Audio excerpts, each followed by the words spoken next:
That was Mega Man 10. That was Mega Man X Chill Penguin. That was a classic fucking theme, man. I was watching some Funhouse, and that song came on when they were doing a drunk stream, and I got hit with a wave of nostalgia. And I was like, damn. They should kill those guys, you know what I'm saying? An actual RPG I like, Graham. That's right. Today, you guessed it, guys. Oh, by the way, hello. Hello, everybody. Autistic Metal Sonic, Can Man, Cherry, Graham, Paige, Definitely Alive, Majima, hello, everybody. That was a Hood Classic OST, absolutely. Today, that's right, we're playing Disco Elysium. If you've never played Disco Elysium before, if you don't know anything about it, let me tell you, you're in for a fucking trip. It's not going to be the best run, because we are only boosting one stat today, and it's going to be Inland Empire, but let me tell you, it's going to be a hell of a stat. You're gonna get to experience true psychosis. But what's up, everybody? How's it going?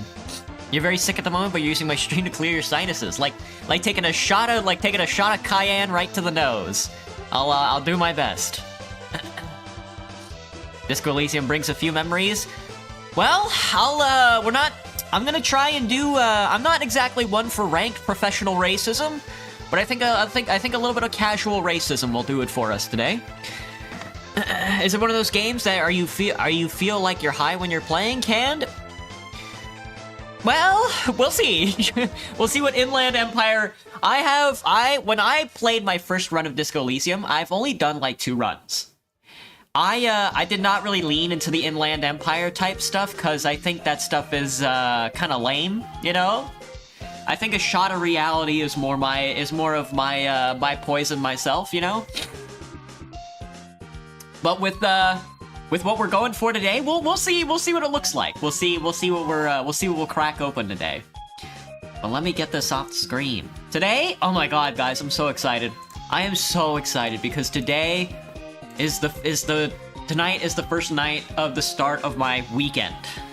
I had 6 days on, including today, for like the past couple of days, and it has been a nightmare to try and get any, I still have to make last week's research log. You know, I have so many videos to make. I haven't even started writing the script for the Femboy ASMR yet, so I still need to get that done. I have so much stuff I need to do, and I'm hoping to do it all this weekend. Break from working all day? Exactly, Graham, exactly. I'm hoping to get some sleep in tonight, you know, instead of waking up at 6 in the morning to go to work. But, yeah, that's all I got. My brain is so fried from not having to do anything except stream and work, so I need a break, let me tell you. Triple Frosty, what's poppin'? Thanks for the crown and the heart, and thanks for the arrow, Triple. You the best, brother, you the best. Here I thought you would die from working? Probably, Graham, probably. I don't plan on retiring, so any money I make is just gonna go towards expenses and then hopefully not dying or something like that. What's a sleep schedule? You never heard of that? Sleep at 3 a.m., wake up at 5 to go to school? God, gun to my head, brother. That's too much. That's too much for a guy like me. But, let me think. And then I celebrated my weekend by buying some Shake Shack. I'm gonna probably look for a diner tomorrow morning so I can just chill at for a while. Or probably go down to Pike Place tomorrow. And, chill at the Sound View. Grab some eggs and salmon. Some dumb shit like that, but... Oh my god, guys. Can't wait for your 2-day holiday from school. You're a senior, Majima? Oh, Majima. You know, I did all my... When I got into high school, I did all my elective classes during my freshman and sophomore years. So by the time I got to my senior year, I didn't have any electives, so they gave me a shorter school day. What they did was they offered a removal of one of your classes. So instead of doing 8 classes a day, they let you do 7. And I took the 7, and then I just petered around town and then I just petered around the ghetto for my last 30. bop, bop, bop, bop, bop, bop. Discover the avatar of content a streamer and ASMR a shorts creator can. I try to do it all. Something you gotta know is that I actually like streaming. I'm usually not like a lot of the other streamers that are just like, man, I hate work. I actually like being here, so it's really fun to actually like go and explore different avenues. So I haven't made any ASMRs yet, but it's gonna be new for me. I'm gonna try it out. I'm gonna try my best. I'll tell you that much. Did I see your freehand drawings created? I did. You're pretty good at drawing, brother. That's good stuff, man. Keep it up. Hello, Bob. What's up? You multitask your homework in Limbus Company while trying not to pass out, definitely. Oh, I feel that so much.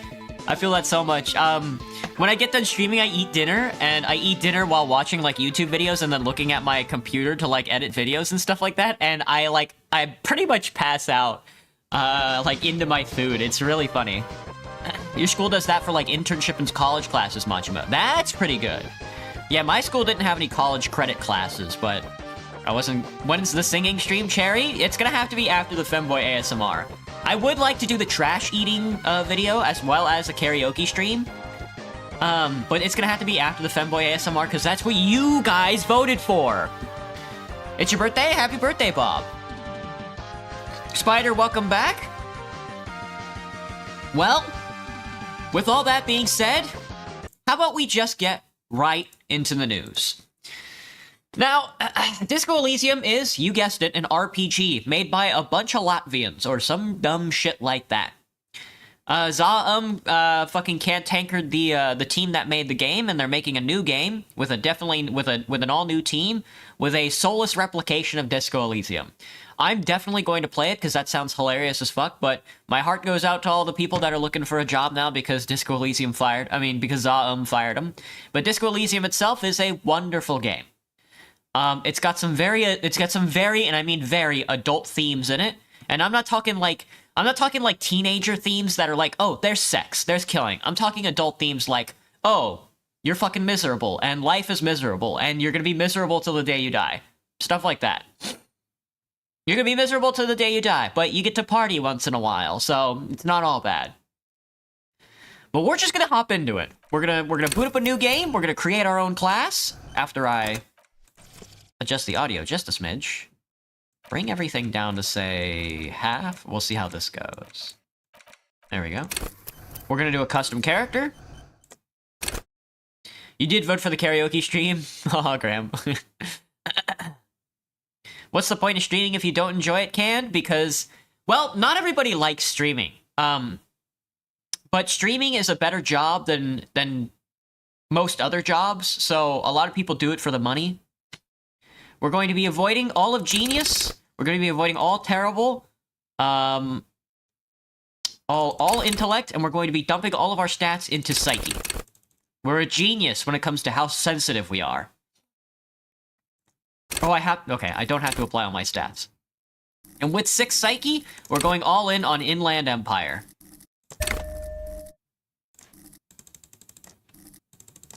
And that's it. That's all there is to it.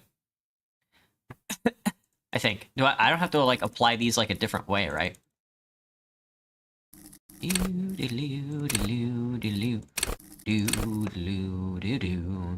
So for those that don't know the Inland Empire stat, it's cool for dreamers, paranatural investigators, mental creators.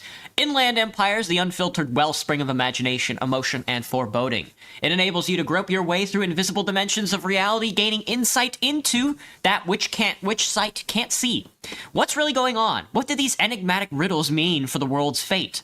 At high levels, Inland Empire animates the inanimate. You'll have conversations with your clothing, conversations that may change the course of the investigation if you're not thrown in the loony bin first. With low Inland Empire, however, you'll be void of imagination and character, and then how will you shape the cosmos? And as true as that is as true it shall be. We're level 7 posting. Alright, lads. Here we are, another journey into Revachol, into Martinez. The Furies are at home in the mirror, it is their address. Even the clearest water, if deep enough, can drown. Brace yourselves, it's about to get taut. Hey, you're fucking high, that's what it is, you're fucking high. Effectively canned. You're effectively canned. What's my favorite freehand drawing? Oh, of yours? Well, I guess the cat that was posted. No, I'm joking. I don't know. They're all pretty good. I don't know any of those characters, to be honest with you. Or at least I recognize some of them, but I don't know their names. Femboy. Hello, Epic Simon, what's up? You can't wait for the, 2-day holiday. Your school, yeah. I sure love disgustingly unbalanced characters, Spider. We are weak, bro. We're so weak. We're gonna look right at this dead body and we're gonna fucking puke. There is nothing. Only warm primordial blackness. Your conscious ferments in it. No larger than a single grain of malt. You don't have to do anything anymore. You don't have to do anything anymore. Ever. Ever. Finally, dude, it's over. Never, ever. Never, ever. Never, ever, baby. He's so right. Simply keep on non-existing. Time passes. It is utterly void of struggle. No ex-wives are contained within it. What was that about the X something? An awareness creeps up on you. A mass lies hidden in your dead angle, soaking in some lurid acidic sauce. It's bloated and shameful. A ball of meat surrounding you. We should destroy our limbic system. A line of questioning, and it will only lead to more awareness of the meat thing. Plunge back into the fathomless deep? No, I want to know more about the X thing. We'll plunge back into the fathomless deep. There. No ball of meat. No light in the formless nothing. Just night swimming. How do I rate the voice actor? The voice actors in this game are fucking a killer, bro. He's not a femboy? Uh-oh. Don't tell him. Don't tell Majima. Hello, Leanne. What's up? 1 out of 17, Jerry? Very funny. I like nothing. How about you cough up some more of that sweet oblivion? That's what I'm talking about. Coming right up, sir. Smooth passage. Allons-y. I want to get off now. I like pain and burning light and wanting things from people who don't want to give them to me. Allons-y. Let's go. All right. Nothing town to fuck all borough. A return trip to the silence, please. Last visit to the ancient Zero home. Look, I am tired of being this type of animal, and who gives a shit? A return trip to the silence, please. Can I? Do you want me to upgrade that to a one-way trip, sir? Don't stop. Keep singing. Sing me the Song of Death. The Song of Death is sweet and endless. But what is this? Somewhere in the sore, bloated man meet around you. A sensation. You going to Texas Roadhouse, Bob? I've only been to Texas Roadhouse once. I don't remember what I got. I don't even think I got the steak. Loser? Oh! You talked to some guy who was live streaming and he said I should be the better femboy too? Make your ex jealous? This is so sad. Like a fly to the ointment, your conscience sticks to it. The limbed and headed machine of pain and undignified suffering is firing up again. It wants to walk the desert, hurting, longing, dancing to disco music. Is he gonna say the title of the game? You can take it. You're a champion. Medium volition check, but I've only got 12 volition. Oh man, we're purple posting, aren't we? You can take it. You're a champ. Mother help me. There's a head attached to my neck and I'm in it. Stop! I don't want to hear anything more about this sensation. Take me back to the formless, disembodied nothing. The stench of liquor rises from your mouth, and with it, an ungodly headache. Hello, Atlas. What's up?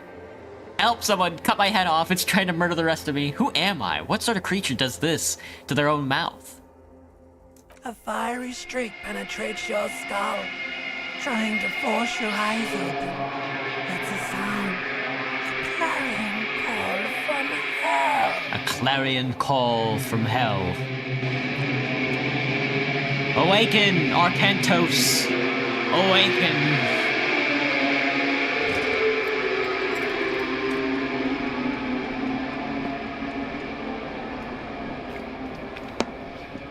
Good start. Dude, we're fucking butt naked on the floor of our room.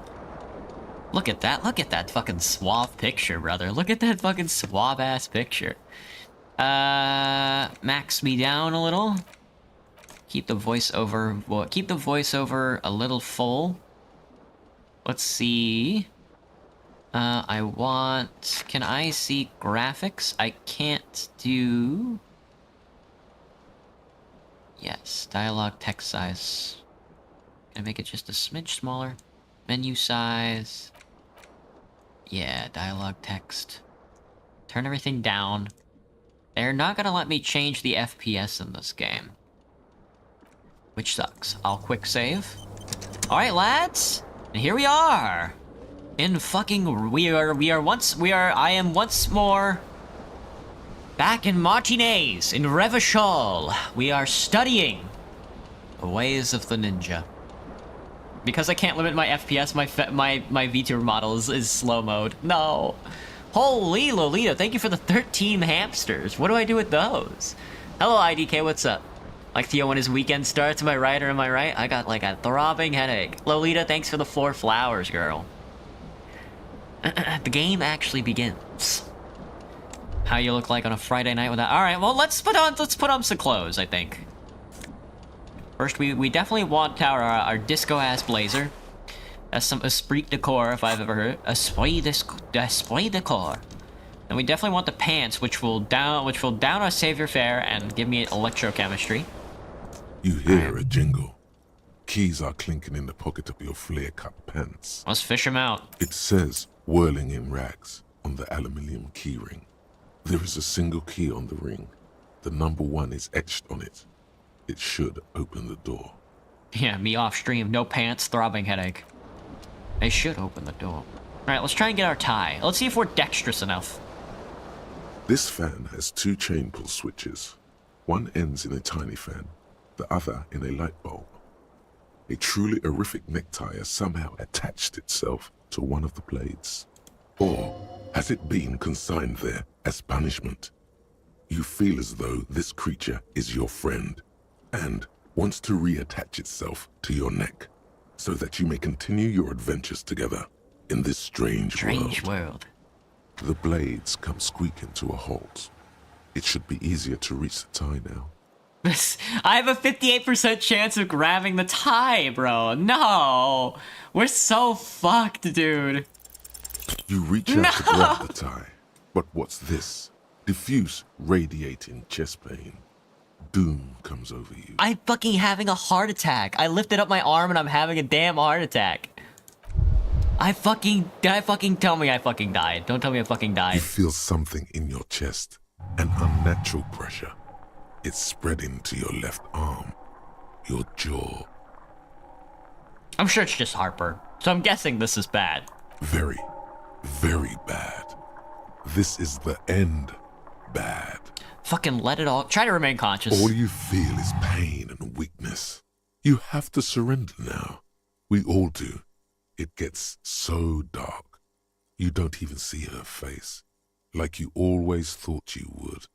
You only see pain and fear. Oh, please tell me I fucking die. Cop suffers final Are heart you attack. fucking Detective kidding Lieutenant me? of the RCM passed away yesterday. His death, though abrupt, did not come as a surprise to those who knew him. He was the heaviest drinker I'd ever met. Captain Ptolemy Price, the deceased superior officer, commented, "That ain't easy on the ticker." He loved his liquor, sure, said Detective Chester McLean, friend and colleague. But I think before he ever had a heart attack, his heart was broken. According to an official statement given by the RCM, the officer was on the brink of solving a murder case. What the fuck? No! My god, dude! I didn't even select 3 options, and I had a heart attack. What? No, dude. Get me back in. I can't believe that. I really don't have any endurance. I have 1 health. Holy nightmare. Oh my god, dude. No way. We cannot do any endurance checks. We just die. I don't know how we're gonna fucking fight the Union. I don't know how we're gonna fight anybody. You hear a gentle Fucking fish out my keys, thanks. Dude, there's no way. Shrimp issue for sure. Has it been Pull on the fan, blades please. Come squeaking. Pull on the light bulb. Terrible mistake. Turn the lights off immediately. You can practically feel the photons burning a hole in your brain. Am I about to add a death count? I am now. You're so right about that. That's hilarious. That's a good one. Dude, this week's fucking research log is just gonna be the death counter. Hello, Will, what's up? How am I doing, Atlas? I am a lot better now that I've had a heart attack. I'm feeling a lot better now that I've had a heart attack, I guess is what I should say. Is that a beer bottle? Buddy, we're drunk. Bring it on.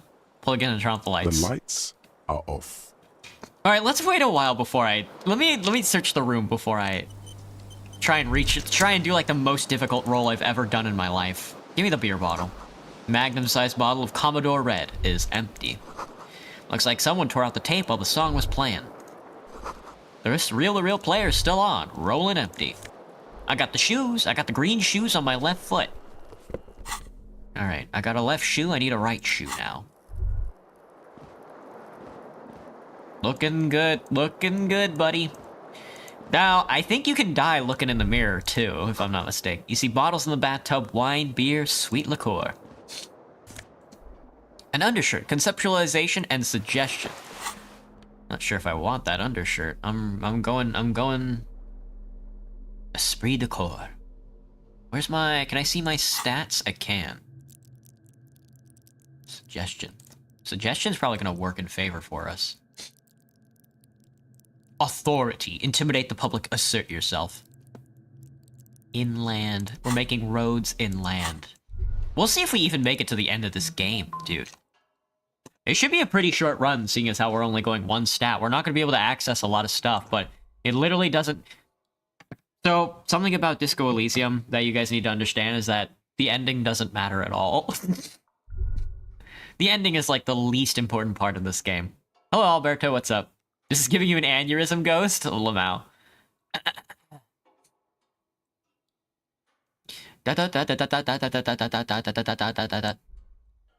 Alright, let's look in the mirror. This could be bad. A mirror hangs above a bent and broken sink. This determines what our picture's gonna look like. Of masculine energy, someone has ripped half the faucet off. Nice. Hot water sprays from the base, and steam covers the mirror. You cannot see yourself, just the outline of a man. Suddenly, you realize you have no memory of the face that awaits you there, underneath the soft vapor. Really? Nothing? Really. All recollection of the person you are, the people in your life, and even the world you're in has drowned in a sea of blood alcohol. This was no mere night of drinking. It was a deluge. It was a of deluge. world-ending proportions. Wipe the mirror. As you slowly reach your hand towards the surface of the mirror. Abort. You clearly have not thought this through. You won't like what you see there, and you will never unbecome it. Maybe I should touch it first. Make sure there's nothing wrong with my face. Do an AI? Oh. Yeah, there is definitely something wrong with it. How bad could it be? Where to even begin? There is the bloatedness, then the swollenness. It's like there's an upholstery of alcohol underneath your skin. I'm sure everything's fine. Touch your nose. At least my tongue's okay. Touch your tongue. It's not. It's swollen and snail-like, wriggling between your fingers. Gross. I'm sure everything's fine. Touch your nose. It's not. Your nose feels like a small balloon in the middle of your face. It hurts when you honk it. It doesn't appear to be a particularly tiny nose either. Not with all the drinks it's absorbed for you. Gross, dude. Gross. Wipe the mirror now. Behold. Behold. You have no idea who this thing is, do you? Dear Lord help me, what is this? Whatever it is, at least it's dead now. There's clearly rigor mortis on your face. Or wait, is that an expression? Are you trying to make an Make an expression with that face? I'm not making it. The face is making itself. I have no idea why it's there. It just is. Please stop. It's horrible. You're scaring yourself. Oh, anal. Oh, okay. You want me to put you? You're talking about anal. You're talking about ass fucking. I see. Sorry. You couldn't stop if you wanted to. It's neurological. Neurological. Keep making the face? Actually, I'm not sure I can stop. No, keep making the face. You can't, can you? It's like it's not even voluntary anymore. You have worn that grin into your face, and now it won't come off. What does it even mean? What is the emotion you're trying to convey? Fucking superstardom, bro. Buddy, this is superstardom. Vaguely sympathetic, I think I'm sort of pulling it off too. In a sad has-been kind of way. There is some charm to it. It's an expression of pain. I think it's supposed to look suggestive. I'm afraid it's meant for the ladies. Should we be like a rapist? God, I don't know. It's indescribable. Buddy, that's superstardom. You should check yourself for a pulse, superstar. From here, it looks like a cadaverous spasm. Check for a pulse. You find no sign of life on your swollen neck. Damn. However, putting your hand on your chest reveals an irregular heartbeat. You appear to be alive. Alive for now. For now. Encyclopedia, electrochemist. Let the mirror be. There's attempt to stop the expression. Dig deep into your mind to locate the source of the expression. We have a ton of moral. We have a lot of moral ticks, so we could probably roll these, but this would be bad to lose. Let the mirror be. We could be happy-go-lucky. Dude, I got that wicked headache. My boy Nameless has a wicked headache. All right, let's do it, lads. Let's try and grab this. I need this necktie. This has 2 chain pull switches. This necktie is Or everything for us. Has it been consigned there as punishment? You feel as though you reach out I to died grab the again, tie. dude. No, come on. Come on, W Freighter.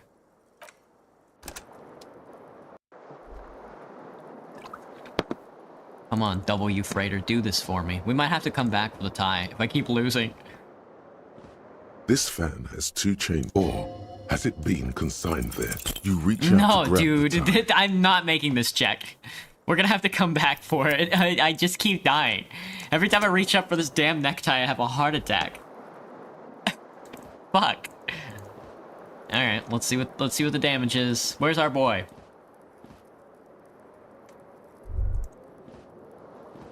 Inspect this green dot, please. Siku? Can I not leave without this tie? There's no way. It won't let me leave without the tie.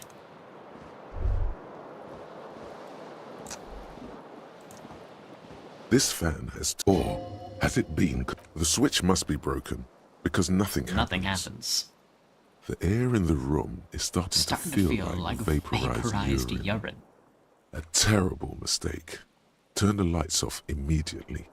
You can practically feel the photons burning a hole in your brain. Bring it on.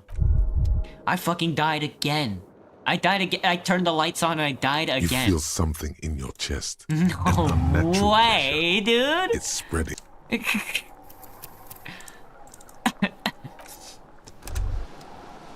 Infinite liver. My infinite liver problem.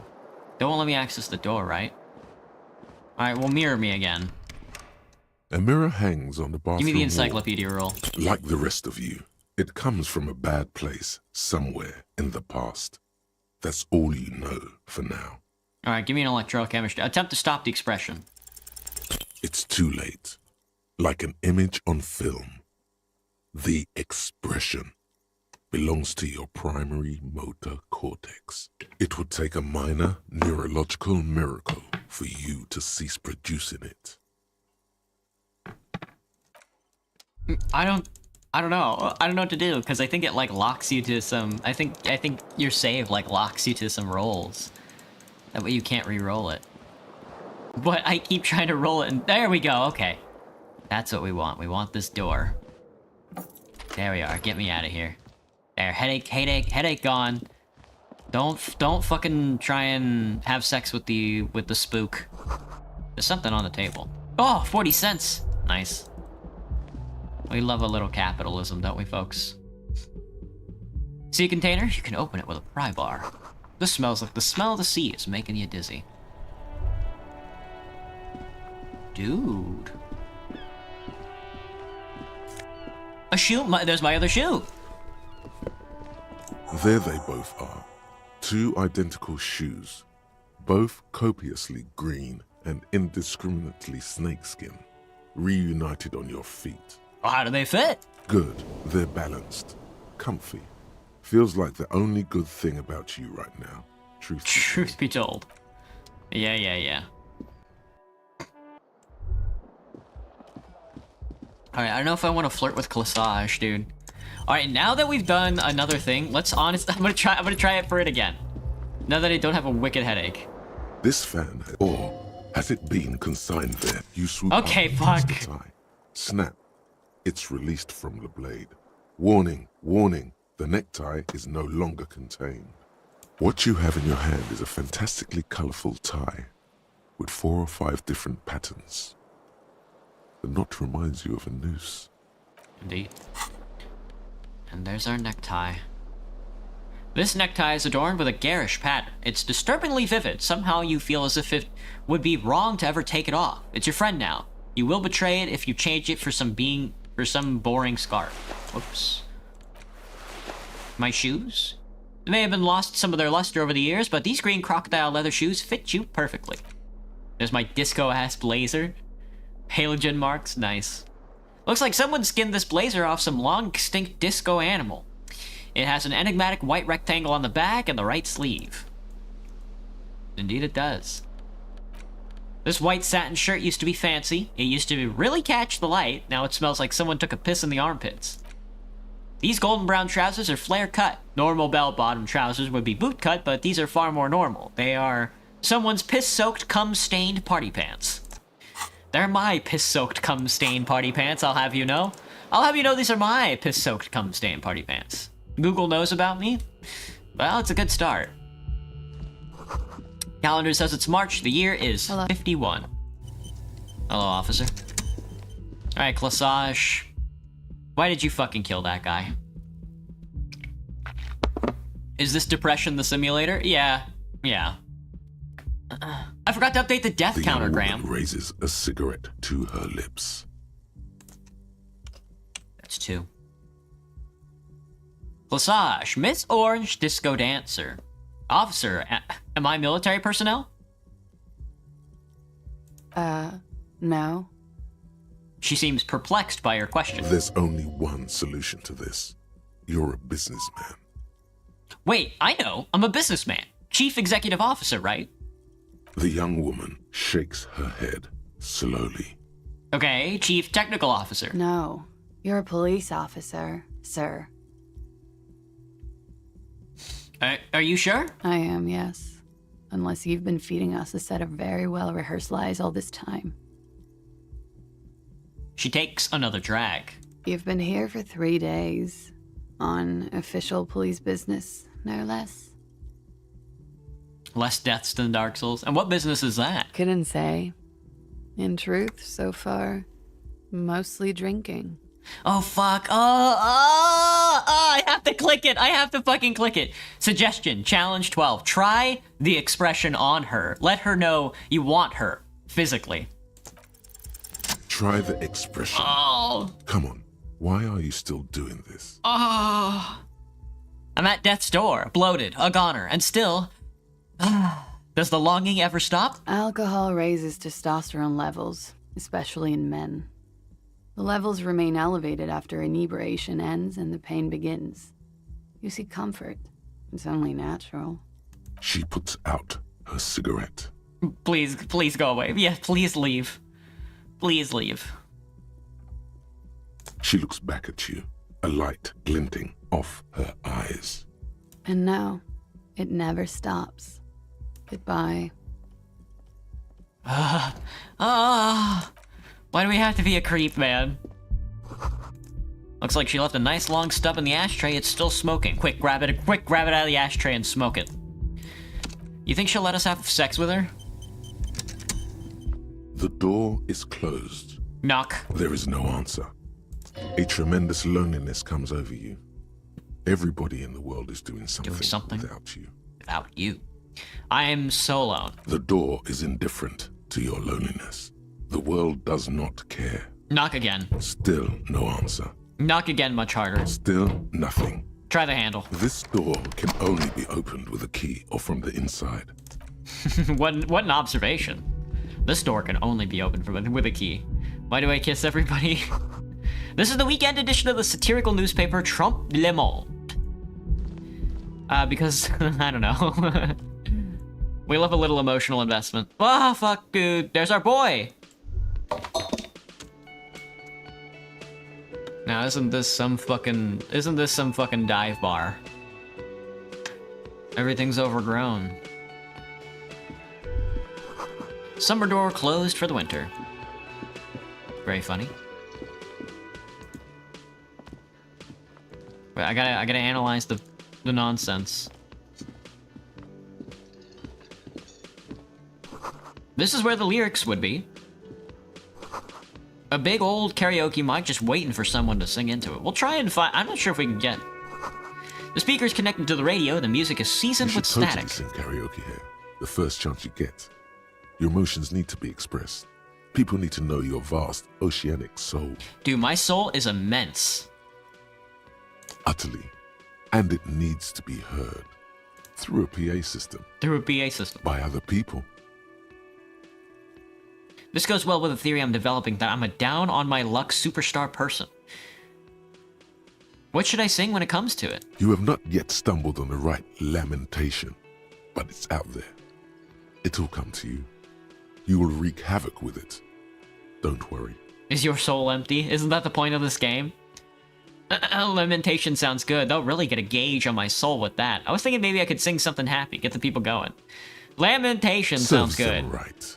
Wipe that smirk off their face with your sad, tragic song. Who's laughing now? No one. You have to find something tragic to sing first, though. This goes well with the theory I'm developing that I'm a down-on-my-luck superstar person. Who is mistakenly identified as a cop for his prominent jawline? Yes, sounds likely. Sounds likely. You should probably go on stage and pose for a moment when you're done with this thought.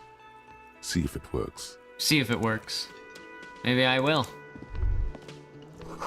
This feels right. You belong here. He's so right. He's so right. It's so me, dude. It's so me. The menu's been wiped clean. Only the word Monday is written on it. This is a water cooler. A large bubble is rising to the surface. Oh fuck! I'm taking your Nosafed. Well, we literally can't use any healing items. We die at the first lost interaction. So. The door is bolted. Sign reads kitchen reserved for personnel until 1300.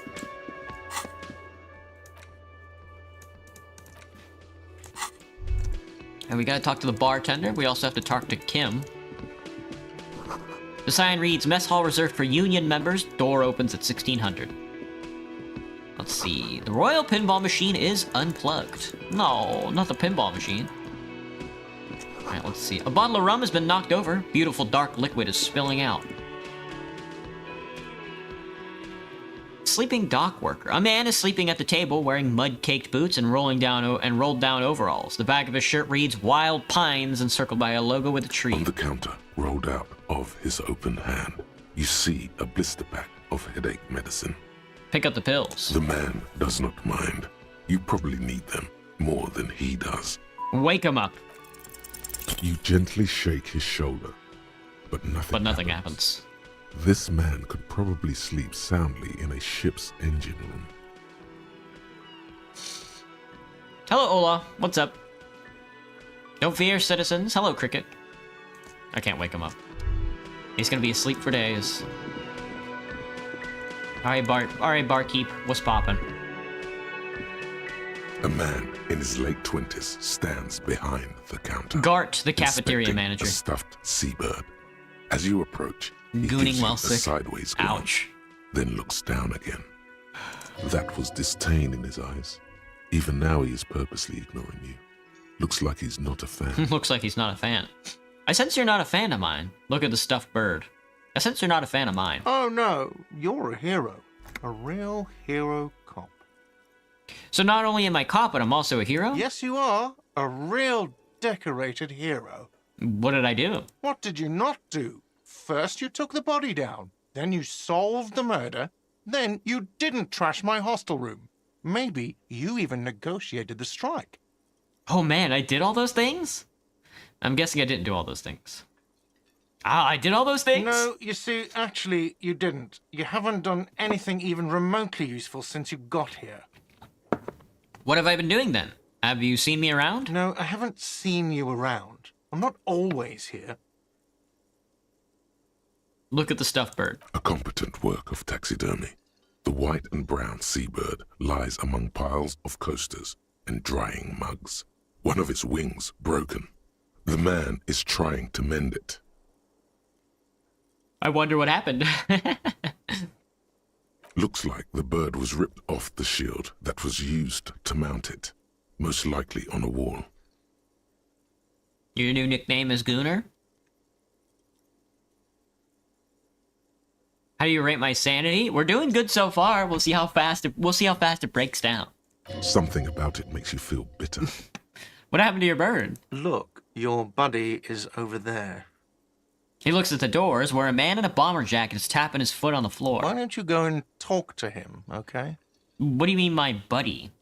He pretends not to hear you, concentrating on the bird instead. You a bartender? No, I'm not the bartender. I'm the cafeteria manager. You look like a bartender. That period of my life is over. Not everyone who stands behind a counter is a bartender, okay? I'm the cafeteria manager. What's the difference? I have 3 cafeterias to manage. 3. Sylvie tends the bar here, not me. I'm only standing in. Well, where'd Sylvie go? She just, you know... I don't. He shrugs. There's something there, and it's not good. That's all you know for now. That's all you know for now. Well, thanks. Thank you, Balky. Alright, well, let's invest ourselves into cryptozoology. Hello, sweetie.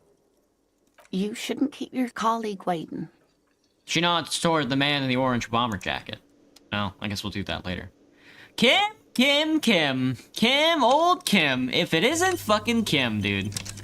Kill this nerd. A bespectacled man in an orange bomber jacket is tapping his foot on the floor. Looks like he's waiting for someone.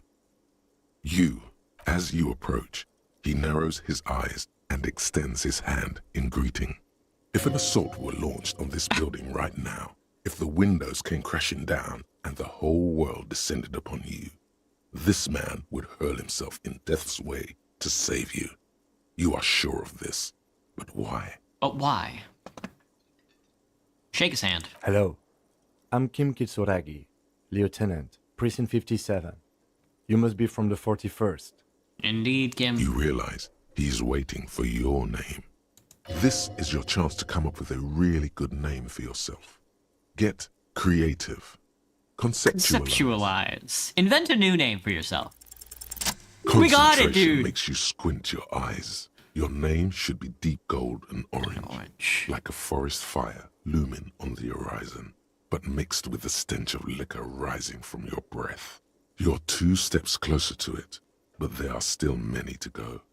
It's not time yet. Okay, then. Okay, then. He processes the information, then disregards it. It looks like we had a little scheduling error on Sunday. Saturday too, actually. Have you had time to talk to the manager here? You mean him? Nod towards the cafeteria manager. Yeah, I just talked to him. If you don't mind, we should talk to him again. Ask him for a rundown of the area. Now that I'm here as well. I understand the scene is out back, right? It also wouldn't hurt to assure him the police are finally here. In full force, I mean. Have you mapped out the initial interviews? Yes, the police. I am aware I am a policeman. What interviews? What interviews? At the 57th, we like to prepare an initial list of persons of interest, and then just skim the surface. Prepare the field, get to know the players. You don't do that? Maybe it's not an inter-district practice. I haven't. Okay, we'll have time for that after we take a look at the coroner's case. Have you removed the dead body from the tree? Dead body? I don't like dead bodies. No. So, the body is still in the tree. The body is still in the tree. This is the first time you detect a weariness in the lieutenant's voice. It is obvious he would have preferred for the body to no longer be in the tree. Where it has been hanging for 7 days straight. We should go there as soon as we are done talking to the owner. What if I told you I'm not really a police officer? We all feel that way sometimes. There is no such thing as a police officer, I'm afraid. What remains is that there is a dead body in the tree. Someone has to figure out who put it there. If we don't, no one else will. No one else will. But first, we have to take it down. How can you be so sure I'm from the police? I was sent here to meet a detective from Precinct 41. You have the insignia of the Citizens Militia on your sleeve and on your back. He points to your I jacket. suppose you could be impersonating him. You could have gotten the insignia from the black market or forged it. But for now, I'm going to set those possibilities aside. I'm not from the Inspectorate General. You said insignia. These white rectangles, you mean? Point to the sleeve. Yes, But they're just white they are rectangles. not just white rectangles. They bear a halogen watermark with the letters RCM and a pattern resembling the street grid of Revachol West. Really? I would ask you to step into the Revachol headlights West. of my motor carriage. But again, it's none of my concern. I just need you to do your job. But shouldn't I have a badge or something? Check your pockets. You mean you don't have a badge? Pretend you found it. I have my badge. I'm a policeman. I have my badge. It was not on me when I woke up. Losing your identification card is a serious matter. My vehicle has a shortwave. You can use it to report your badge missing. I would advise you to locate it as quickly as possible. But getting the body down should still take precedence. I can't remember anything. I can see you drank last night and the night before. And that the you night are before. still drunk now. But I have seen officers go through worse. Much worse. If you need something for your headache, there is a general store nearby. But as I said, the dead body should be our #1 concern. What were we supposed to do again? Talk to the manager. Then we go out back and take the body down. Alright. Let's roll, Kim. To you, officer. After you, officer. Alright, lads. Jesus Christ. Report your badge missing, sing karaoke, interview the cafeteria manager, inspect the victim's body. All good stuff. But we'll finish who killed this bastard in due time. But I think first we have to, let's do a little bit of cryptozoology. Wait, excuse me. Yes? Tell me about this case, Kim. What do you want to know? Literally anything about it, I can't remember a single thing. Maybe you can tell me what you do know to help me narrow it down a bit. I know literally nothing about it, only what you told me Do before. you want me to brief you? Please brief me, Kim. 3 days ago, the RCM Emergencies Desk received a report about a security guard who was found hanged in Martinez. An anonymous Martinez. caller said there was a dead body behind the Whirling in Rags hostel cafeteria. The cadaver had been there for 4 days. No one had come to investigate. Okay, so we are in the city of Martinez, and the city of Martinez is in Revachol. During that time, I always the forget victim I had been always forget stripped which of one his is which. belongings. The caller did not identify him, but used the word lynching. There is an ongoing labor dispute between the local dock workers and the logistics company Wild Pines. I was told we should approach the death as part of this dispute. Does the briefing say who the victim A was? security guard or worker of some sort hired by Wild Pines. This was just hearsay from Martinez, of course. We need to find out the truth. Who is the caller? To find him or her is one of our tasks here. For now, all we know is that the tone was muffled using a device of some sort. The desk could identify neither the caller's age nor sex. Why hide themselves? There's a strong prejudice against involving the RCM in what's seen as union matters. The dock workers' union is the de facto police in Martinez. Now it appears they've started executing too. We cannot allow that. Hold on. Then who's the RCM? That's us, the Revachol Citizens Militia. We're the police in this city. The Revachol Citizens Militia. Let me just make this perfectly clear. Our job here is to find the killer? That's right. Can we go over the preliminary info? Would you say this is a mysterious case? No, it's not a particularly mysterious case. Lieutenant considers your question for a moment before answering. Why not? The deceased is a security guard for a corporation involved in a labor dispute. It doesn't take a DeLorean polymath to put the pieces together. I just don't see the case getting more mysterious. Mysterious than that. I was thinking something otherworldly might be involved, you know, something supernatural. I can assure nothing like that will happen. Do you know why not? Why not? Are you sure? I think something is already happening. No, something isn't happening. Because it's not part of reality. He makes a precise hand gesture. There's something the lieutenant isn't Seeing. The universe is too irrational, too morally complex. You should convince him. You should convince him. And so I shall. That will be the objective of this run, to convince Kim that there's something supernatural happening. What should you draw next, Cricket? Oh, I don't know. Probably like a sandwich? Like a Team Fortress 2 sandwich. Can we go over the preliminary info? You mean like a brief? Do you Nah, want me wing to it. brief? There's no reason to wing anything. If you didn't get the brief, that's okay. I did. I did. 3 days ago, the RCM emerged. Yeah, I During got it. that time, the victim had been Mega stripped of cool, his- I've heard enough. Okay then. Was there anything else you wanted to know? If we're from different precincts, why are we on the same case? I'm afraid you and I are pawns in a pissing competition. A pissing competition. His disdain is clear.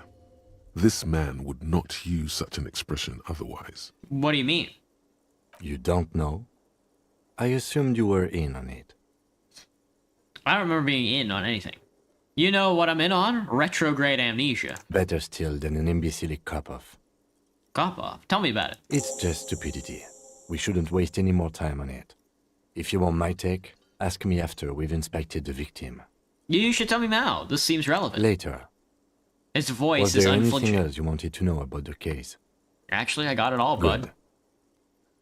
Oh fuck, Inland Empire 72, 72%, Legendary 14 check. Convince Kim there's a sexy dark mystery twist in the case. What if you did it? What if I did it? Did what? The hangman? Yes, you killed him. And then, as part of the plan, you drowned Out the the memory. memory. He might be the Frenchman from the hit comic turned Amazon TV show The Boys. It seems like it. Not sure how good Kim is with explosives, but he's a crack shot. Let me tell you. If I were a detective, would you die over and over and over, Graham, to a heart attack, a heart disease? Maybe this is why your chest feels so hollow. You did an awful thing. And you can't even bring yourself to acknowledge it. Kim, keep it to yourself. This is the burden to bear. Kim, I think I may be the murderer. I killed the man and then tricked myself into forgetting about it. And what has led you to this conclusion? My chest feels hollow, like I did something terrible. That is a common side effect of overindulgence. It will pass. So you're saying I didn't kill him? I find that highly unlikely. It's not unusual for detectives to feel complicit in a crime until the perpetrator is apprehended, especially when the investigation is dragging. So let's get back to it, shall we? I think you should know that I can't remember anything. No response. He just arches his brow. I feel like I must repeat this. I don't remember anything. There was a heavy drinking involved. Have you tried concentrating on something other than your personal affairs? Okay, Kim, chill, buddy. There is a sudden, harsh edge to his voice. Like he's tired, Tired of hearing about your personal affairs. What's wrong with personal affairs? But I'm completely lacking in basic information. About even the organization we're in. Can you help me? Fine. We should get through this day first. Off hours begin at 9 p.m. If you're still having trouble then, I can give you an orientation. What's wrong with personal affairs? Not a fan. It's just the nature of lieutenancy.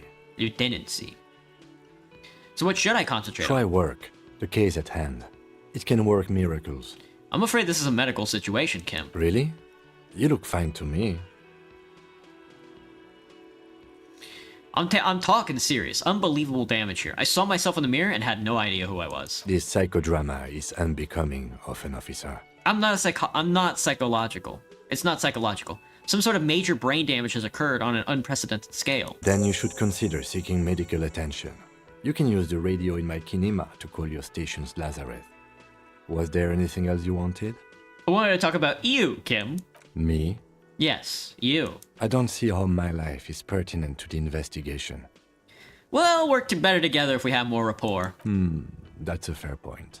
All right, for the good of the investigation, what do you want to know? You're wearing glasses. That's correct. You feel a slight urge to put the lieutenant down. Down for this, but you But you can't can't quite muster. muster enough testosterone. Just observing. I guess you don't need glasses, then. You want to put him down for it for wearing glasses, bro.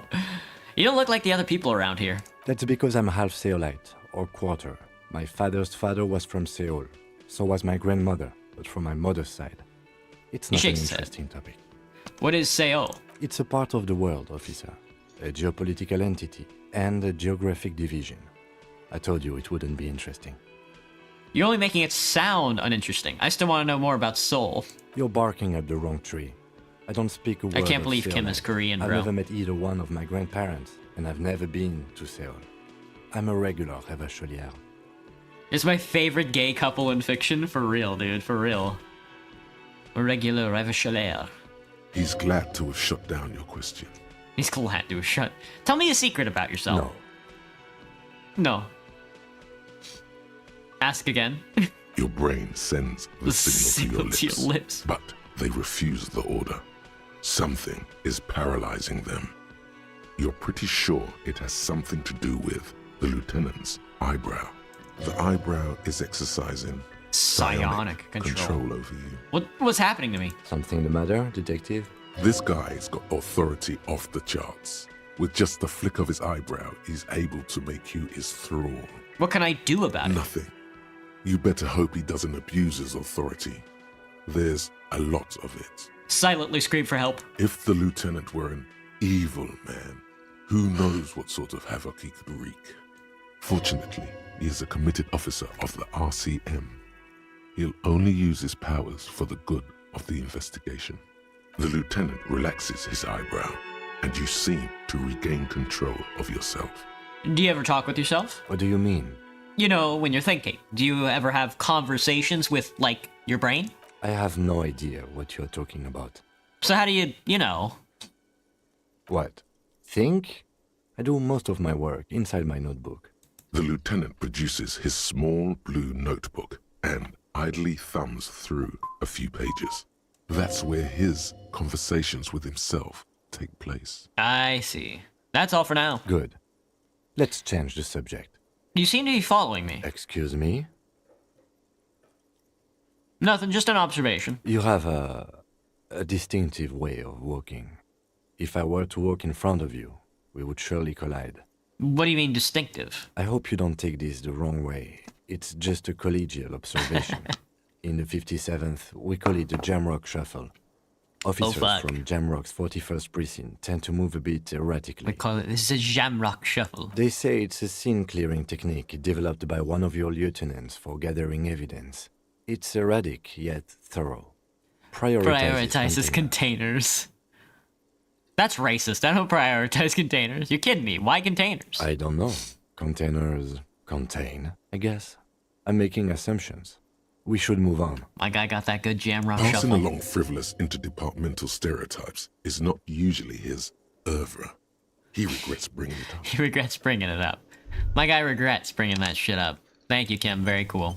All right, let's do some cryptozoology, buddy. Hello, sweetie.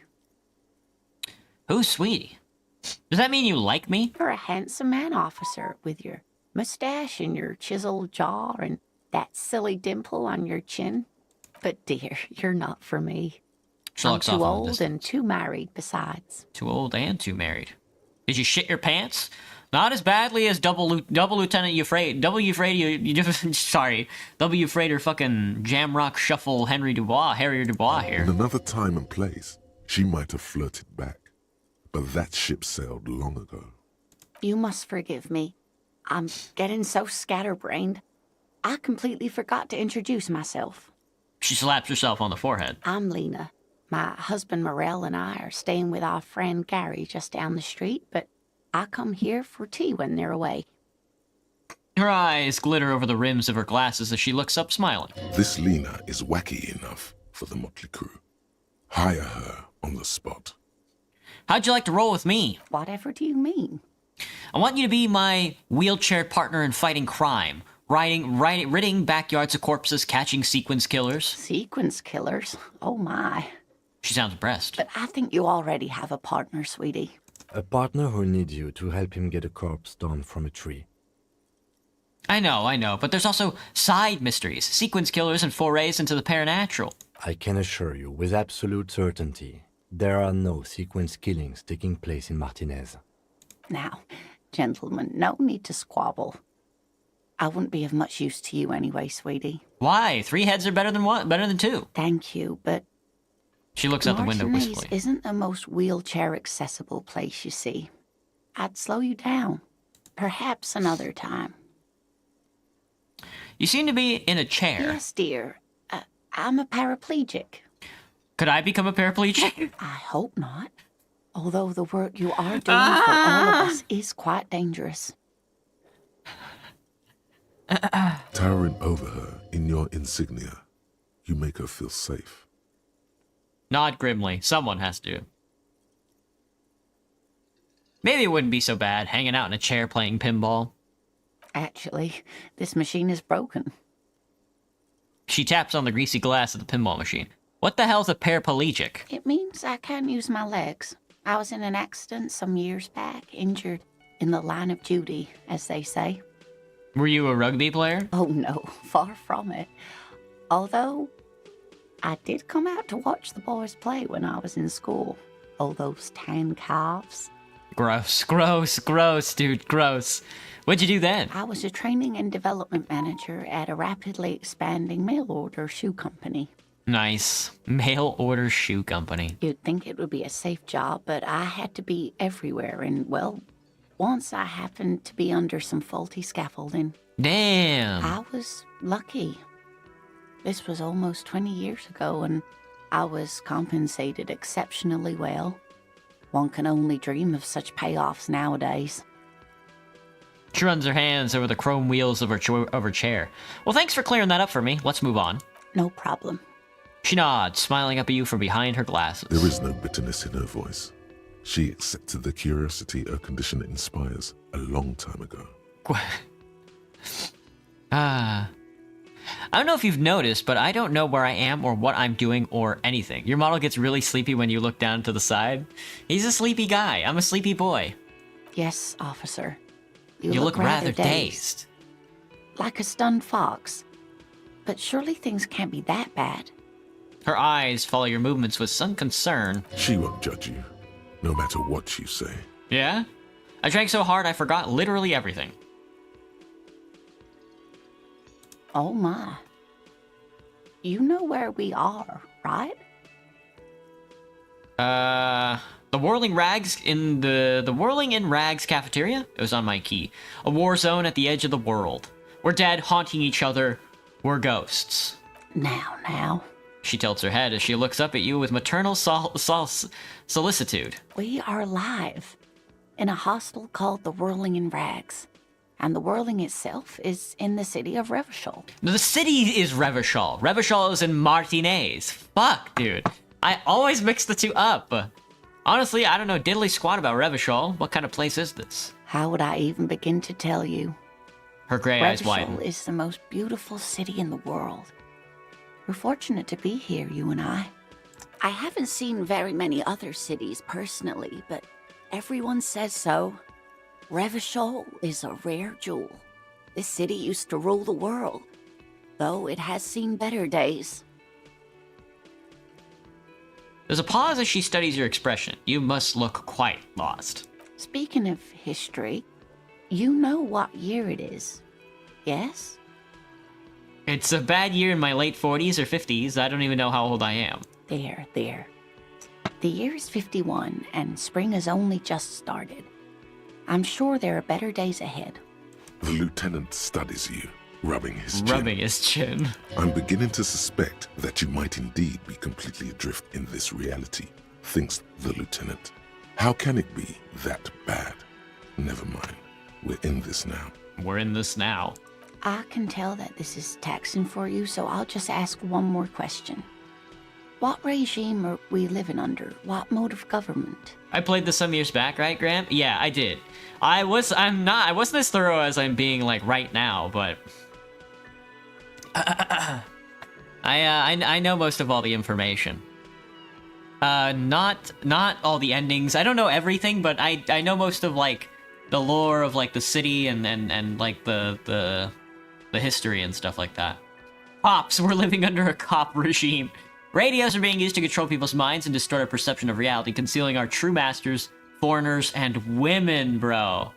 We're governed by intelligent machines that perform calculations to determine the freest market. Everyone hustles and grinds like a badass visionary. Our leaders are fierce warriors who traverse the plains on steeds. Civilization cows before us. I'd like to think that it's the dictatorship of the proletariat, but something tells me it's not. Some kind of democracy, maybe? Some kind of democracy, maybe? Nope. Sadly not. Revachol is what's called a zone of control, under an alliance of foreign powers called the Coalition. We have no government of our own, and what democracy we have is market-driven. Market-driven. If there's no government, how come there are cops? I don't even know what to say. I'm so disappointed. If there's no government, how come there's cops? Oh dear, this is troubling. You really ought to know that. You really ought to know that, being one yourself. There aren't any cops in Revachol, not in the traditional sense. The status of law enforcement has been a complicated matter since the revolution. The revolution. But we should stop for today, sweetie. You look like you need a break. Besides, I'm not the best person to explain the big things to anyone. Okay, well, what is this revolution you mentioned? A defeat, I'm afraid. The people of this archipelago tried to build something new, something different. The rest of the world didn't like it, so they came and ended it. This was 42 years ago. But I'm a cop. Whatever it was hasn't stopped me. Of course, sweetie. I really don't know how to explain it better. That's about as good as you can get at explaining it, you know? I mean, just trying to explain, like, the Soviet Union. It's just like people tried something different, and then the world came and stopped it. I'm just a poor woman, she thinks. What do I know of these things? And how can I help you? So, how did I do? You didn't do too well, dear. It does look like you're having trouble remembering things. History and places. Remembering reality, in a word. It's very odd. A sigh. The lieutenant buries his Buries his nose in his notebook. Fuck, this is awful, bro. Dude, this is tough. But maybe a fresh set of eyes is what the world needs. And while I'm no doctor, such bouts of amnesia are often temporary, so I wouldn't worry too much. She means this sincerely. Worrying won't do you any good. Well, all right, who could tell me more? Someone more educated in sweeping matters? Maybe you should ask. She turns to the lieutenant. No. No, I'm not he an looks away. encyclopedia. I won't be a guide either. I'm a detective. Of course. Then I don't know. Someone rich? Maybe? Wealthy people are educated. Though I don't know where you would find a wealthy person in Martinez. Oh, I know exactly where to find a wealthy person in Martinez, bro. He's fucking stuck in a cargo crate, right? He's stuck in a U-line, brother. All right, I gotta get going. Of course, dear. Good luck with your case. She gives you a small wave. Ah, what a lovely lady. Jesus. The man with the unimpressive beard notices you approaching. He drops the ledger he was holding and turns to the lieutenant. The lieutenant. Mr. Gart, right? The lieutenant glances into his little notebook. You run this place. Yes. He responds tersely. I am Kim Kitsuragi from Precinct 57. This is an inter-district investigation, so joining me from Precinct 41... He looks at you, realizing he still doesn't know your name. The fucking harbinger of ruin. What is golden orange? Like a forest fire, but smells like liquor. Are you kidding me? No, man. Help me out. What is gold orange and smells like liquor? It's you. It's obviously you. You smell like liquor. And you're orange. See? Everyone agrees it's your color scheme. We're on the right track with this name thing. You don't get bored of any of this? No, Graham. Are you kidding me? Did you listen to that conversation we just had with that woman, dude? That was one of the most painful conversations I've ever seen in my life. It's so good. Is this what you get when you call the police now? We've been waiting for a week here. Sir, I understand your concern, but we are here to do a job. And for us to do it, I need you to stay calm. I need you to stay calm. Yes, of course. He takes a step back. For a moment, the cafeteria manager fidgets under the lieutenant's gaze. Then he gives in. He gives in. I know it took us a while to arrive at the scene, but it also took you a while to call us. It was you who placed the call, correct? No, I only just got here. It was probably Sylvie who called you. She usually works the bar here. I'm only temporarily taking over her duties. Do you have her number? Do you have her number? As a matter of fact, I do. He looks behind a pile of coasters, finds a slip of paper, and hands it to the lieutenant. You said you just got here. From where? Are you a local? Are you a local? What, of Martinez? No, I live in Jamrock. I only sometimes come here to keep an eye on the place. This is just one of the many, many cafeterias I manage. But you still know your way around, yes? In case we need directions. Directions. Yes, I know where some things are, but as I said, I don't live here. I just used to work here. And I'm not going to start working here again, if that's what you think. That's what you mean. I didn't imply that. Detective, He turns to you, detective. Yes? I have everything. You? Oh, you mean, do I have any questions? Yes, he means, do you have questions for me, like a police officer would? The cafeteria manager is clearly agitated again. Where's the body? Behind this building, there's a courtyard. They hoisted him up on a tree there. And how do we get there then? That's easy. See that door there?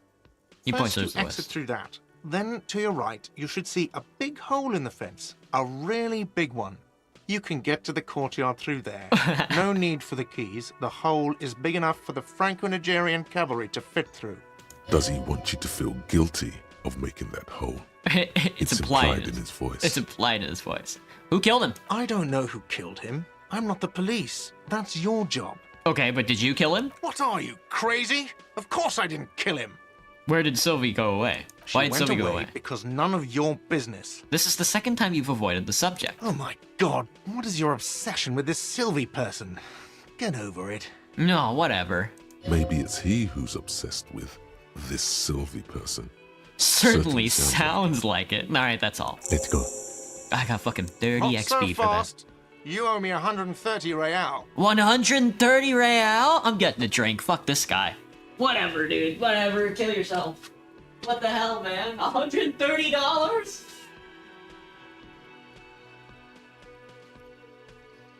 Buddy, I only got 40 cents. Buddy, I picked up 40 cents off the counter upstairs. You ain't getting a buck from me. No one is saying the multi-pattern necktie you found tied to the ceiling fan can talk. No one. It must be merely imagination. That's what I'm thinking. But- You put the sandwich and your other drawings in the Discord? Gotcha, Cricket. I'll take a look. Alright. I was about to ask. My tie hasn't talked in a while. Let's bail! Time to push the eject button! Sounds like a responsibility! You don't like those! He's right. No, don't listen to him. It's madness. Just talk. What's real? Oh, excuse me. You owe me 130 real. Real. He pronounces the R with a mock aristocratic accent. Oh my god, Inland Empire. That's right, Professor. We're doing an Inland Empire only run. The IIR, or Interinsulary Real, is the global reserve currency. Whatever part of the world you're in right now, it's safe to assume he means you owe him some money. By real, do you mean some form of street cred? No, you don't owe me street cred. You owe me money. You owe this establishment 130 real. He points to the red ledger on the counter. Who does that clown think he is? Arrest him! Did I just hear my tie speak to me twice? No one is saying that! No one is saying that Ty can talk! That would be ludicrous! It's just that you should arrest him! It would be wiser! He wants to take your money! Great advice. I'm considering it. The lieutenant looks at you tugging on your garish tie. He puts his hand on your shoulder. If you don't have the money, it's okay. None of us are in this for the wages. None of us are in this for the wages, brother. That's cop 4. I haven't offered to pay because I don't have Any money either. Well, yeah, it's because Kim spends all his damn money on his car. Whatever, brother. What do I owe this place for? Let's see. Uh-oh. 3 nights at a tariff of 20 real comes to 60 real. Then there's the window you annihilated. The hole in the window was the first thing I saw when I came to work. So don't try to tell me you didn't. That will be 40 real in damages. Okay. 40 real in damages. Another thing you've annihilated is half the bar. You've run a tab of 30 real. Actually, more, but we'll round it down to 30 for your hard work maintaining the stability and order of Revachol. That's 60 plus 40 plus 30 equals 130 real. And Okay, yes, but what real is still what exactly is money? What are you, a philosopher? I might be. Money is what grown-up people use to pay for things. Things like this hostel room or 8 bottles of potent blend and 9 packs of Royal Extra.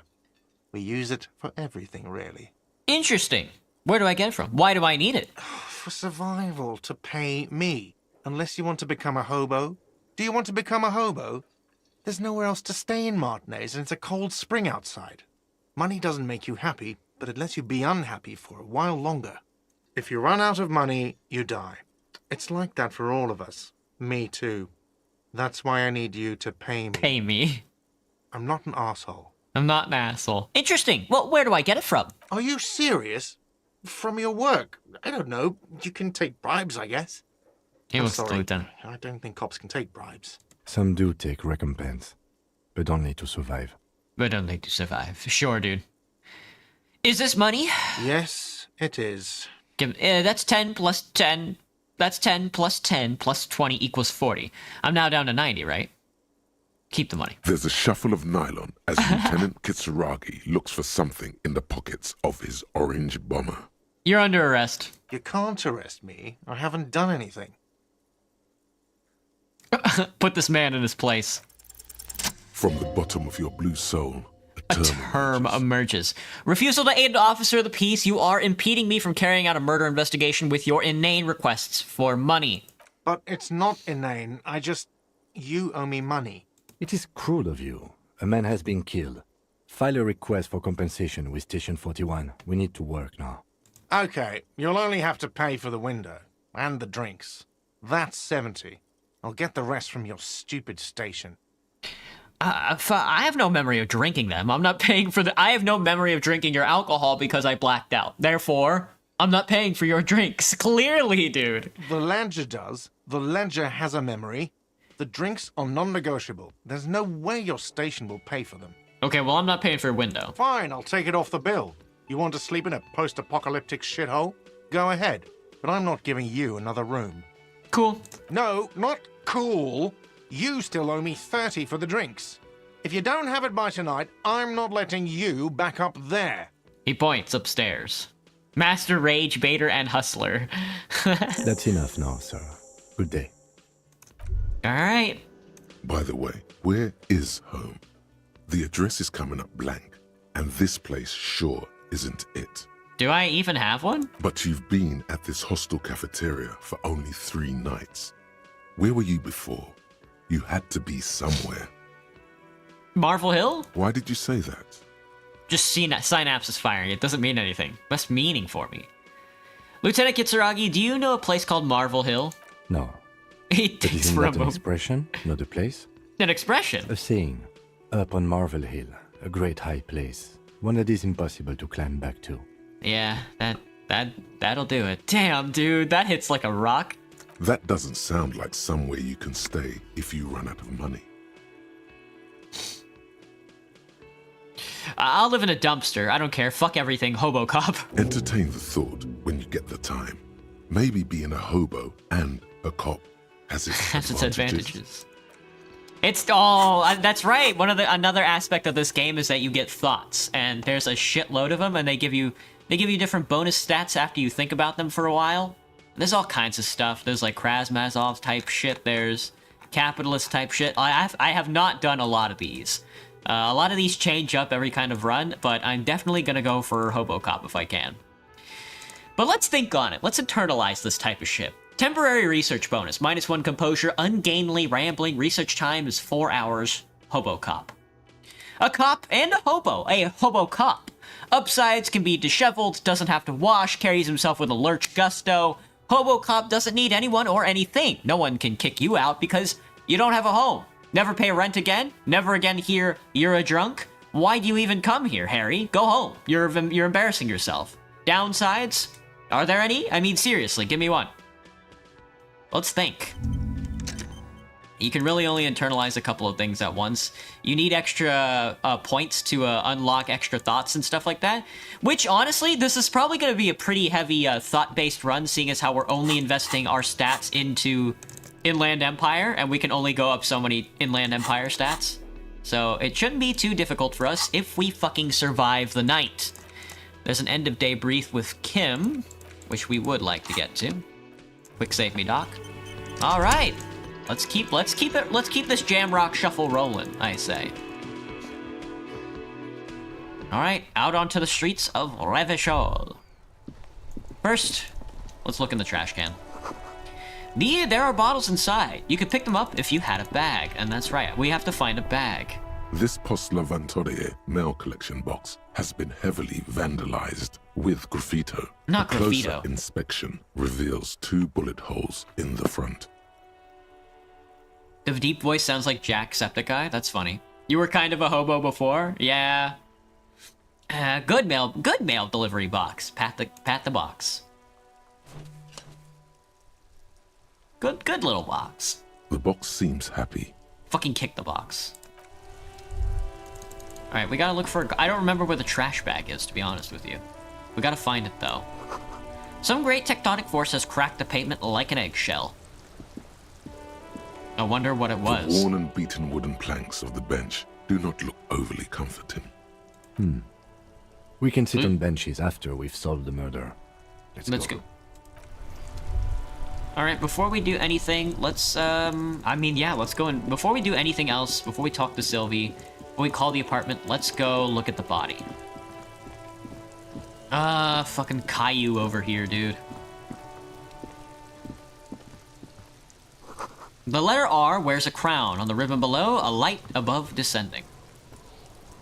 This trash container is locked. It's locked. The sliding lid has a padlock that says, whirling in rags. There's something in there, not necessarily connected to the case, but still. Why am I looking at you, trash container? You're just a trash container. Well, it is a container. Maybe you're prioritizing it.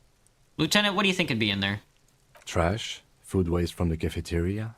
They lock these containers to keep the derelicts from flocking in. Could be evidence, too.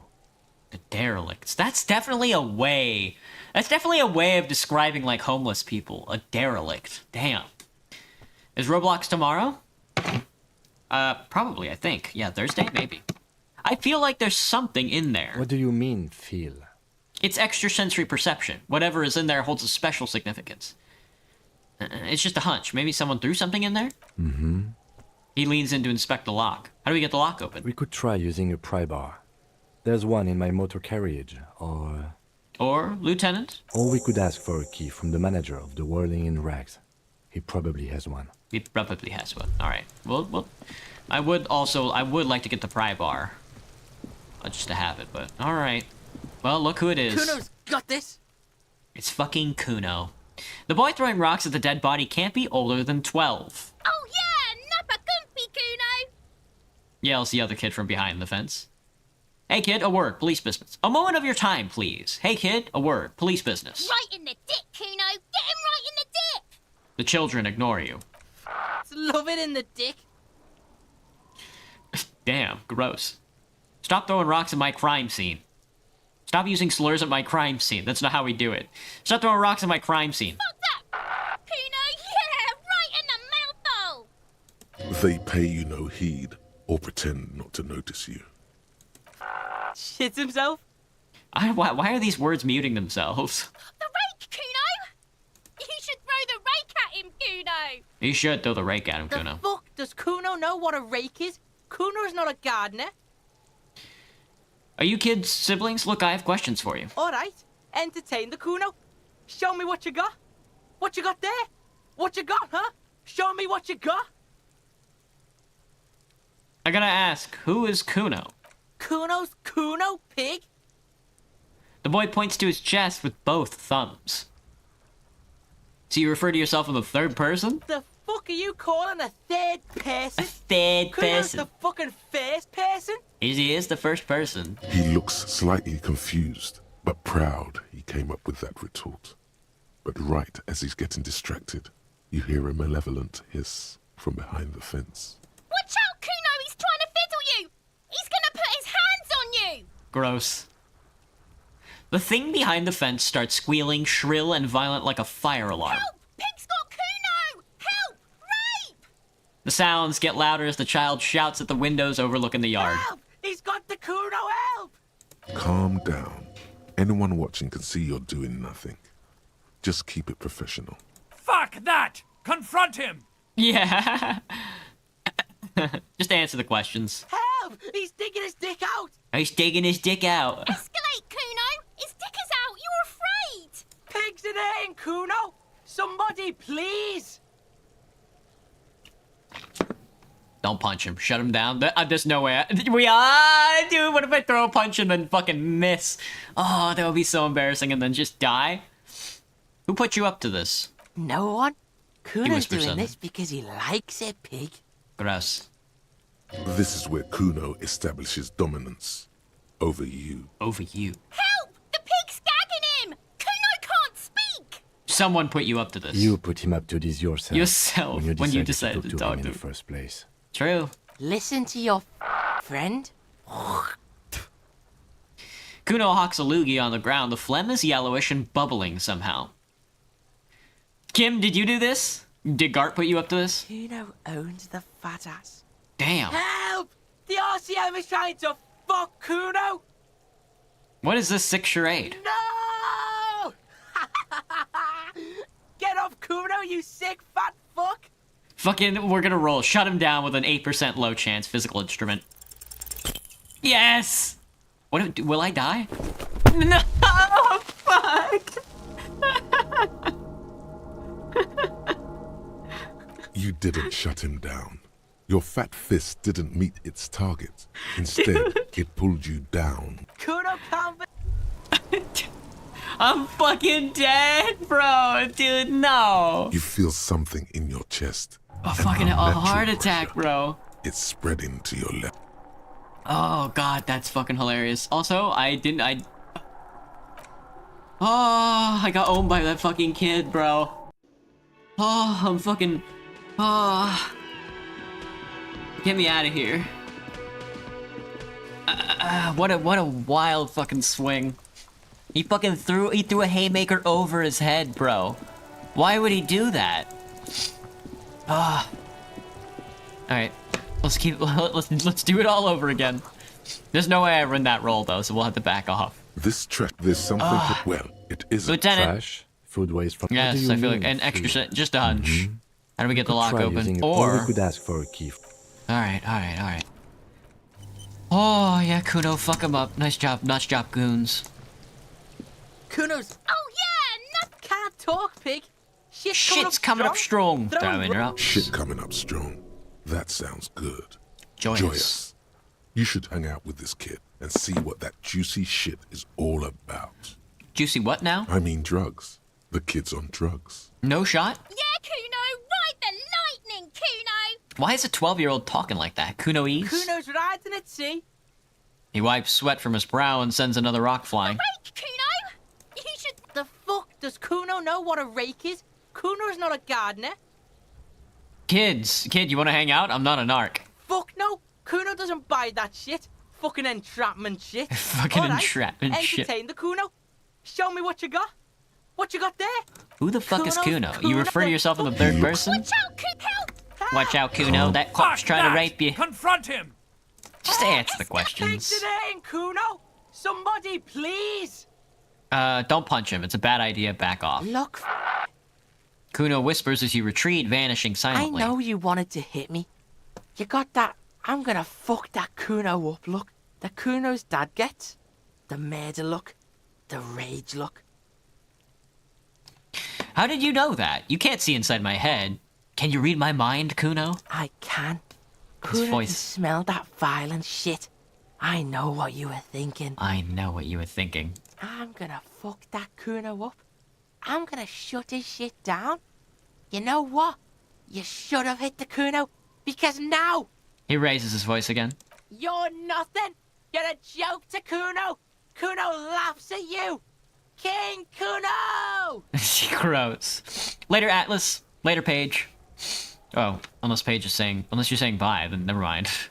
The whole charade was about establishing dominance over you. You backing up means He succeeded. Kuno turned you into his prison, bitch! You're gonna be in this shit with Kuno! No, you're not. We can just leave. We can just leave. Bitch, you're gonna be in this shit with Kuno forever! The Pippo-headed critter doesn't let him finish. Whatever, I had some questions about the crime scene. Okay. Kuno is kind to his bitch. So Ask true. the questions, but remember, this changes shit.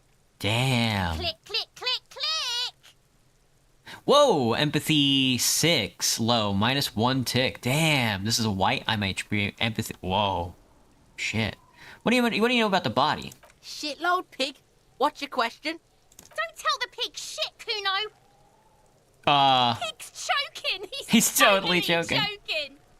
They really know how to make goons, for real, dude. The kids are overwhelmed. My fucking morale. Regain control of yourself and the situation. Kim, help me out. What do we want to know? If I were to want to waste my time, which I do not, I would ask them who he is, how he got there, and the usual. You have no idea what the usual is. Just ask whatever comes to mind. Do you know who he was? Kuno's fuck imp. Kuno uses the fuck imp for target practice. Gross, dude. Why are you sticking your dick in the body? You know how I got up there? Probably climbed. Kuno was busy down the road when that shit went down. So you didn't see it. You didn't see it happening. You heard Kuno. Kuno wasn't even in Martinez. Kuno wasn't in Revachol. Kuno wasn't regional. Oh, okay. Where'd you go then? I don't know. Some fucking He looks around trying to come up with something. Mesk or I don't know. Some other place. Night City. Kuno was in fucking Night City. Where's Night City? Kuno gives this info out on a need-to-know basis, and you don't need to know. Kuno didn't smoke the gimp, if that's what you meant. Have you seen anybody suspicious around? Just a couple of pigs sniffing around in the dirt. That seems pretty fucking suspicious to Kuno. Yeah, you tell the faggoty, Kuno! What a word, bro. Move on this later. Right now, let's talk about something You're else. testing Kuno's patience here. What are you gonna do, Kuno? Are you gonna punch me? Damn, brother, chill. About the crime scene. You kids often play in the yard? Pig, this is where Kuno plays with his little wooden choo-choo. Fuck do you want with it? I was wondering about that trash container. Don't be wondering about Kuno's shit, pig. As I have a very strong hunch there's something of importance, something I must find. Fuck does Kuno care about your hunch? That's your shit. You figured it out. Kuno is actually a little interested. Kuno might be a little interested. I might have questions for now. Let's talk about something whatever. else. Kuno doesn't give a shit. Alright, let's roll it. He's on your crime scene, bossing you around. And he's been here for some time too. This is where he hangs out. You have to get more out of him. Kuno, listen, I know this boundary pushing thing is new to you, but it's old news for all us grown-ups. Gross. Kuno, you must have seen all kinds of things throwing stones here. Want to help the RCM bust a murder? Gross. Let's talk like normal people, Kuno. Trying to fuck at the Kuno. Trying to fuck at me. Trying to fuck. Gross. Kuno only gets higher. It's faster, faster, faster. Can't take the Kuno. Stay out of the reactor. Stay out of the reactor. He's right. Kuno gonna fuck you up! Up, up, up! Normal is not what we got here. You've got to work with what you have for now. You gotta work? Alright, I'm off, Kuno. Kuno doesn't fucking care. Kuno doesn't fucking care. Thanks, Coons. You the best, Coons. Alright, before we hit the body, the kid's ladder is rickety, but it's still climbable. Someone's trying to grow herbs in this greenhouse. We found 20 cents and a bottle of magnesium. What's going on up here? The winch mechanism's been oxidizing for years. I've never successfully cracked this thing open. An inconspicuous pile of the roofing material, eternite. What is this? It's nothing. Someone just left some roofing material slanted against an old shack. Why am I looking at this pile of roofing material? Because it's nice and orderly. Well-laid pallets. Easy on the eyes. Easy on the eyes? No, there's more to this. You get this strange feeling. What's this feeling? Hard to say. It's gone now. Feelings pass, you see. Especially the small ones. Especially the small ones. Thank you, Inland Empire. Very cool. We're not going to be able to access... We are not going to be able to access fucking anything in this game, dude. We're not even going to get this body down. Oh, God. The corpse looks at you with bulging white eyes. The face around them does not look human. It's swollen and ready to burst. His lips are fish-like and his tongue like a ball gag in his mouth. You seem to be holding your breath. Look down. A cargo belt twists his neck at an unnatural angle. The body below appears stiff. It's letting out an ungodly rot. The smell seeps in, even through your clenched nostrils. God, what is that? Why is it so bad? Active decay. It's okay to throw up, officer. No one is judging. He's about to blow! Cock's gonna blow, Kuno! Turn away to leave. Oh, God, we gotta get the body he down. still is, Oh, looking endurance right legendary. through Let go of your with nose his white without eyes. throwing up. The body below is... The smell is repulsive. It pushes in from your mouth. More instant and more familiar than anything you'd expected. More fever than odor. It fills your mind, flushing you from within. Let it out, kid. There we go, there we go. Nice job, kid, nice job. Do I regret this? I'm not sure, I mean, I don't know. I mean, every run is different, so... You feel a great force ringing from your stomach. Your body curls and pushes it out. Burst by burst. If we ever do play this again, I definitely do want to do a communist run. You guys should see what the depths of sadness look like, man. Like, there's nothing that, I mean, there's nothing... A failed revolution is... It's such a tragedy. Until a pool of vomit lies under your feet, and your throat stings from the stomach acid. God. It's okay. Happens to everyone. Keep it. Thanks. The hangover is clearly making this worse for you. You could use some ammonia to clear your head. To clear your head. You think ammonia would help? If you can handle the headache. Some officers use it to deal with cadaverine odor. But not you. I can't handle the headache. Okay, where do we get ammonia from? There is Frit nearby, east of the hostel. They usually have a small apothecary. If they don't... He points to the greenhouse. There's a greenhouse here, and a gardener with a wheelbarrow on the corner of the whirling in rags. If she works here, she might have something for the smell. Alright. Alright, lads, let's see if we can't get this damn body down. Ooh, I got the Lieutenant's handkerchief. The handkerchief given to you by Lieutenant Kitsuragi. One corner is adorned with lace and a tiny embroidered portiere. Inspect the victim's body, open the trash container. There he still is, looking right through you. God, why is God, dude? God, the body. Kim? Yes? Alright, well, that's about as far as we're gonna get on the body, I think. Yo, girl. What up? Kuno, the pig's getting pretty close to me. Come to snuff my shit out, I think. Take one step closer. Am I using the communist tag? Am I using it on Twitch? I didn't know that. If so, then I need to. Looks like it's time for me to go, Kuno. Pig's come to take me in. I just want to ask you some questions. I'm going away for a long, long time, Kuno. Going away for life. What's going on there? Fuck are you trying to pull, pig? Listen, child, the smell is so bad that I threw up and I was wondering. Stay away from me, pig. You don't want to see what happens when you corner me. That's weird. That's weird, but okay.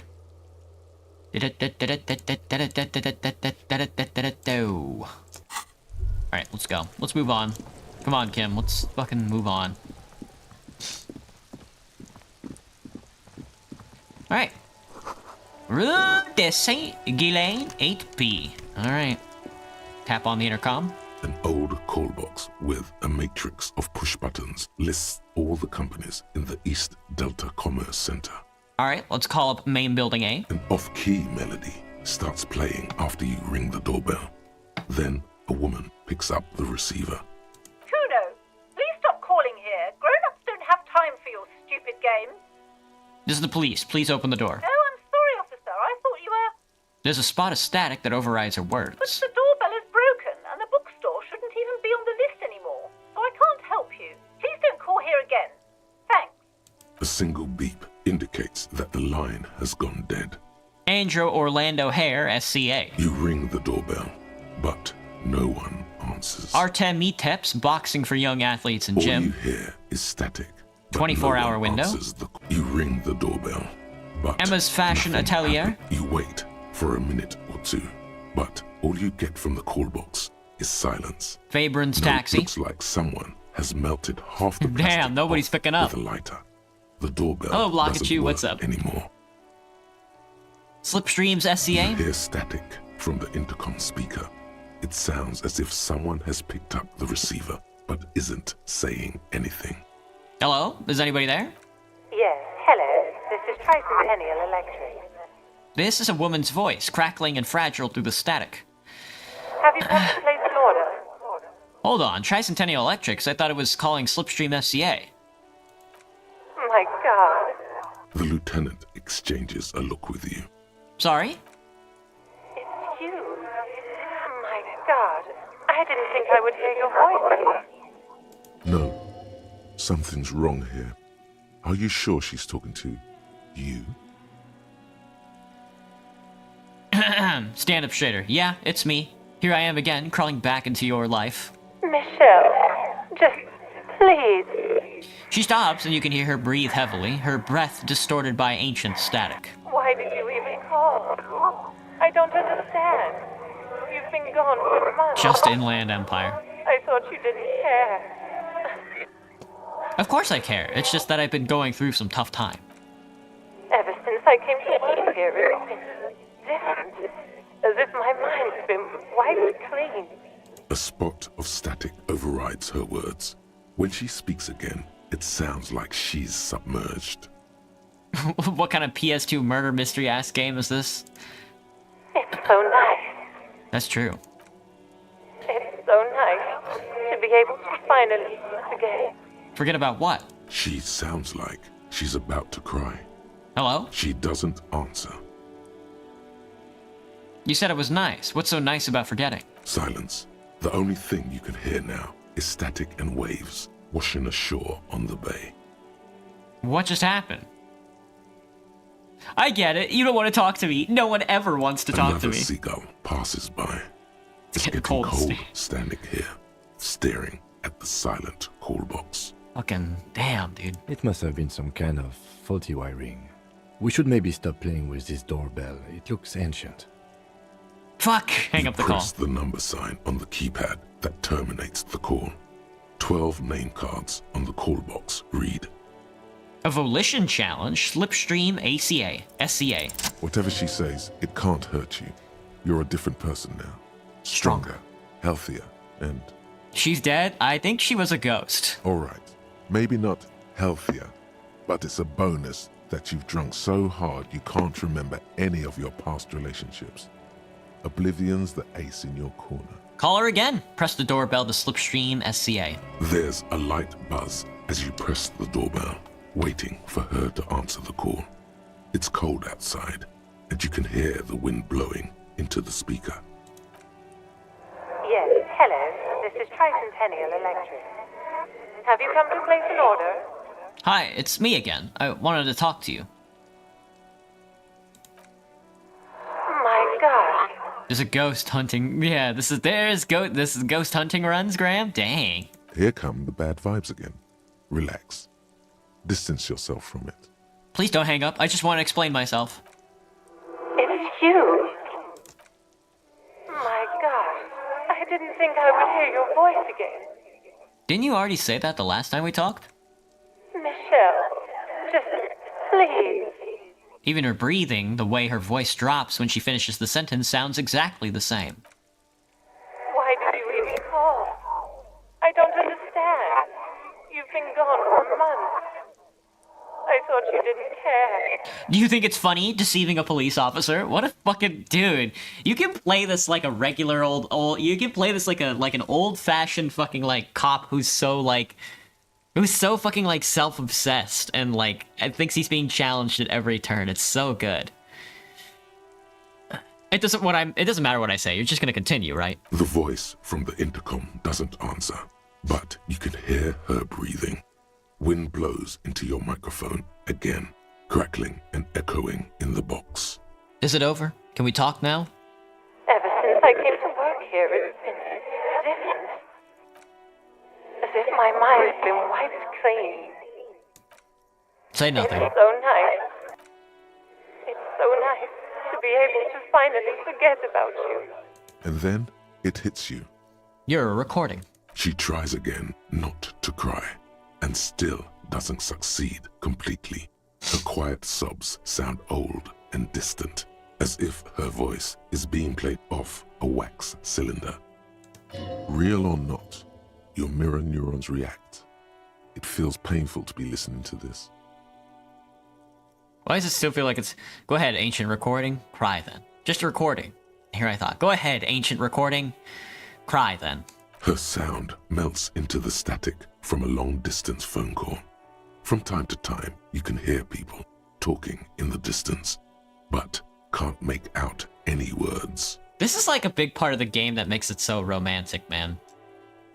It really is just like the whole story is about like love lost and then revolutions failed and ghosts from the past just inhabiting this awful fucking area, you know? Thank you, Clunk, for the 3 roses, buddy. Makes your day better, Majimo. That's good.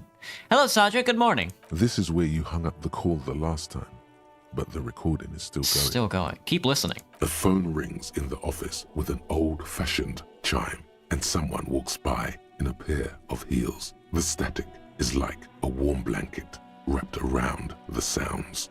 Anybody there? No one replies, but the static grows stronger like rainfall. Hello, demon. Then a female voice speaks out, completely different from the one before. Glorious and total somehow. Crawling inside your head. My kind of game, Graham. Yeah. It is.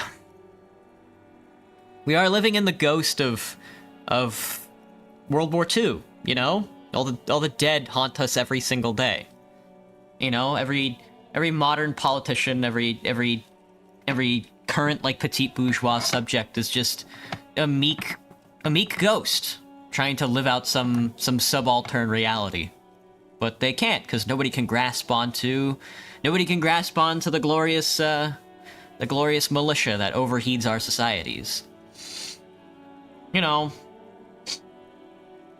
these world-altering superpowers that oversee our societies can't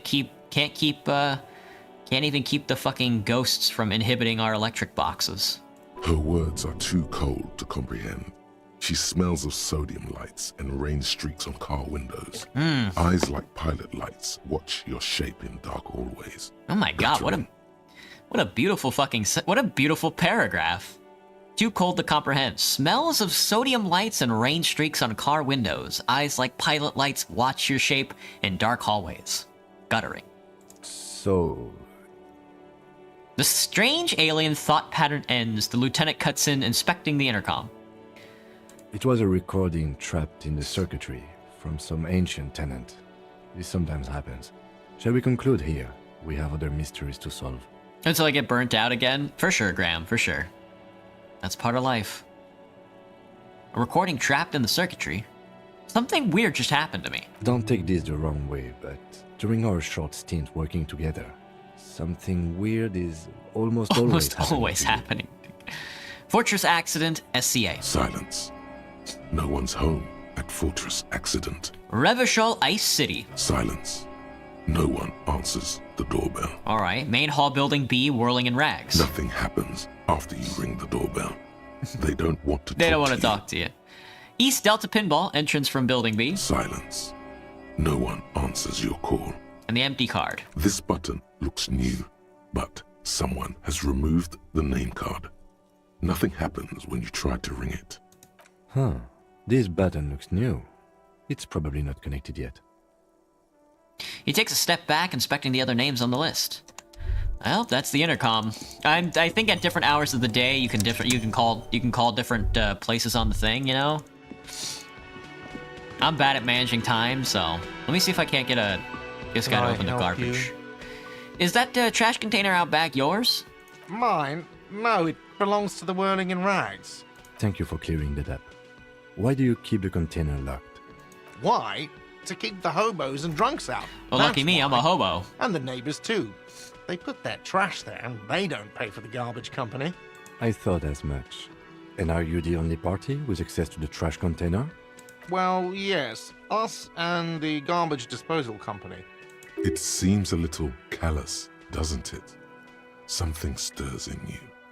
What is this feeling? Prod at him and find out. What if I told you I am a hobo, or soon to be one, rummaging through that trash? Will you keep me out too?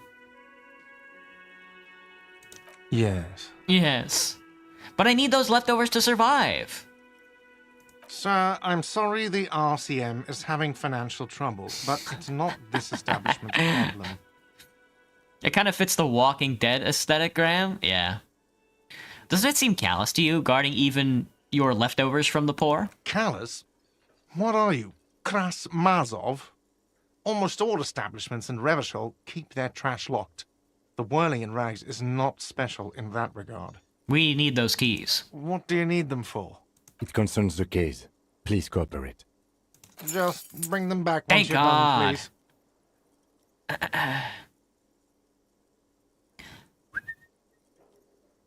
By the way, I'm gonna sing karaoke here. Absolutely out of the question. He does not want me doing that. You wait and see, cafeteria manager. Yeah. Absolutely in the question. First we find a sad banger. Then we sing this place to shit. And we sing this place to shit, dude. We are gonna sing this. We are going to sing these fucking walls down.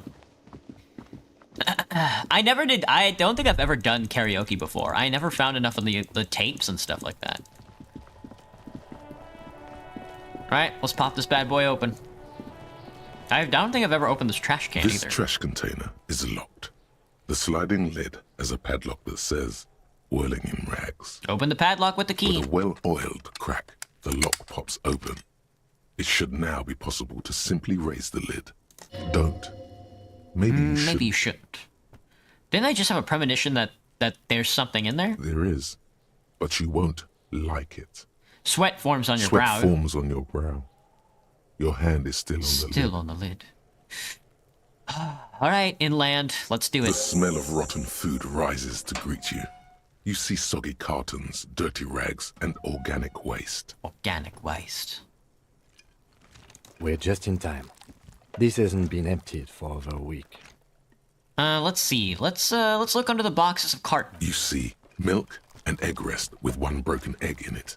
Some pasta wrapper. Picking up the soggy packages somehow feels familiar. Feels familiar. A box falls into pieces in your hands. Batiste Soleil cereal. There are plastic pasta packages below. And turbo noodles. Nothing of note, however.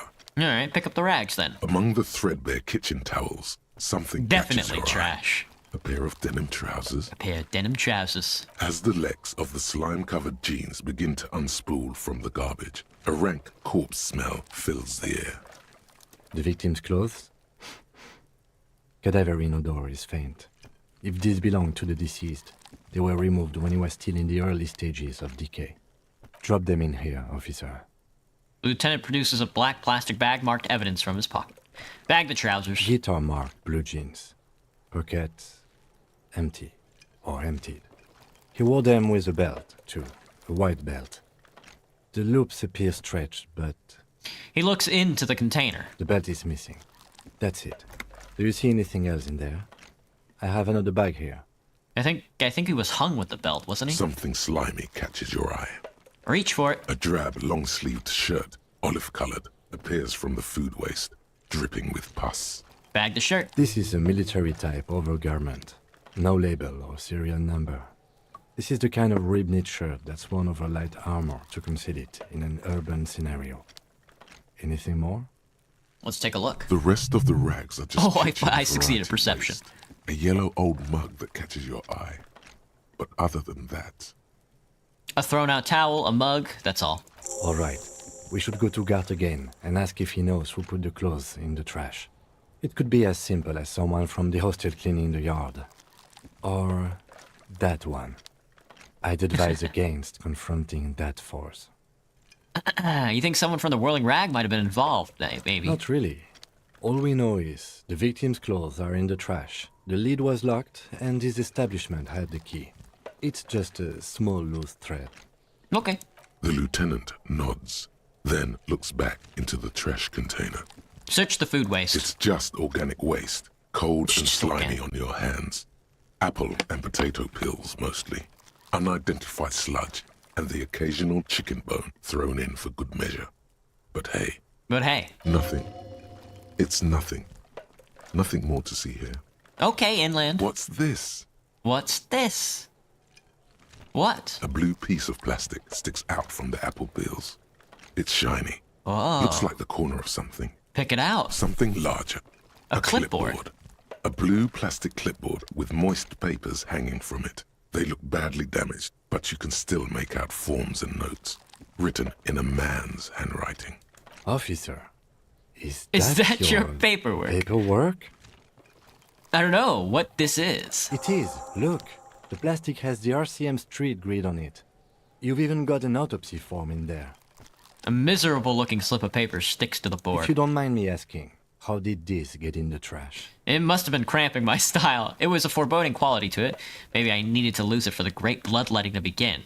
I think I didn't want to be a cop anymore, so I threw it away. Someone from the Whirling Rags threw in the trash? I don't know. I'm boring. It has a foreboding quality to it. Maybe I needed to lose it for the great bloodletting to begin. What are you talking about? I speak at the tongue. Doeth thou also thorough inventories? You should take stock of your notes. Make sure it's all there. Official notes contain informants' names. If some of it has fallen into the hands of the RCM's adversaries, bloodletting may well ensue. Alright, let's do that. It would also not hurt to start taking notes on the case. Now, tell me what your eagle eyes see. Or are we finished? The mug. I'm getting that mug, too. You pick out a broken mug with an oddly racist depiction of the yellow man frolicking in saffron. An antique? Only in its social sensibility. Take the mug. The container sounds a muffled gong. It is a... That's one thing off the list. I think we got it all. Leave. Alright, sweet. We got our clipboard. We got the racist mug. The racist East Asian mug. And our damaged ledger. This is the ledger you found in the trash. It's full of notes written in the man's dense cursive. Have a closer look. Maybe it can be salvaged to start keeping notes on the case. This broken-eared mug somehow made its way into the Whirling in Rags dumpster. It depicts a person of Sumerian descent frolicking in a field of saffron flowers, buck-toothed and grimming feeble-mindedly. It seems to be a cheap knockoff of some colonial-era antique. It's just a racist mug. What's there to read here? Not much. There's quite a lot to read into here, actually. Look at all the content. Oh boy. Here we go. Here we go. What are you going to say about a broken, tossed-away mug that you dug out of the garbage? Push this in the face of every merchant I find and tell them this is your inane ideology. The mug will be useful by announcing it and earn a political capital to mask my badass hustling, i.e. fraud and embezzlement? The mug didn't belong in the trash, it was just a funny mug. Can't anybody laugh anymore? Well, let me see. We're not really going down Motorix, so... it's gonna be hard for us to do, like, a capitalist run. But Psyche might... I don't know. Psyche would be hard to do, like, a capitalist run for, I think. But let's do it. The mug will be useful. By denouncing it, I can earn political capital to mask my badass hustling, i.e. fraud and embezzlement. If you want to earn some change by guilting people, go for it. But if you want to earn real dough, finish the case and start getting paid. If you want to earn real dough, do your job. For sure.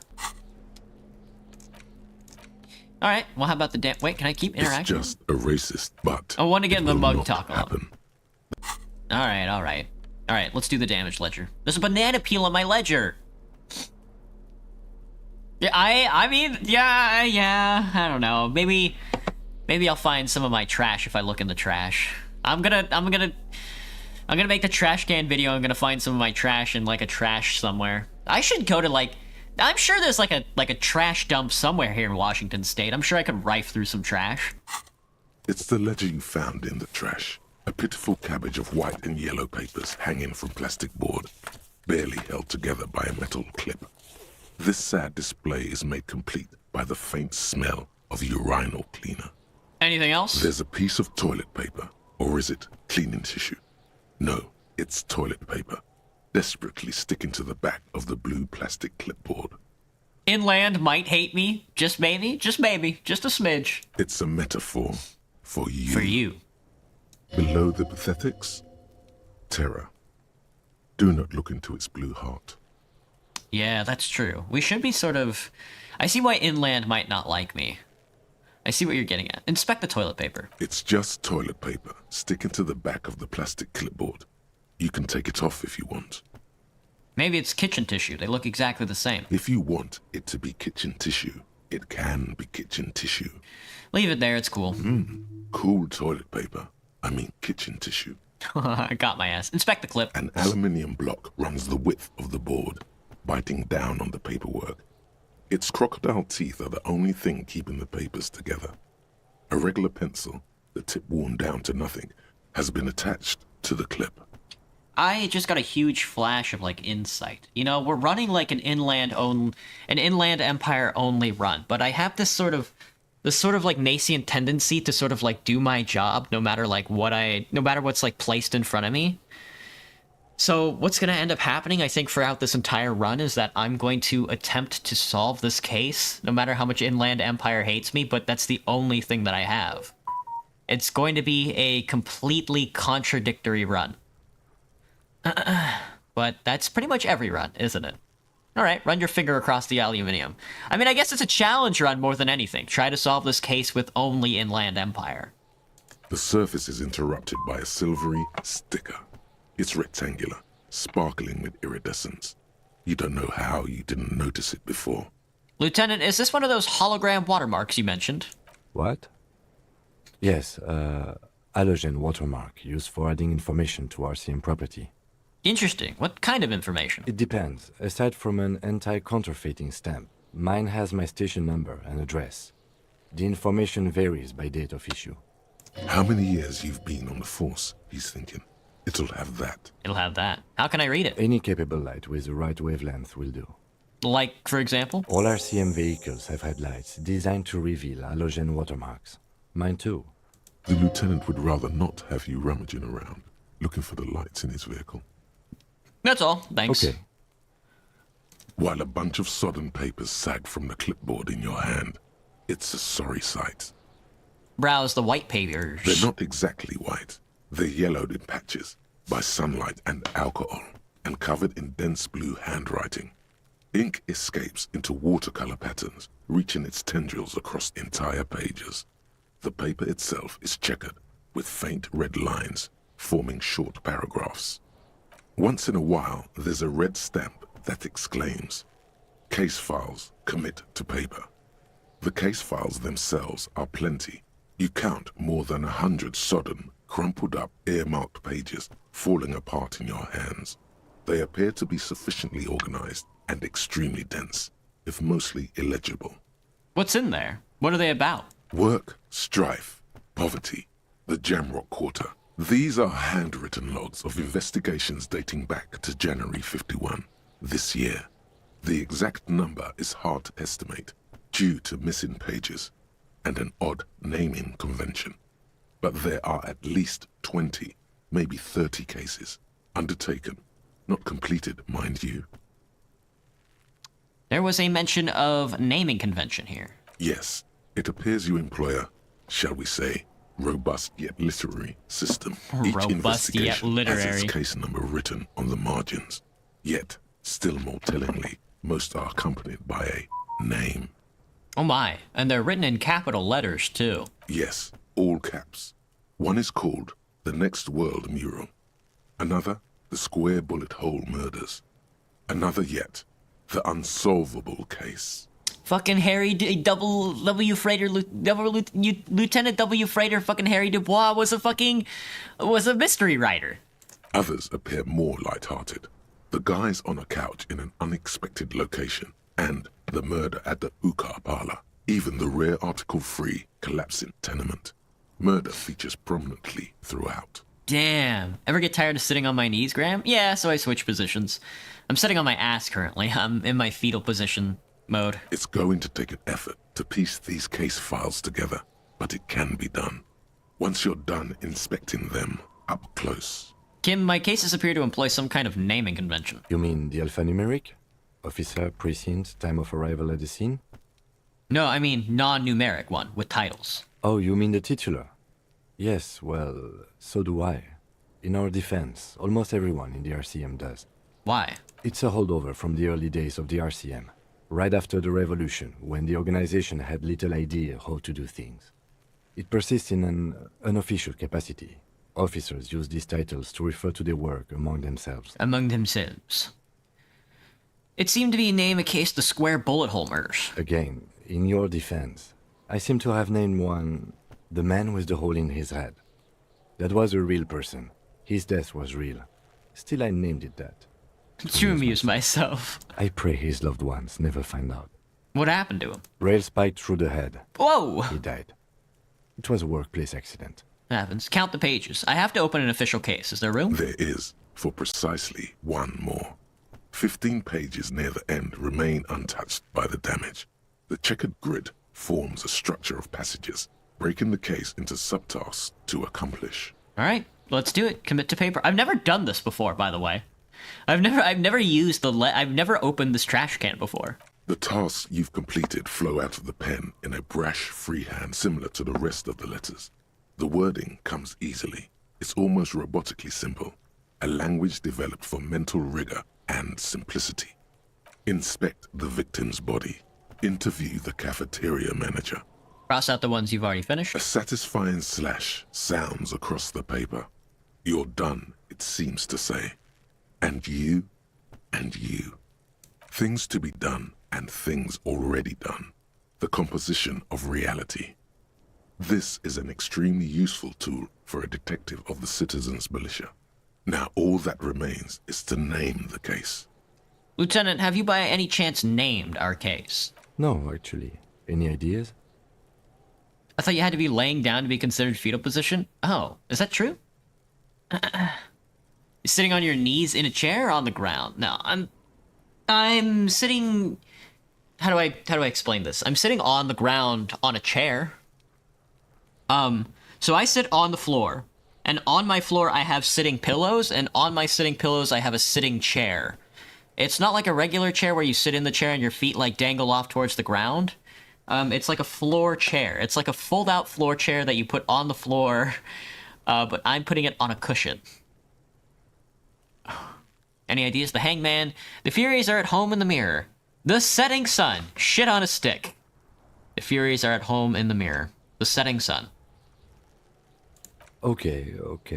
It's a good name, but it has one problem. This case has nothing to do with the setting sun. At all. It has nothing to do with that, so... Something more concrete, perhaps? Do you have something concrete? Mundane. Usual. Usual. Usual is boring. We don't do that. We don't do that. The Furies are at home in the mirror. Furies? Yes, well, I don't know. I have to be honest, I'm not experiencing the internal strife that refers to. And also, he furrows his brow. Could you make it less poetic somehow? Just a normal case name, you know? Think, what would that be? A good normal name. Shit on a stick. Yes. I have to tell you, officer, I don't appreciate ironic titles. Other officers will have to use this as reference. If it's idiot or cockfinger... Cockfinger? They're not going to get it. They're going to think an idiot and a cockfinger were on this case. So, do you have something less funny? Fun is outlawed with this guy. What a knock! I don't have another name. Sorry, Kim. Oh, well, then maybe I can suggest one. Go ahead. The Hanged Man. He really likes that name. I'm not feeling it. Are you sure? I think it's pretty serviceable. Not feeling it. Okay then. The case doesn't need to have a name. It actually does. You've offended him. All right, let's name this case. Fine. For inter-district cooperation, let's try one more time. We'll name it the What do you Hangman. want to name it? Great. That's great. That's actually what I was thinking too. The Hanged Man. Good, strong name. We have a very good name for the He's case so now. excited, dude. Sounds extra complicated just to sit on the ground, just saying. I disagree. Must get uncomfortable after some time, so it makes sense. Yeah. Imagine that, but sitting on a chair all day. Yeah, imagine sitting on a chair but not being able to move around. I sit on the floor where I can move around. I'm going to start calling it the Hanged Man. It's good. The for something ultimate you reason don't why I do all of this stuff is because I'm poor. But my excuse is that it's actually healthy for me. I'm done inspecting these. Close the case files. You don't exactly close them, so much as distance yourself from the smelly papers. They're a little further from your nose now. Can I read the case files now? Yes. What? You can piece them together using the alphanumeric code on the margin. It always begins with HDB 41. Then, date of initialization and time of arrival on the scene, followed by the title. For example, HDB 41120111700. The Next World Mural. The Next World Mural.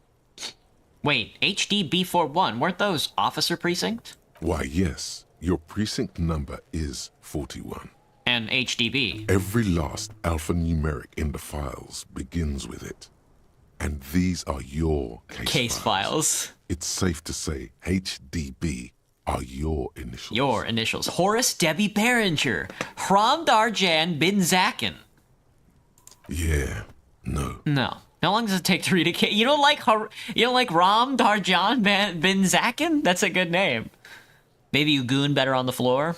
Poor in money but rich in discussions about sitting on the floor? Dude, you guys are getting a feel for this game. You guys are starting to talk like this game, man. That's excellent. That's exactly what I want.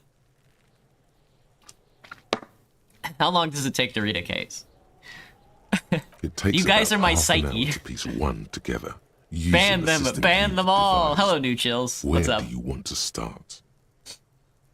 It takes almost half an hour to piece one together using the systems you devised. Where do you want to start?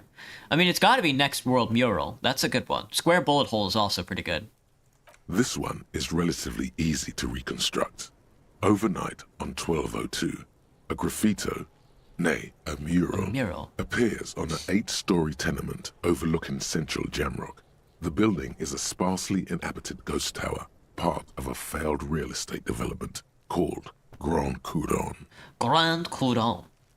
You do goon better on the floor, just like laying down with your dick and balls in your hand, looking up at the ceiling. Nice. What do you mean we're not real? I figured, Graham. I figured you're just the figment of imagination in my brain. The mural is enormous. Two silhouettes, a man and a woman, are kissing. The text cut into their form reads, "True love is possible only in the next world. For new people, it is too late for us. Wreak havoc on the middle class." So true. True love is possible only in the next world. For new people, it is too late for us. Wreak havoc on the middle class. People call it that thing and that fucking thing. It's visible for miles. In 2 days, the station's complaints desk gets clogged with requests to remove the bummer. You and your partner are assigned to the case. The graffito crew is easy to track down. Only the bell lectures have the literage of industrial paint to cover the surface. One of the graffito artists is rumored to be rich. They take responsibility for the execution, but not the design. The ideologue of the Next World Mural, as the crew calls it, remains an unknown. Wait, do I ever find who came up with it? The case files do not show you finding the author of the design. I see. Read on. The crew agrees to clean up after themselves. However, your partner, JV, is against the removal, citing public support for conservation. This leads to a debate in Precinct 41, which then spreads to the streets of Jamrock, ending in a rare plebiscite organized by you and the rest of Row 3. The 9,000 people subjected to the mural's message all of Lakeside, Central Jamrock, and Villalobos, plus half of the eminent domain, participate in the vote. Although the case begins with what appears to be a lot of rambling on the streets as to how juvenile and stupid the mural is, given a choice between two options. The mural, huh?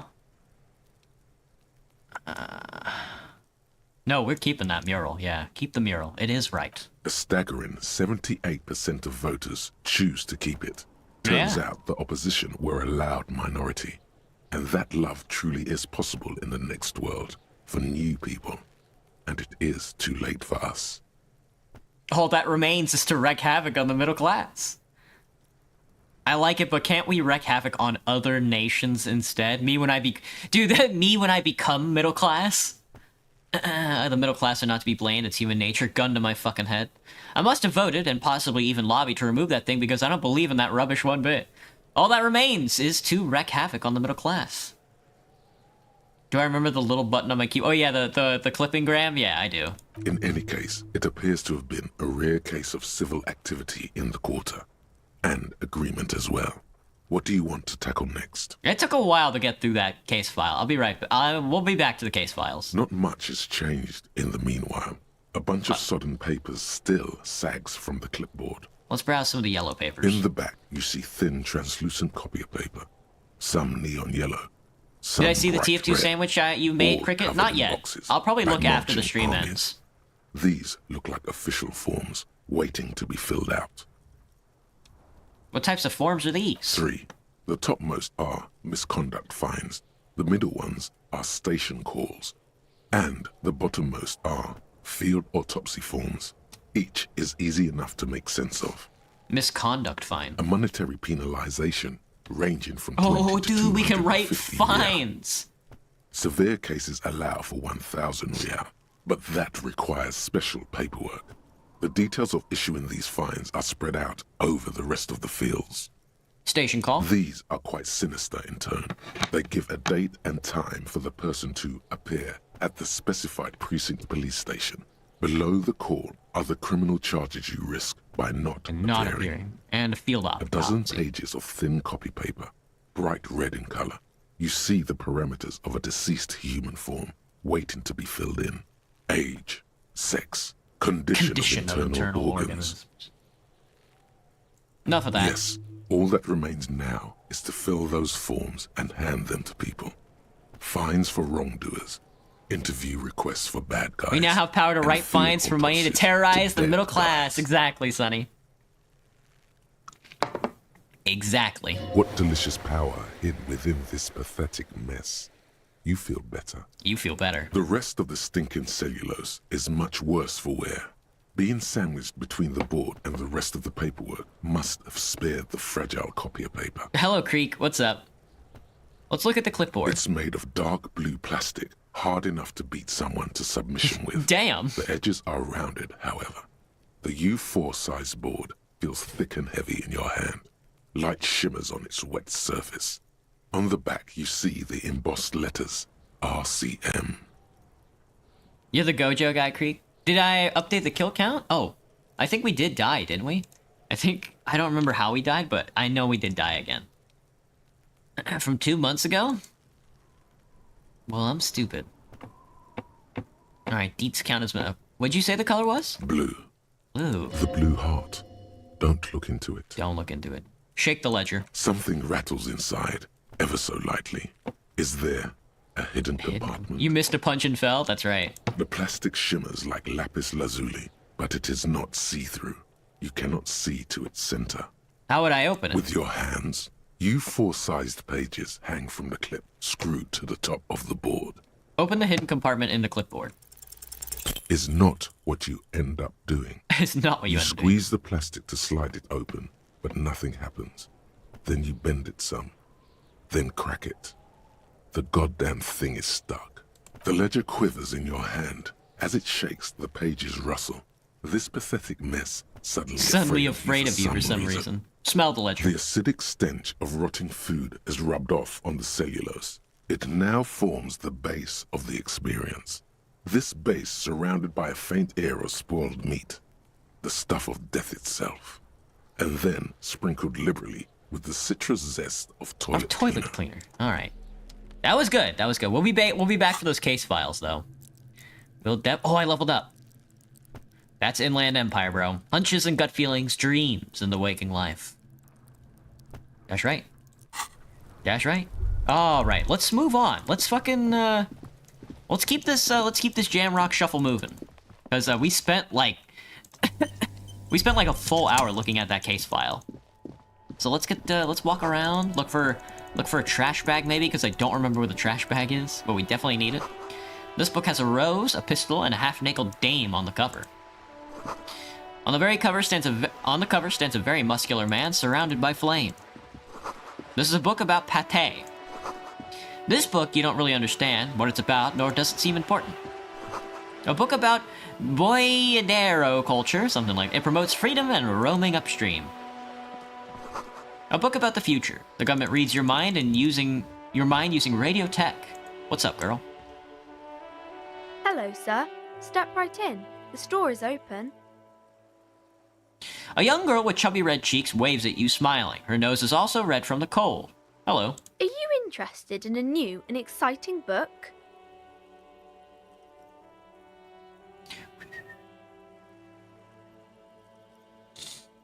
Ban the gooner. My goodness. He stomps her feet to feel warmer. What kind of store is this? It's a bookstore, sir. We sell books, postcards, and some board games. It's called Crime, Romance, and Biographies of Famous People. Whoa, whoa, whoa, whoa. Hold your horses, little girl. What is a book? That is a book. They have stories inside them. It's like someone told you a story in a really long letter. What about a postcard? A postcard is a small cardboard picture. You can write a few words on the other side and send it to your friend or beloved. She is unfazed by your questions. She would consider it impolite to point out any perceived weirdness. What's a board game? Board games are like little games on a table, made to pass the time. There are several different ones, but sailors here mostly buy cards. Fascinating, thanks. My pleasure. Anything else you'd like to know? You can get XP for just asking her what the definition of things. You can buy a new book. Is it okay if I ask you some questions? Okay, sir. I'll try to answer any questions you have. I hope they're about books. What's your name? My name is Annette, sir. My mum, her name is Plaisance. She owns the store. She's inside minding the register or organising the stock. The girl gazes at the window, then suddenly jolts, her eyes wide as if recalling something. Feel free to step in and browse our wares. And you're standing out here in the cold because... I'm signalling that the store is open. Otherwise, people might not know. They'd miss out on the crime, romance, and biographies of famous people. A sudden gush of wind turns the pages of the books on the counters. She covers her face, smiling. You're cold. But she's cold. Can I help in some way? Kind of you to offer, sir. She doesn't know what else to say. What could you do to help her anyway? I should have a word with the store owner, maybe. Oh, no, sir. I'm happy to help Mum by luring in customers. Besides, I have some hot juice in my vacuum bottle to keep warm. Shouldn't you be at school or something? I do my studies at home at the moment. I have to help Mum keep this place running. What is school, anyway? School? Well, mine is a big yellow building on Boogie Street, and the people there run it. They say it's a charity. Isn't school more important than this? You got fired, Gabino? Rest in peace, brother. Mum says it's necessary to do both, because it builds character. Mum says a proper worker is dutiful. Mum? That's how you get ahead in life. You succeed. How's the business going? Mum says it's peachy. She was a little afraid at first. There's talk about this house being cursed. Cursed? Behind her, the window has been boarded up. You sense the boards creaking, twisting for a second, and some kind of doubt in her tense shoulders. Cursed? In what way? Cursed in the way that makes them say that no business has ever really thrived here, sir. That they all go... bankrupt. Exactly. But we've been doing fine so far. This sounds rather serious. I should probably look into this. Narrow your eyes and look to the creaking boards on the window. We can go into the bookstore and ask about the case. But I don't see much more to look into here. Lieutenant makes a note in his notebook. Yes. Please do look at our wares inside. The postcards and board games you asked about are also there, sir. Guess what this is? Uh-oh. What do you know about the other failed businesses? Nothing really, sir. Mum doesn't allow me to sneak around in the back rooms or the cellar. I don't really know what's there. How does this curse manifest itself? It does not manifest itself in any way. It does not exist. I liked it better when we were talking about whether it's appropriate to stand out in the freezing weather. But Kim, the plasmic manifestations. No such thing. The lieutenant stands at your side, stern and serious. Anything girl. else you wanted to talk about, sir? Yeah. Stroke your chin. Nah, enough about the curses Maybe I for can now. tell you about some of our books instead. What is the crime Crime business? fiction is about murders or burglaries or things like that, and the work of a policeman or a private detective who's trying to solve a crime and catch the criminals. Oh. Wait, not crime fiction. I need to know what crime is. Isn't that bad? Point to your head. Crime is what we were solving before this conversation began. Okay, I get it. Crime murder gets the people going. And it's kind of like a puzzle too. You can guess who the criminal is or how the good guys are going to catch him. I'm a policeman myself, by the way. You don't look much like a policeman. She examines you as if to find something policeman-like. Okay, then maybe I'm not a policeman, or should stop being one. What does a cop look like then? Didn't mean to offend, sir. Sorry, sir. It's just that you don't look like Dick Mullen. She points to a book cover on which you see a strapping Vespertine officer. He stands grimly over the body of a dead woman. You know, nobody actually looks like the guy in the picture. That's just a stupid fantasy. It's not your body that's important in a police book anyway. It's your... Wow, look at that guy. I'll never be as good as Mullen. I'll never be as good as Mullen. Don't say that. He's not even real. You're real. That's right, a real failure. Cheer up, sir. No need to compare yourself to a fictional character. Aww. Maybe you can show me some real deductive police work, sir. Okay, Like in the I'm gonna deduce something right now. You fail to deduce Anything substantial. She waits intently. I'm a detective, and I deduce that you are very small. Come on, don't be silly. That's not a proper deduction. Alright, now here's the real question. What is romance? It's the type of book where there's a rich lady and she has to choose between the good man and the bad man. She smiles at the thought, perhaps imagining herself in that situation. Or there could be a story about a poor lady getting a rich man. It's about man and lady business, sir. What about a poor man getting a rich lady? It happens, but usually the guy gets rich in the process. Or should actually be rich himself, but has lost his family property unjustly, like during the revolution or something. I see. Those are unhappy books, for most of the pages. People sad about what they have lost, but then it all turns out just fine in the end. What about when both of the men are bad? These are not very common. You can't have a choice between bad and bad. Nobody wants to read a story like that. Well, what if it's written really well? Well, maybe then it's fine. Maybe if the lady then decides not to pick either, because she doesn't need a bad man. Yes, that would be interesting. What about when everyone is poor? That's really not a proper romance story. That's more like everyday life. Yeah, poor people are boring. I guess, yes. People in books are always very interesting, especially the romance people. What about a book where the man and the lady business doesn't work out at all? I haven't read many of those. Maybe you should ask Mum. Yeah? You think she has... You think she has one about an excruciatingly painful breakup? I don't think it's a romance story if the main characters break up, though. She pauses, trying to figure out an appropriate answer. No, think about it. One where they plunge into a torrid spiral of pain and recrimination. Only it's really long and drawn out, scarred for life, phantom limb. No, I don't know. She looks at you with puzzlement. Doesn't ring a bell? Alright, I'll ask your mom. Yes, she knows books. Definitely. You clearly have issues you need to address. Oh yeah, they're very serious issues. That's enough romance for me. I've had Maybe other some questions. about other books. Who are these famous people? Oh, kings and queens and generals of old, or artists and writers, or musicians, those kinds of people.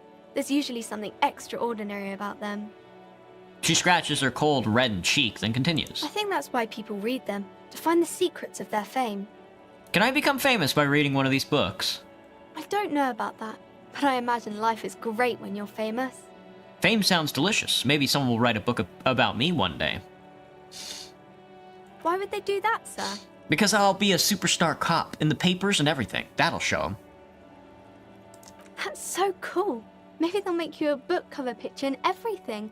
Standing Okay. over a dead body, holding a gun. Alright, let me try and deduce something now. You failed to do. She waits intently. I deduce that you are a girl. Come on, anyone would notice that. Okay, bye. See you around, Annette. Fuck you, fuck you, fuck you, fuck you, fuck you, fuck you. Into the bookstore we go, lads. Who put the clothes in the trash and read the watermarks? We gotta go to the Kanema. Your mom. How close are we to doing this? We're halfway to the Hobo Cop. We're about to be Hobo Cop posting, folks.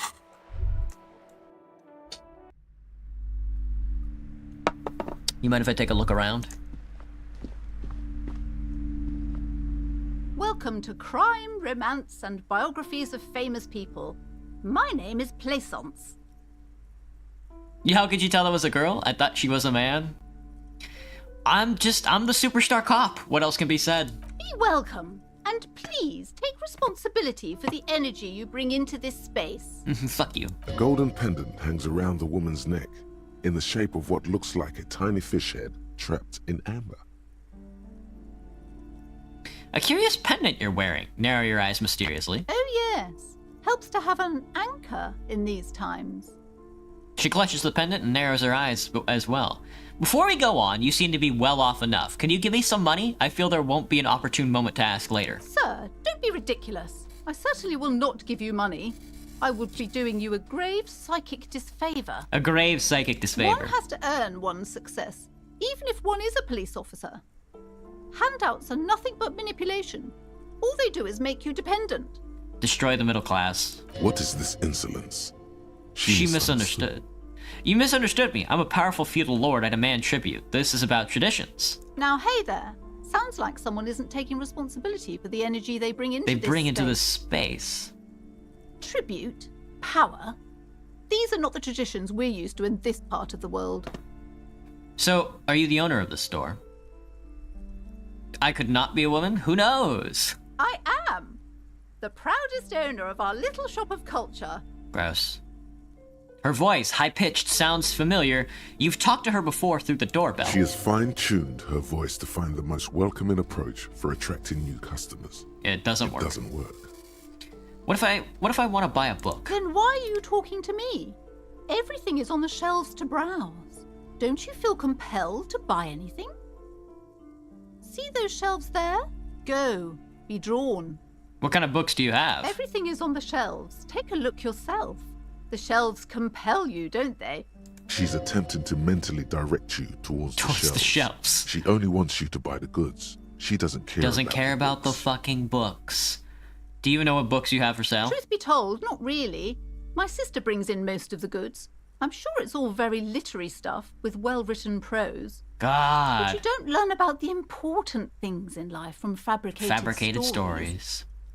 Should a storekeeper know about her wares?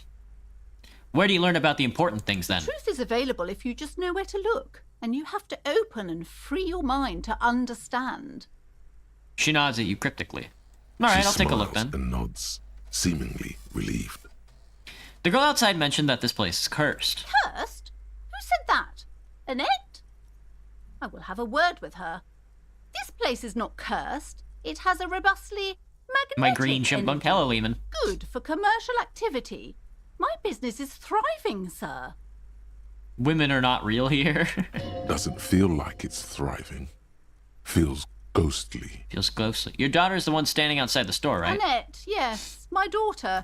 I hope she wasn't slacking off again with her nose in science fiction.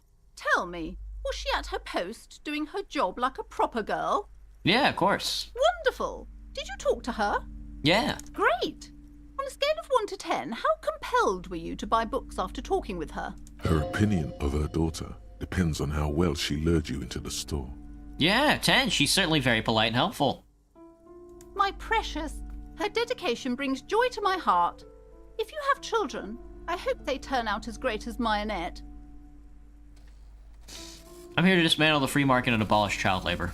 I'm here to dismantle the free market and abolish child labor. I want to click that. The way you're handling her strikes me as wrong. Mind your own business, sir. In our society, people don't get to tell each other how to raise their children. It's none of your or anyone's business. Well, I'm actually here to dismantle the free market and abolish child labor. You must be kidding. There's nothing like that happening. It depends. How much do you pay the kid? Good sir. What does a young child do with money anyway? No, I save it for her, as a fund. She's securing her financial future out there. Slap the cuffs on her. I formally reprimand you for your corrupt activities. Oh, of course, officer. Good work. Are we done with the jokes now? Yes, we've had quite enough fun here. Fine. Lieutenant taps his foot. Okay, let's change the The subject. woman before you scans the store. Her shoulders, rigid and tense. Every now and then, she nudges her glasses. Look how much of a loser you are as a cop, man. You can't fucking... I mean, all the power in the world of, like, a police officer. Sometimes you do eventually end up finding your gun.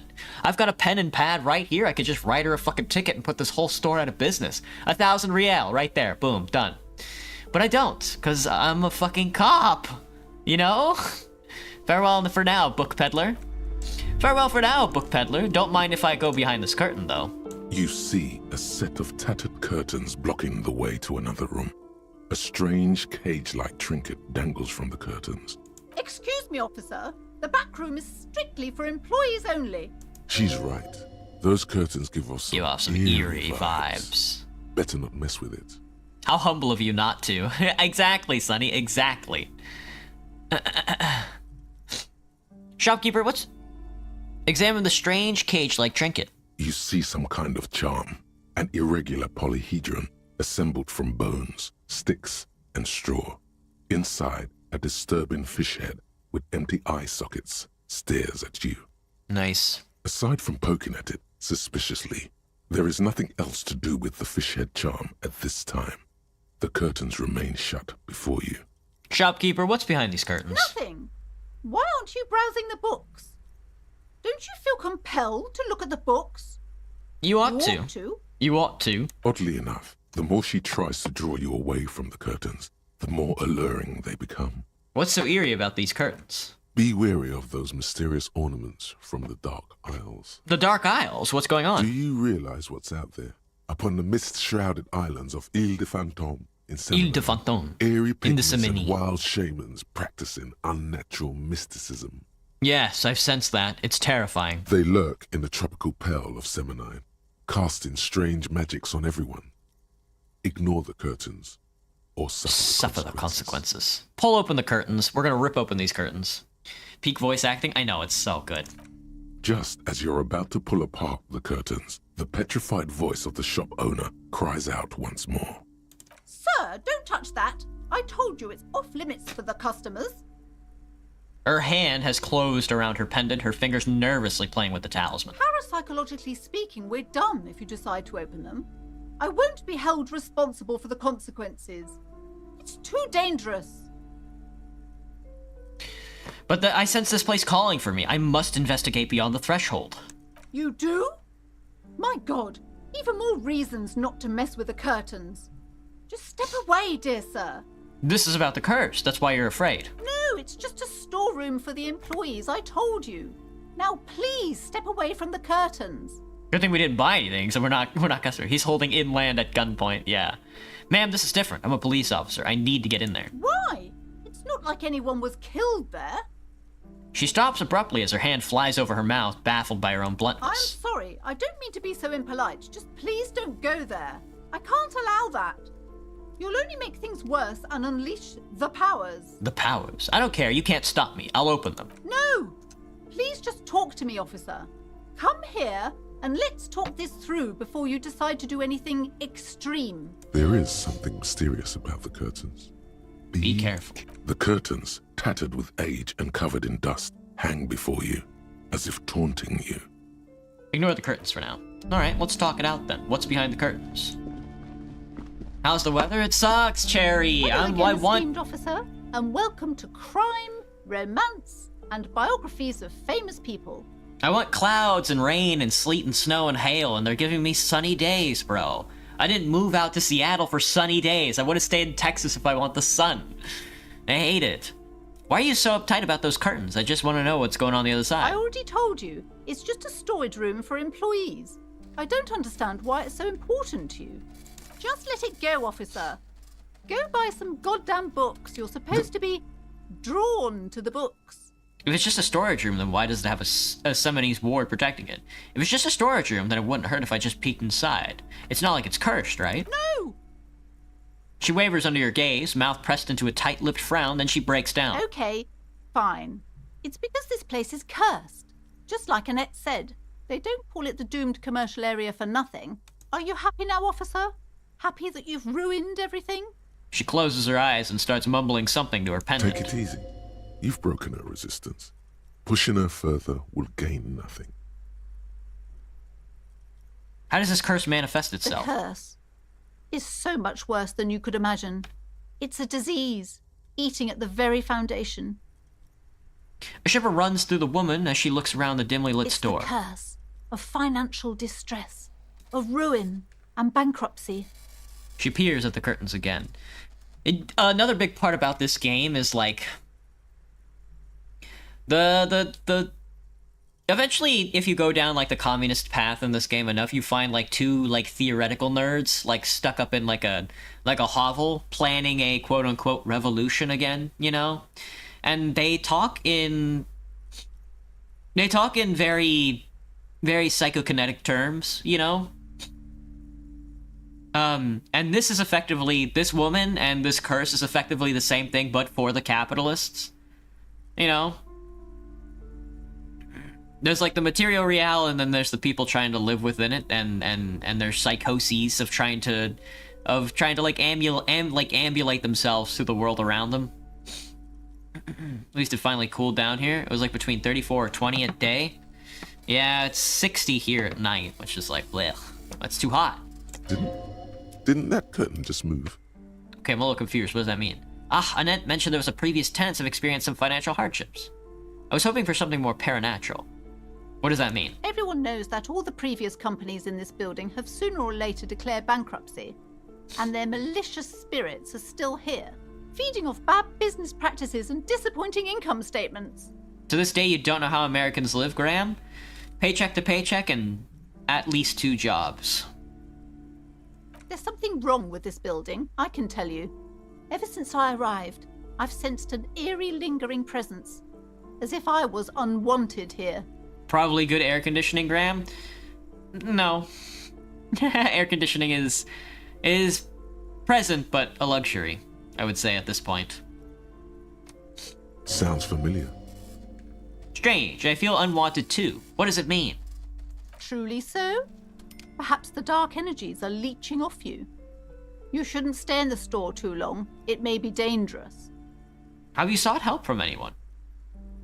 Yes, I've contacted numerous parapsychologists and even a pair of Summonese mediators.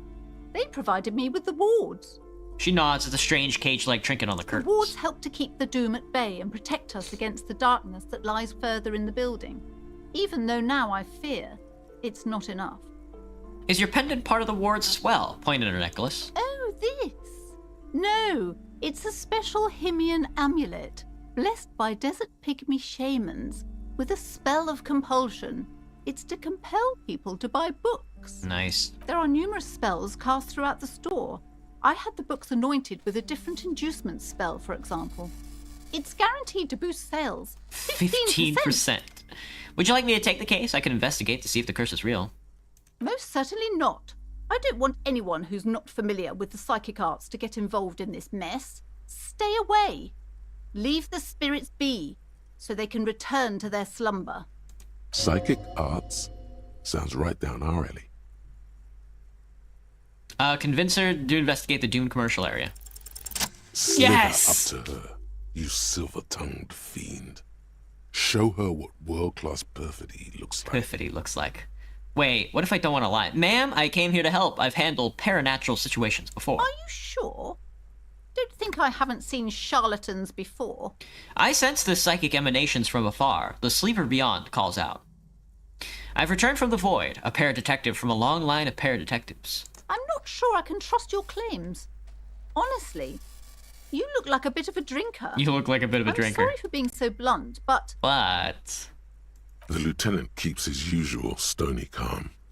He silently picks out his notebook. Go ahead then. Rock her world. Rock her world. He thinks.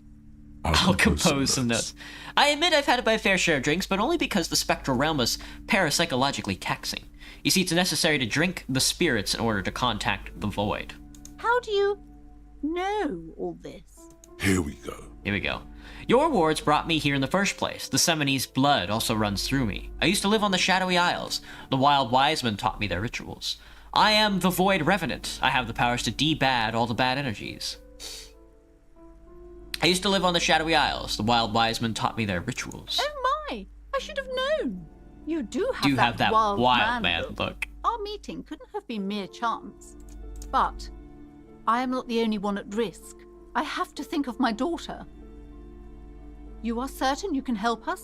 Keep us safe? I can't allow any collateral damage to hit us. Just ask my partner Kim. He'll vouch for me. Oh, The lieutenant mumbles in minor confusion. He has not been listening closely enough. You put him on the I spot. can assure you he is a police officer. Very knowledgeable. If you promise, good officer, then you She might be shuffles- our last hope. Do you swear it? A hand on your heart, on my honor. Actually, I'm not feeling very vibes anymore. The psychic force has left me. A hand on your heart, on my honor. Thank you, sir. There's one more thing I haven't told you about yet. The entity. Do not act surprised. You know of these things, sire. The entity? Yes, a malignant entity that lives inside the chimney. It takes the form of a woman. A witch, most likely. She, or it, must be connected to the curse somehow. Chimney, the passage between heaven and hell, of course. Yes, that chimney is part of Yes. the building's central furnace, and it's What do you mean, enormous. yes? She has barricaded herself behind some metal security curtains. God knows what she's doing there. If I'm not mistaken, she's rolling dice. Some unnatural magic, I assume. You should go find the entity and ask what happened to all the companies in the building. What is the source of this curse? Here's the key to the warded door behind the curtains. Take it. Oh, and please do return to me after you've looked round. I'm quite anxious to know what she has to say about the curse. What you discover in there. Indeed. Unbelievable darkness and ruin. Unbelievable darkness and room. I had a few more questions Okay, about the but curse. please, only a few questions. Never mind, I know the The question. woman before you. Farewell. Thank you, girl. You the best. You mind if I take a book for free? To help with the investigation, of course. Gift books and molten candy. Yummy. The display rack is brimming with worn paperbacks featuring an extremely muscular, sword-wielding barbarian on the cover. Nearly all the titles contain the word Heimdall somewhere. Tell me about the Muscle Man books. Oh, Man from Heimdall. A very popular series of adventure novels. They're awfully immoral and violent books. Why are they so popular? Blood and violence, scantily clad women, epic narratives, all those mystical things he encounters. They're bound to grab those with little imagination and nothing to do. Got my ass. That doesn't sound like something I'd be At interested in. last, someone sensible. However, I still urge you to buy one.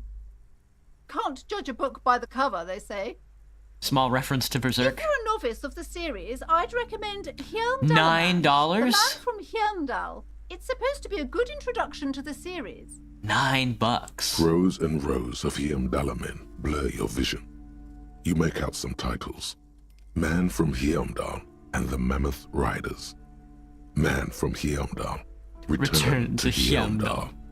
And the solipsistic. Man from Heimdall and the Heimdall Man. Very good. Good God, how many of these are there? Maybe 100. Man from Heimdall and the sages at the end of the world. Man from Heimdall and the false god. Damn. Man from Heimdall and the, scorched earth. Man from Heimdall, the Heimdall colonies. The Heimdall colonies. Man from Heimdall and the swamp beast. Man from Heimdall and the snow crabs. Damn, dude. So lame. Is that all? Not even close. Not even close. Man from Heimdall in hell. Man Damn. from Heimdall and the forest of slaves. Man from Heimdall under the lake. Man from Heimdall, Heimdall burning. There's even The Trial of Death, a pastoral combat game book set in the world of Yondallaman, and so much more. Do any of these books call out to me? Nothing of interest. Only silence and the cosmic background pain radiation. Very true.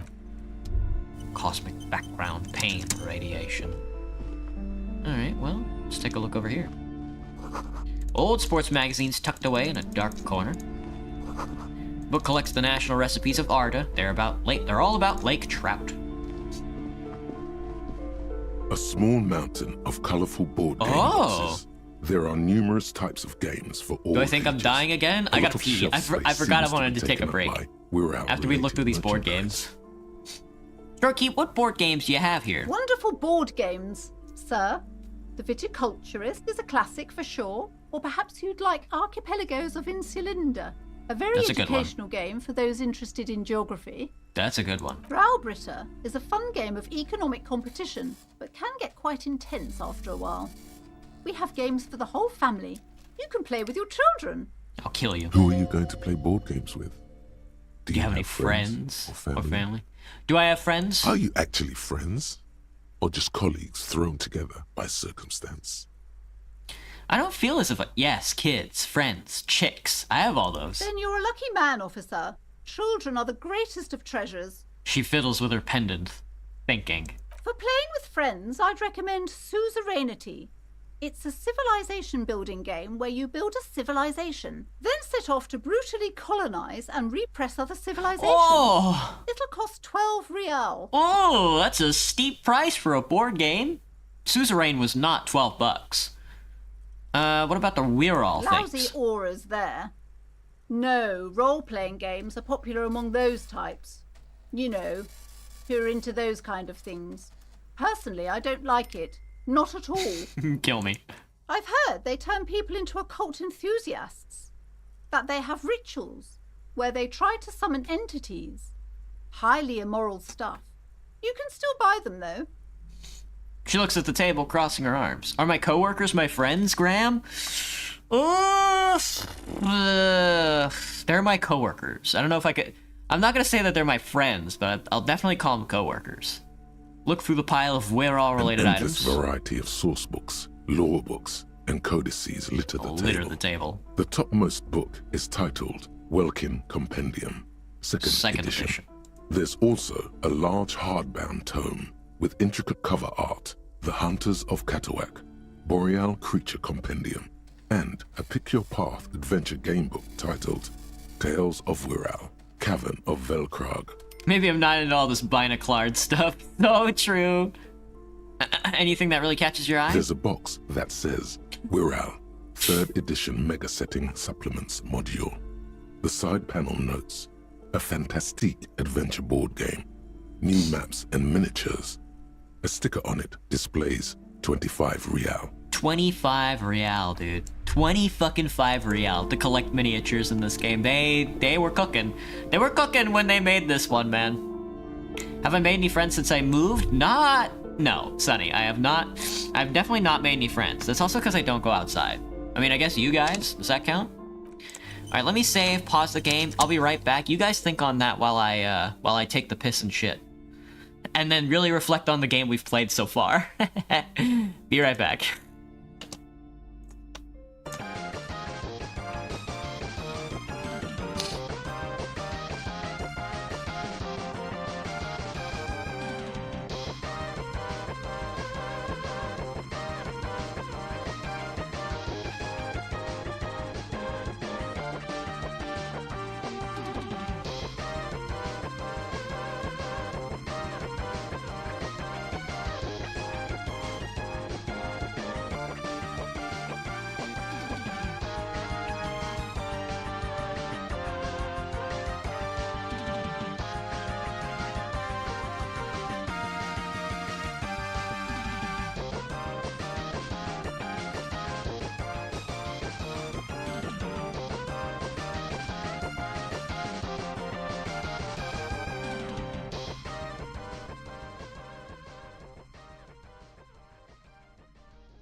Oh, right. Let's get back to it. Damn, dude. Damn. Wow. Alright, let's do this. Fucking do this. Let's keep going through the bookshelves. Did I already go through these guys? These shelves are overburdened with books from the same series. You Dick see Mullen. the I mean, name Dick if we're reading books, it's over gotta be Dick and Mullen. over. Maybe not. What's all this crime fiction? Oh, crime, robberies, murders, even sexual crimes. Whoa. Fortunate to have Dick Mullen and his stories to sort all that out. She's right. You're a police officer, apparently. You should buy all of these. They really do teach a person how to be a proper detective. Maybe one day. Look through the display of book. Crime fiction is a disgrace. An asinine misrepresentation of the physical attributes of the arduous everyday work of actual police officers. Actual police officers. These books greatly overstate the excitement of police work, glossing over how long it takes to actually follow up on leads and eliminate dead ends. The entirety of the game, even. What's more, they completely ignore the psychological hardships of year after year coming into contact with people during the worst days of their lives. Not a single mention of all the stress this work creates upon the officer's family. Detective fiction just doesn't tell the truth at all. Now, would you like a list of all the books found on the shelf? Yes? You see, Dick Mullen on the job. Get Me Mullen. The Stalwart Adventures of Richard P. Mullen. Dick Mullen and the Murder in the Orchard. The Sordid Affair of Dick Mullen. Of Dick Mullen. A killing is declared. Dick Mullen in the murder house. The Final Case of Dick Mullen. Whoa. An obvious lie. Maybe Dick not. Mullen in the clock tower. The Ordeals of Dick Mullen. Dauntless Dick. Dauntless Dick. Dick Mullen's funeral pyre. The murder of Dick Mullen. Dick Mullen fucking dies. Oh no. Turns out he faked it to solve a case. Oh. Any more? Yes. There's also The Dame Who Did It. Farewell, My Mullen. Faking death seems to be a common trope in the Mullen series. The morbid tales of Dick Mullen. A dark tide turns. Tragedy calls for Dick Mullen. Another one with fake death. Fake death. And, of course, Dick Mullen, the murderer. In order to catch a murderer, Dick Mullen must become we the fucking murderer. kill somebody? Will I ever? Most likely not. Okay, Professor. Come on. This is not the way real police solve crimes. The real police are some 20 kilometers away, sitting in an armored motor carriage. Come on, Chester. Tell the story again.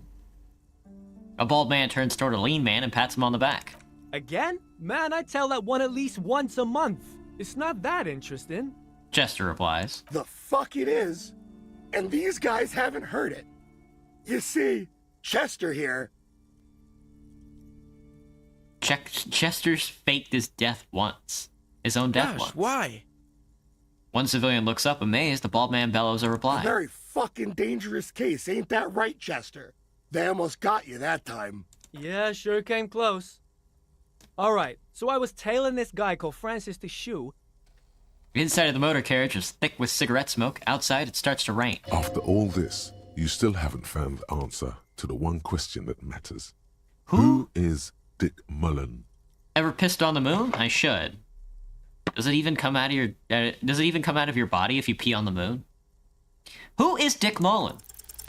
Your quick eye notices a small caterpillar crawling across the spine of a book. The title reads, Dick Mullen and the Mistaken Identity. What do we have here? Mistaken Identity. A worn paperback from Dick Mullen's classic Hard-Boiled Phase. The Damn. premise seems to be that Dick Mullen is framed for the murder of his best friend and has just a few days to prove his innocence. Why does this speak to me? Could it be the motifs of unstable identities and shocking betrayals? That's probably right. I'm a complicated guy full of contradictions. Then this is the book for you. Fucking $7.99, bro. It's a tome of fascist magic. Rather candid. A quaint picture book brochure, very colorful.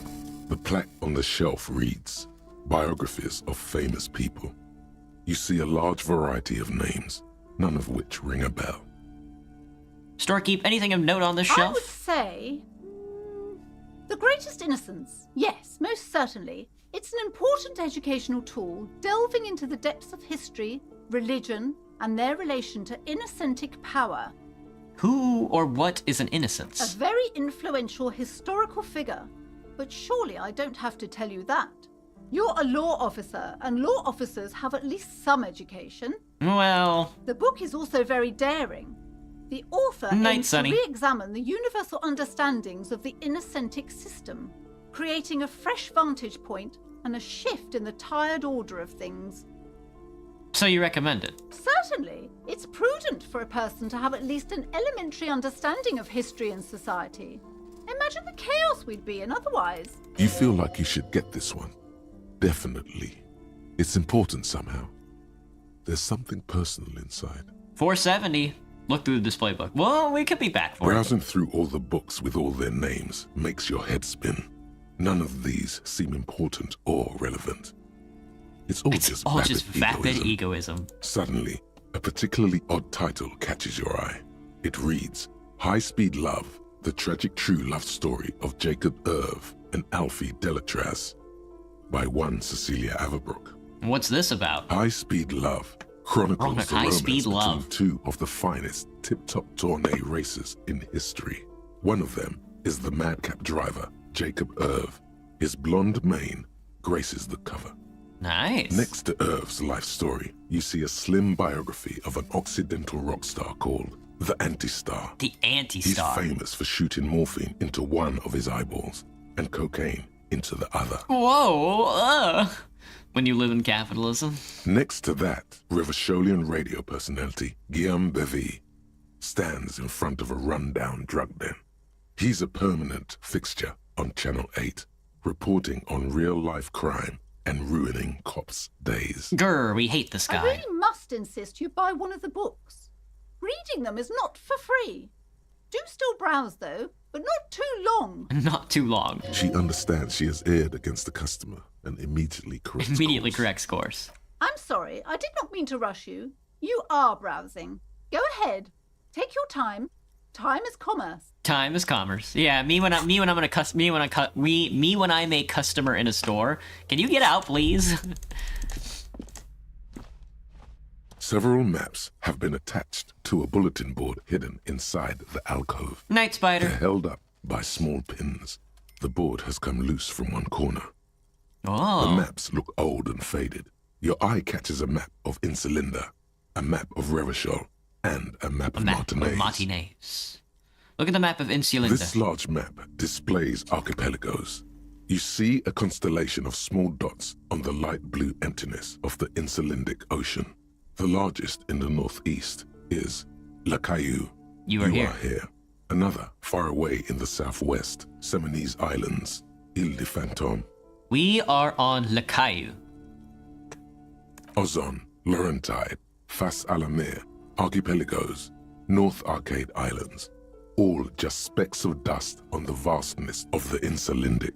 On the edges of the map, the color fades into a blur of dotted lines, black and white.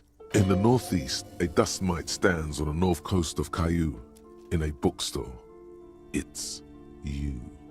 Squint first. Can you see cities on the islands? On Caillou, Revachol, a single black star. On Ozon, Fondelier, and Vilmandu. On archipelagos, Croyan Moran, Villiers. On Seminine, Olduvai, and on Laurentide, Deora of the Seven Seas. Deora of the Seven Seas. Good idea, Spider-Man. Lost little pearls of light. Tiny fires in the dark.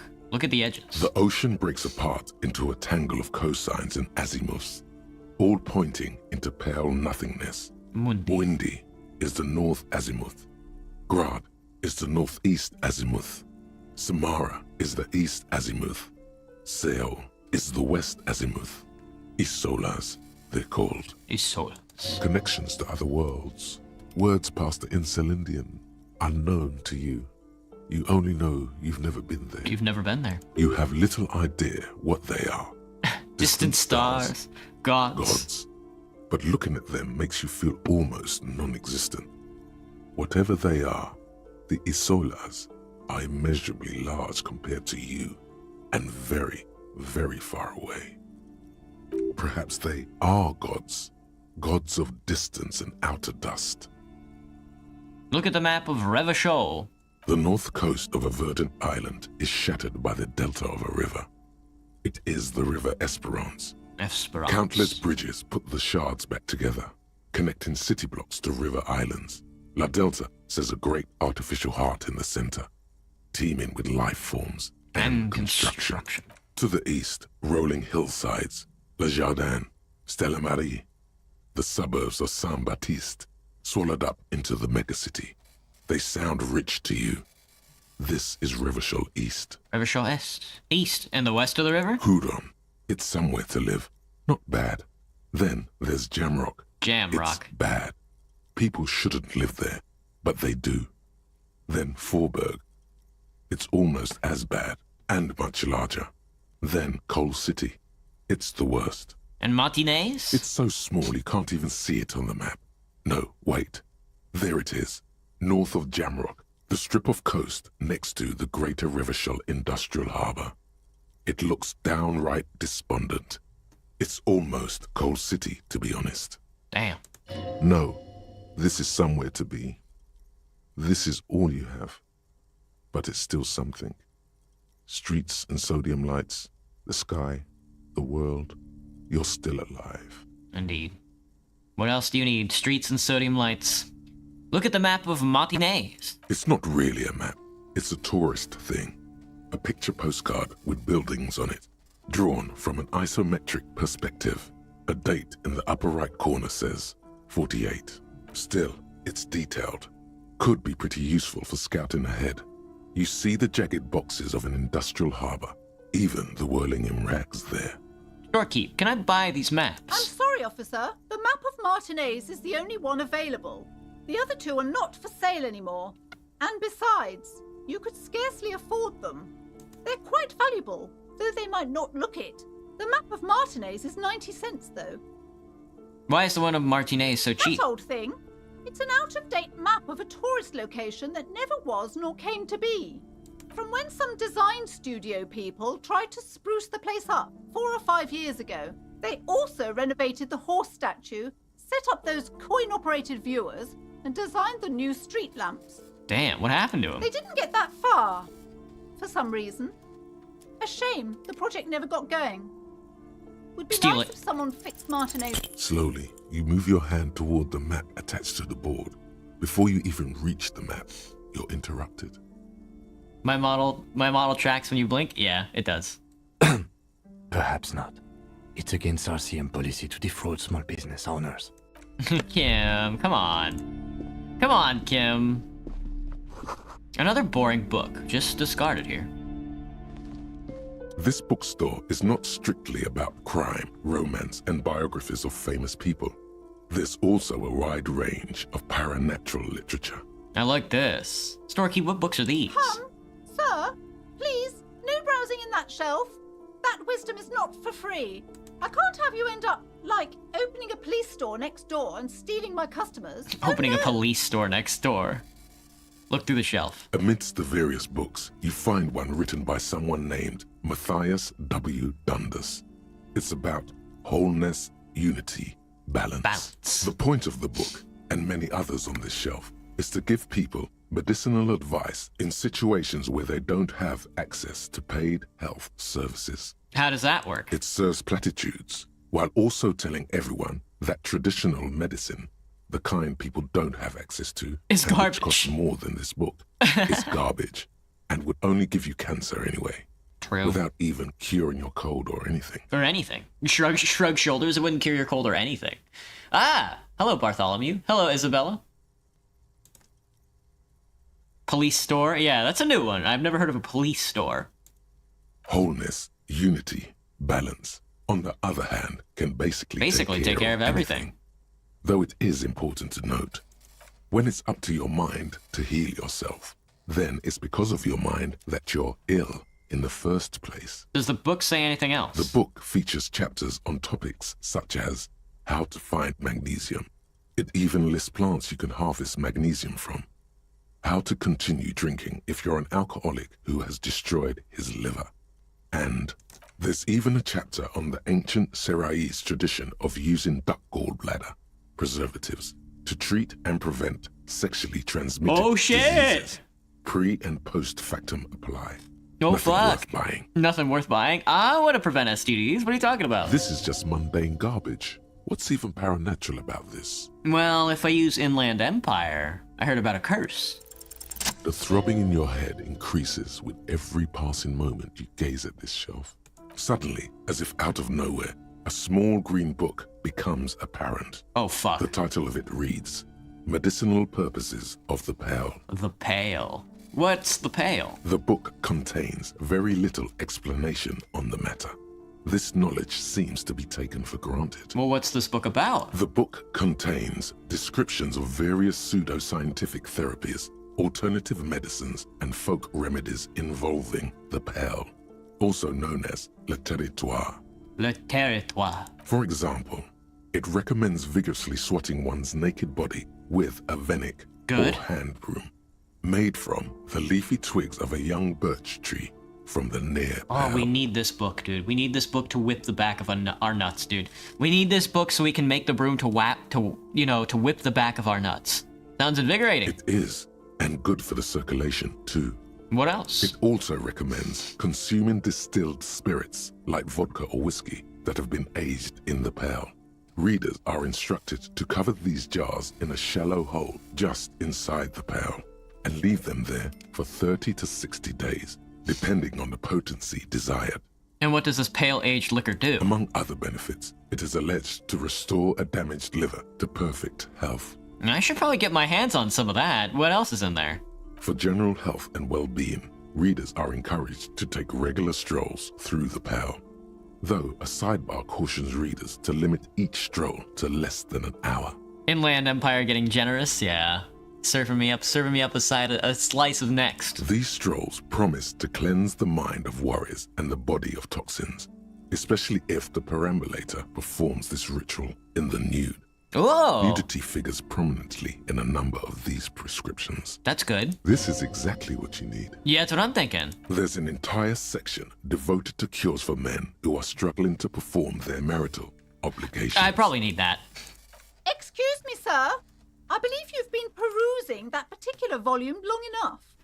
If you'd like to continue reading, I must insist you buy it. All right, we'll come back with $4.20 and buy that book. We gotta find a garbage bag so we can start hustling. All right, let's do this investigation.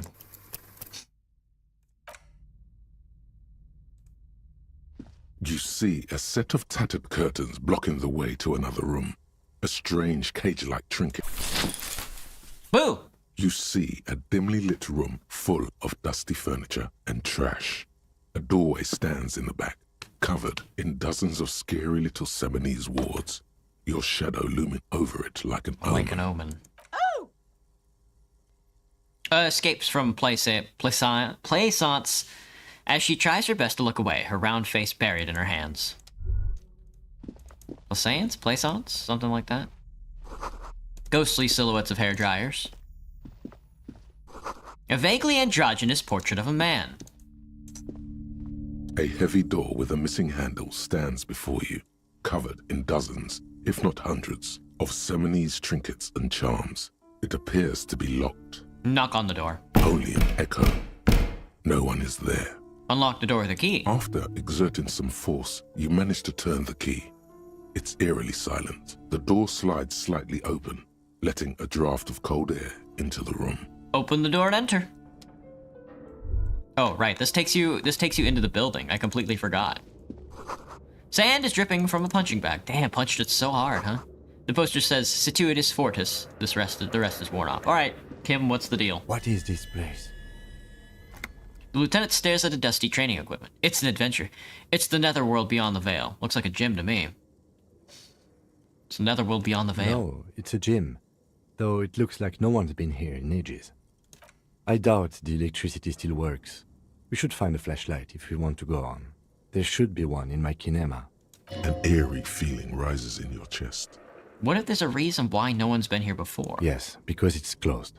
No need to look for supernatural explanations where a banal one will do. Now, let's go get the flashlight, shall we? Yeah, we gotta go to his kinema. Hobo cop.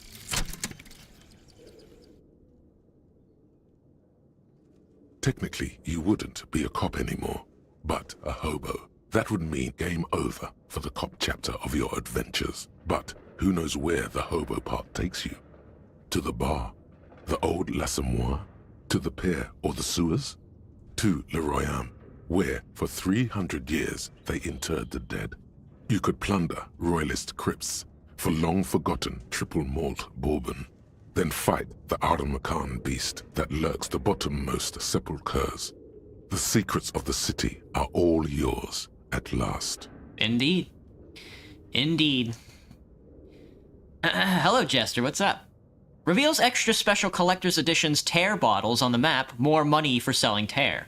Learning cap for shivers has been raised to 6. Not like we need it, but thank you, Hobo Cop, very cool. A cop and a hobo. Who would have thought? Not me, that's for sure. Alright, sweet. Let's take a gander around, we can go get a flashlight. Ooh, what's this? Ooh, a shot put ball. That thing, what? It's $13. A ball used for playing shot put, a favorite pastime of elderly gentlemen. You feel like you should hold on to this and make good use of it. To sell such beautiful old school sports equipment would be a sin. That's a lot of money. Worn out wall bars, they look unsafe. A barbell lies on the floor. The color has worn off its weight plates. Did I update the death count? No. What am I playing? This is Disco Elysium. Hello, Angel Dust. What's up? It's 60 kilograms. Your triceps hum at the sight of these weights. Show the world what kind of beast it's dealing with. Lift them. Why does it feel so familiar? Is it familiar because I'm a weightlifter? No, it's not that. It's the stale smell of rubber, the squeaky sound of sneakers, your bruised knee against the mat, and a whistle. Then the feeling is gone. Would I choose my game?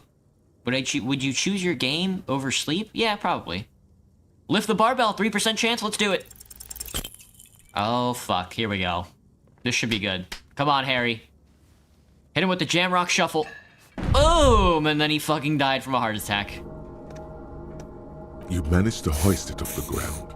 Something like the that. barbell feels wobbly and dangerous. Your hands slick with sweat. Turns out you're no beast. Just an old man with bad form. See? See? This place is cursed. I think I just used my health kit for no reason. Whoops. Fuck you, stupid barbell.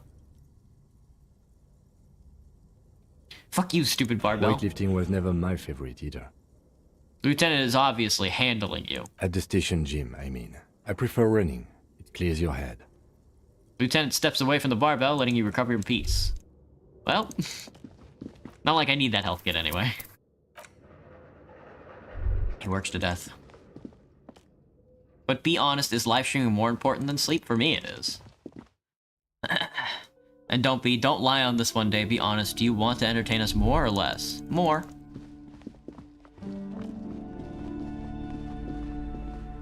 What are you baiting me? You're alive and well. Don't keep me waiting now. What's in there? She looks for In the right that dark expression. sarcophagus. Yes, yes. How was it? It was a charnel house of failed business enterprises, leeching life energy from this bookstore. I knew it. Oh, such horrors that have been thrust upon us. She shakes her head. But what else did you find? Did anything survive? No, of course not. Have you located the entity? You don't have anything of substance to tell her until you found that entity of hers. That's all I can say for now, book peddler. Alright, yeah, let's head to the Kinema. We gotta grab our gear. We gotta grab a crowbar and a flashlight and like a radio and stuff. Before we do all that, we should absolutely look for, heap of snow melts in the wheelbarrow. The sign reads, fuck the police. Piss Piss go home. Pigs go home. The street name is illegible.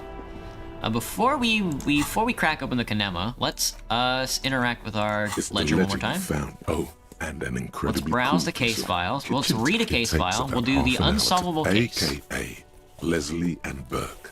Leslie AKA and Burke. The public indecency drunk and the property damage drunk is a cursed case. It has been passed from unsuspecting officer to unsuspecting officer for 10 years. On January 29, the unsolvable case made its way to you. Why you accepted it, it is unclear. Every officer, and indeed most civilians in Jamrock, know it's unsolvable. Is that true? Leslie will always take his pants off when he's drunk. Damn. Burke will always trash everything. It's just what they do. It is their nature. You cannot change the nature of a man, and you can't lock them away because public indecency and small-scale property damage are not punishable by incarceration. That's true. The only way for Leslie to stop flashing his genitals to bypassers and for Burke to stop dismantling signage and rear-view mirrors would be for them to stop drinking alcohol, which, in their 40s or 50s, it's hard to tell because of their distorted features, is a medical improbability on par with you ceasing to produce the expression. Can we just keep them off the streets? You would think that, but you're wrong. Where's the fun in exposing your genitals or breaking stuff in your own home? No, Leslie and Burke are on the corner of Main Street and Perdition, because that's where the action is. That's where the action is. Threatening, fines, dragging them to the station, locking them up in the hellhole Hello, they Zabs. live in, locking them up in the station, hypnotherapy, even trying to get the local gang of Zemyaki to take them out.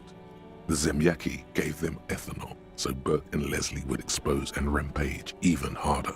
Damn. He tried it all, and still the complaints wouldn't stop, as they hadn't stopped for 10 years. 10 years. It's plain to see from the files that you, Satellite Officer JV, and Special Consultant TH had more important cases to attend to. You uncover cross-reference to several. How do I like ongoing inland, Graham? I investigations. hate it.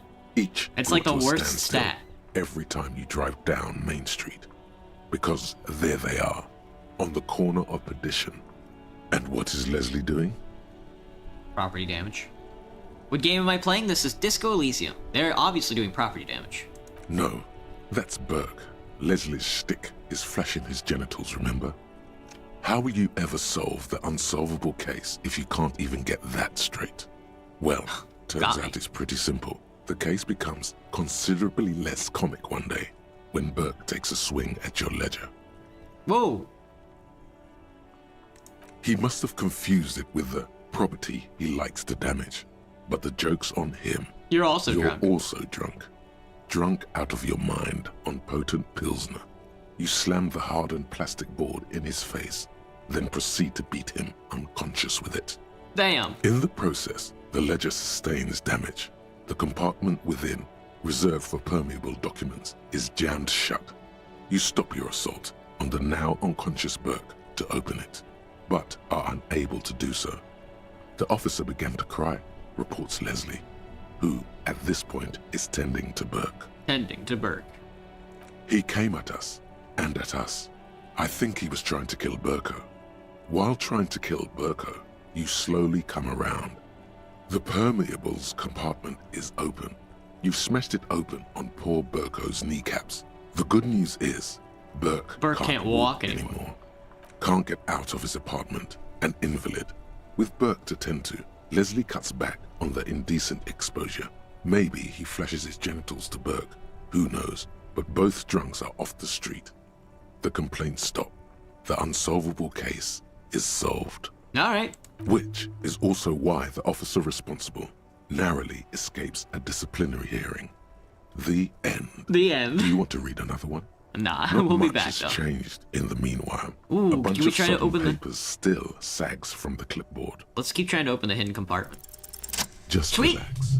The two sides of the board are slightly misaligned, like a drawer that's come off the slides. All you need to do is bend the plastic on your knee.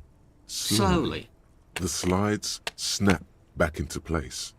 It should be possible to just, you know, slide the drawer open. Without resistance, or sound. The two panels move against each other. The compartment is now open. What's inside? 2 ticket stubs and a handmade postcard. Pick up the ticket stubs. Fucking kill yourself, you asshole. What the hell? Pick up the ticket stubs. 2 octopuses are smiling, reaching their tentacles toward each other in the colored pencil drawings. The tickets permit access to the zoo in Revachol East. The aquarium costs extra. These let you go there, too. Fucking kill yourself, asshole. The words just crossed your mind somehow. Who are they for? Who do you think? Yeah. Okay, yeah, you got my ass. Alright. 2 octopuses are smiling. Pick up the card. Thin wax paper has been glued to a piece of cardboard. Sounds like leaves rustling when you pick it up. You see violet flowers, floral patterns, patches of glue. Smell it. It smells of chewing gum. Apricot flavored. Open it. Familiar handwriting lines the inside of the card. Looped, round letters in a woman's hand. Harry, it begins. You're already reading. I wanted to write you a letter so you can read it when you wake up. Maybe it will make you happy. Hello, Zen. Throw it away, please. Keep reading.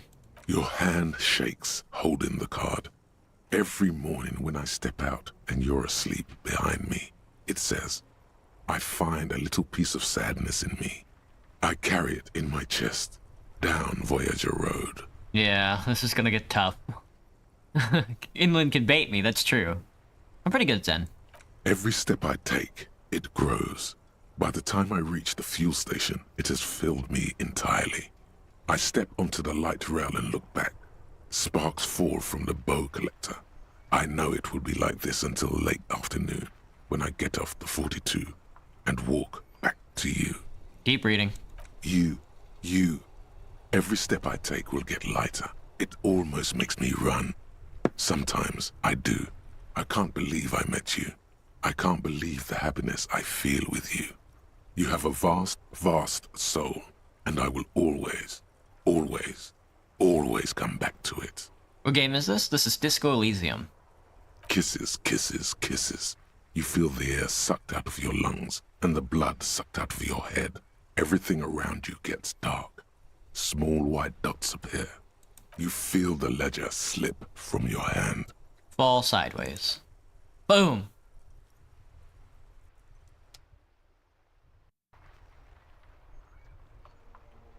Did I fucking die?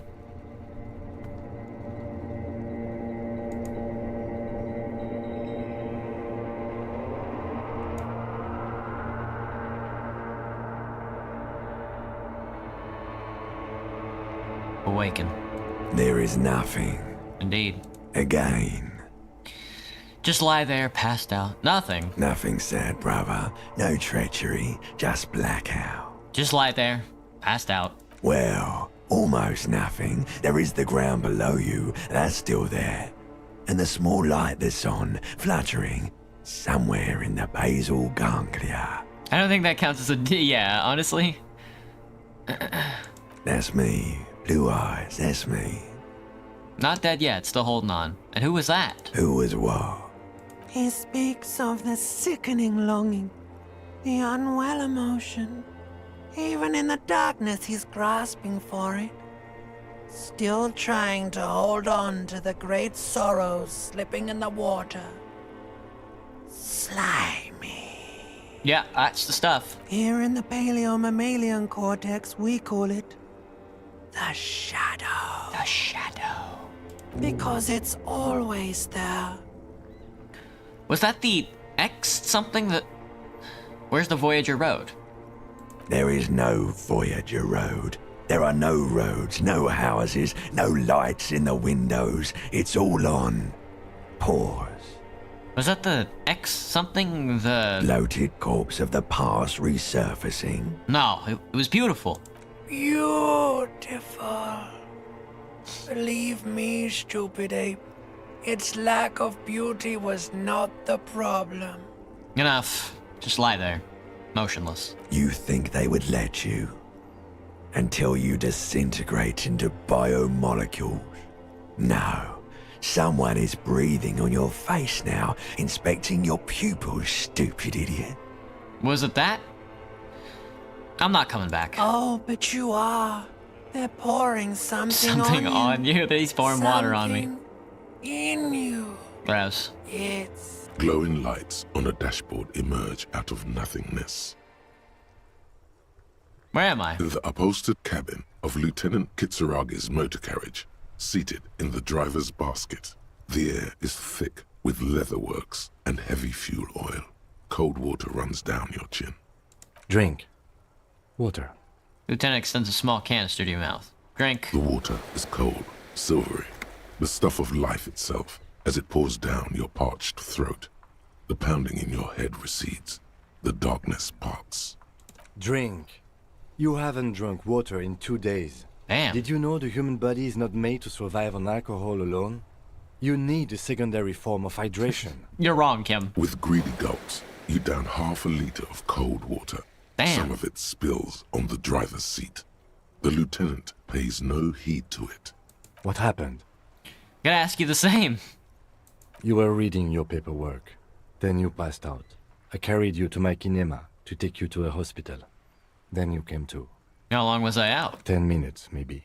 Damn. Came into contact with the burnt-out ruins of the past, Lieutenant. I was dehydrated, it won't happen again. Fuck it. Start climbing out of the motor car. I came into contact with the burnt-out ruins of the past, Lieutenant. That does sometimes happen. Ledger of failure and hatred. You dropped these. Are you okay to proceed? Let's solve this case. Good. Damn, that's a rough one. That's a fucking rough one, man. Ah, man. Let's see, what did I get? I got it is a tool. +1 Inland Empire. We love to see it. This is the same ledger you found in the trash, only worse somehow. It makes you think about the letter, about the woman's handwriting, about not wanting to get getting out of bed in the morning. Well, I'm looking good. Looking good. Looking good, Harry. Looking good. And a pencil in the right. That was good. Alright. This next one that we learned was... that we could learn, rather, is... White Morning. Temporary research bonus is -1 authority. Little guy gets further and further away. 5-hour research time. White Morning. You see yourself from above. You've passed out on the blue tiles of the hostel room floor. Even from this distance, you can see your eyelids flutter. At the mention of what? A great white object, letting out its sweet smell like a lily of the valley. The little man's forgotten its name, but he still remembers the feeling. And look, he moves. The feeling animates him. He instinctively reaches out for the feeling's best friend, a bottle of Commodore Red. He puts on his disco clothes and gets smaller and smaller. And so we shall internalize this.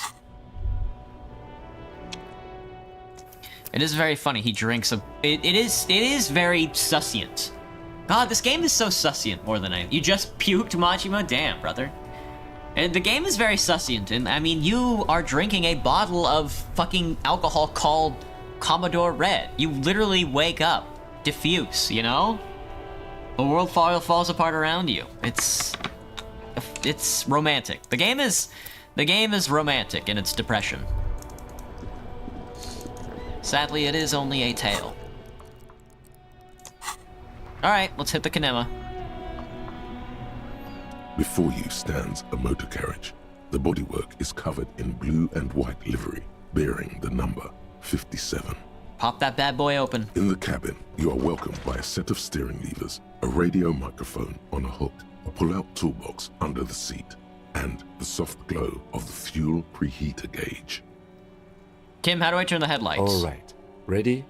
I turn, you press start. It's next to the preheater. He's downplaying his excitement. He's downplaying his excitement. The lieutenant is more than happy to show off his precious carriage. Press the engine start. The dashboard lights up with orange glow. Damn. The rounds per minute gauge jumps, and the engine of the Caprice Canadian comes to life with a whiny growl. Press the button labeled headlights. You take an ADHD med in the morning, and it basically just makes me run like I just had 12 hours of sleep. Damn. Well, there's Alzheimer's. Well, something you can get if you don't sleep enough, like whatsoever. You don't even take naps, and you get probably like 6 hours of sleep. You don't get any hallucinations or anything. Surprised?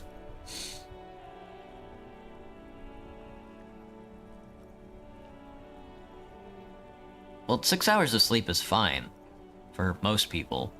especially for people who are older.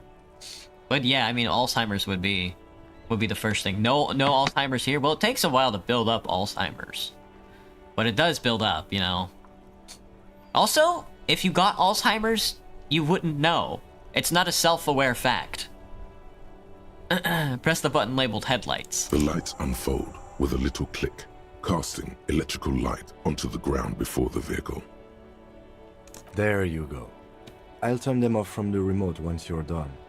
We just need to stand in front of the machine now. Close the door. Alright. Let's do it. What can we see? As you hold your ledger's clip under the headlamp, an iridescent hologram appears. A street grid and the veins of a great river. A familiar sensation washes over you. There she is. Revachol West. There's a note of pride in the lieutenant's voice. Around the borders of the watermark are dozens, no, hundreds of micro-perforations. Look at the shimmering street grid. How hairy is my hair now, Graham? It's getting pretty long. It's almost down to my nipples. I think my hair is about maybe 2 inches away from the center of my chest, my sternum, like the base of my sternum. No, like the mid of my sternum.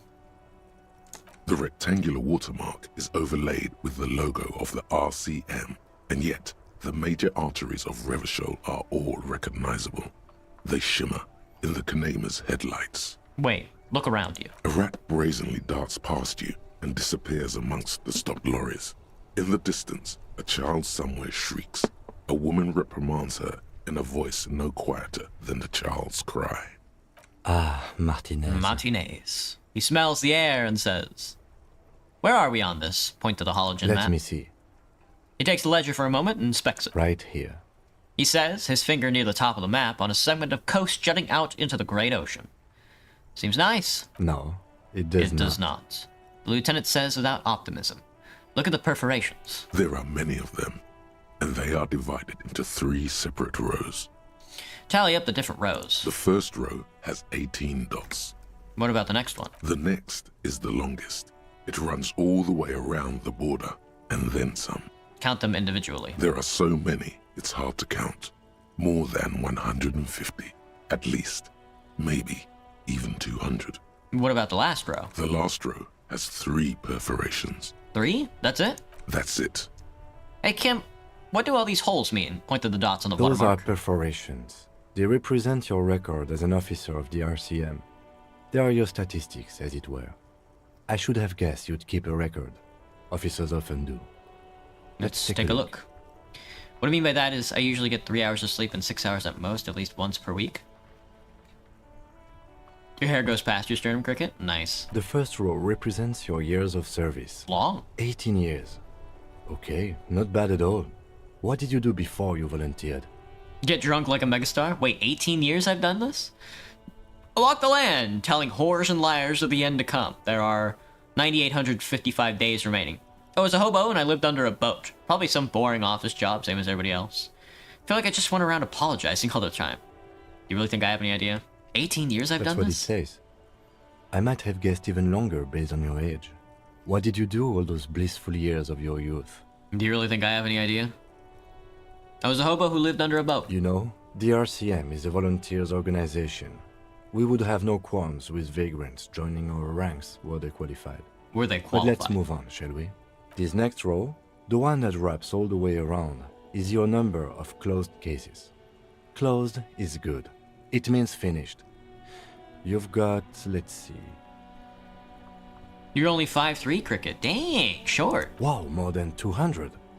Is that a lot? It's quite a lot, even for someone who's been on the force for nearly 2 decades. Usually, clearing more than 10 cases a year puts you in the 90th percentile of all RCM officers.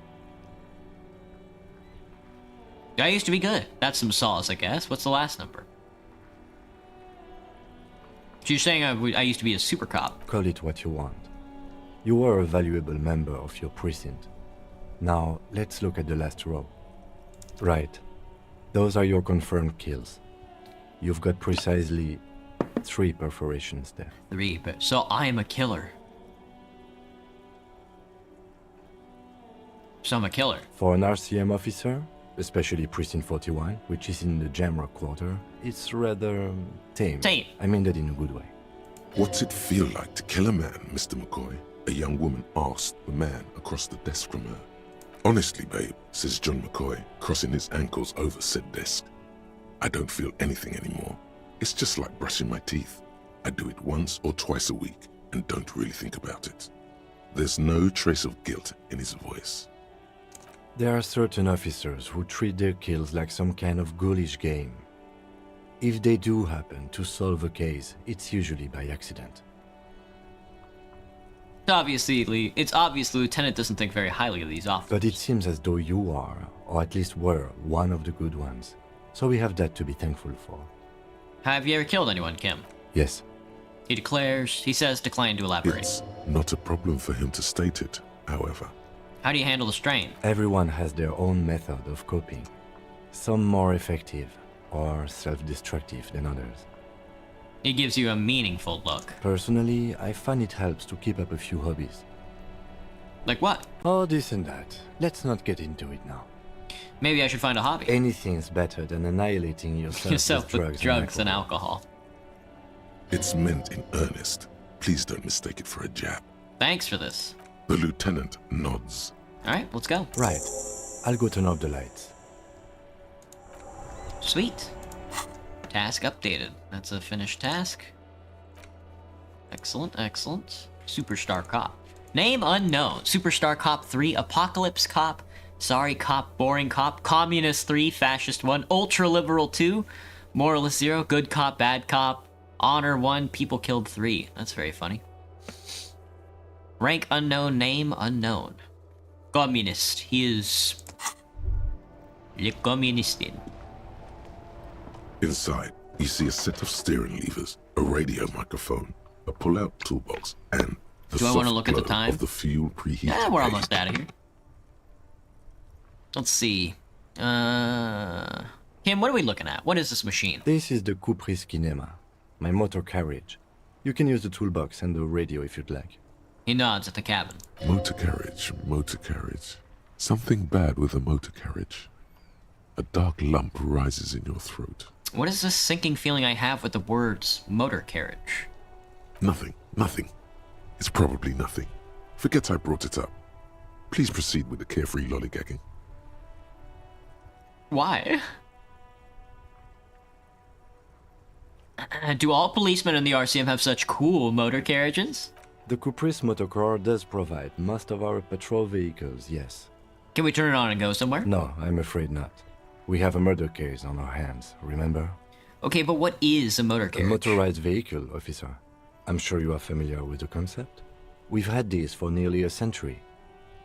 Look around the In cabin. the cabin, you see a set of steering levers, a radio on a hook, a pull-out toolbox, and the soft glow of the fuel preheater gauge. Pick up the radio. The frequency tableau lights up, and the green button labeled Prime Line glows like a feline eye. And then you hear something. The soft purr of electrical kittens, radio waves cast far and wide over the metropolis. A woman's voice greets you through the static. This is Precinct 57. Hello, Lieutenant. How may I assist you? Hello, Lieutenant. Hello, Alice. Please assist our colleague from the 41st Precinct here. I'm putting him on.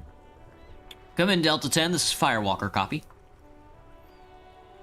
Oh, hi, Alice. This is the officer from the 41st Precinct speaking. Nice to meet you. This is Officer Alice Demetri, Precinct 57. How may I assist you?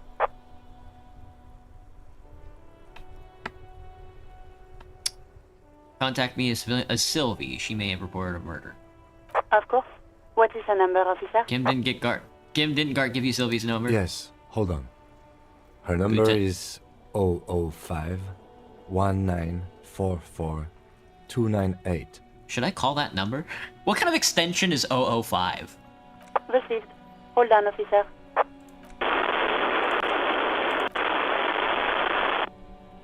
Wait patiently. Lieutenant Kitsuragi slowly begins to tap a little rhythm with his right foot. Quite a lot of time has passed. Hey Theo, is it long? Is it girthy? How many inches? Mischievous laugh. sir. I have Sylvie Malaika on the line for you. Sylvie Melak on the line. Yes, hello? Female voice greets you through static. It sounds like she's a million miles away from here. This is police calling. I have some questions for you about the last days of work. Sylvie, I believe we met before. This is me, a detective from the Whirling in Rags. Oh, right. She recognizes your Hello, voice. officer. What can I do for you? You can hear resentment in her tone. She's not thrilled to be talking to you again. Was it you who called the police? No, not me. Do you know who made that call? No, sorry. I don't. Not a lot of people have phones around here. Copper thieves, taking wire. People don't have the money to have the cables put in again. They use the Union's phone, or the one on the coast. There's a phone on the coast, or a Union phone. It was someone else. We'll find them sooner or later, officer. It just might take a while. Okay, next question. But why didn't you call? Didn't a corpse behind your workplace bother you? What? Of course it bothered me. But I thought the Union already knew about the corpse. What does the Union have to do with anything? No one calls the police. The You Union can hear will just get for a second. angry. What do you mean by that? Know, what the Union says goes. People listen to them and they take care of their own, which is like everyone here.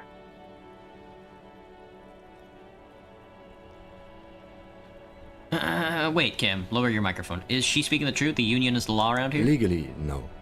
In reality, yes. Martinez is de facto policed by the Dock Workers Union. We love to see it. Words are not necessary to feel the lieutenant's discontent for the situation. Looks like there's a limit to my authority, then. Why exactly did you let a corpse hang in your own backyard for weeks? No, I see. I don't know what to tell you, officer. Alright, next I question. didn't call you because I didn't want to get in trouble with the others. With the Union. I'm sorry about that. It's okay, Sylvie. Yeah, go on. You quit your job at the Whirling. Why? You mean why did I leave the bar? Honestly, I'm not really comfortable discussing it with you, sir.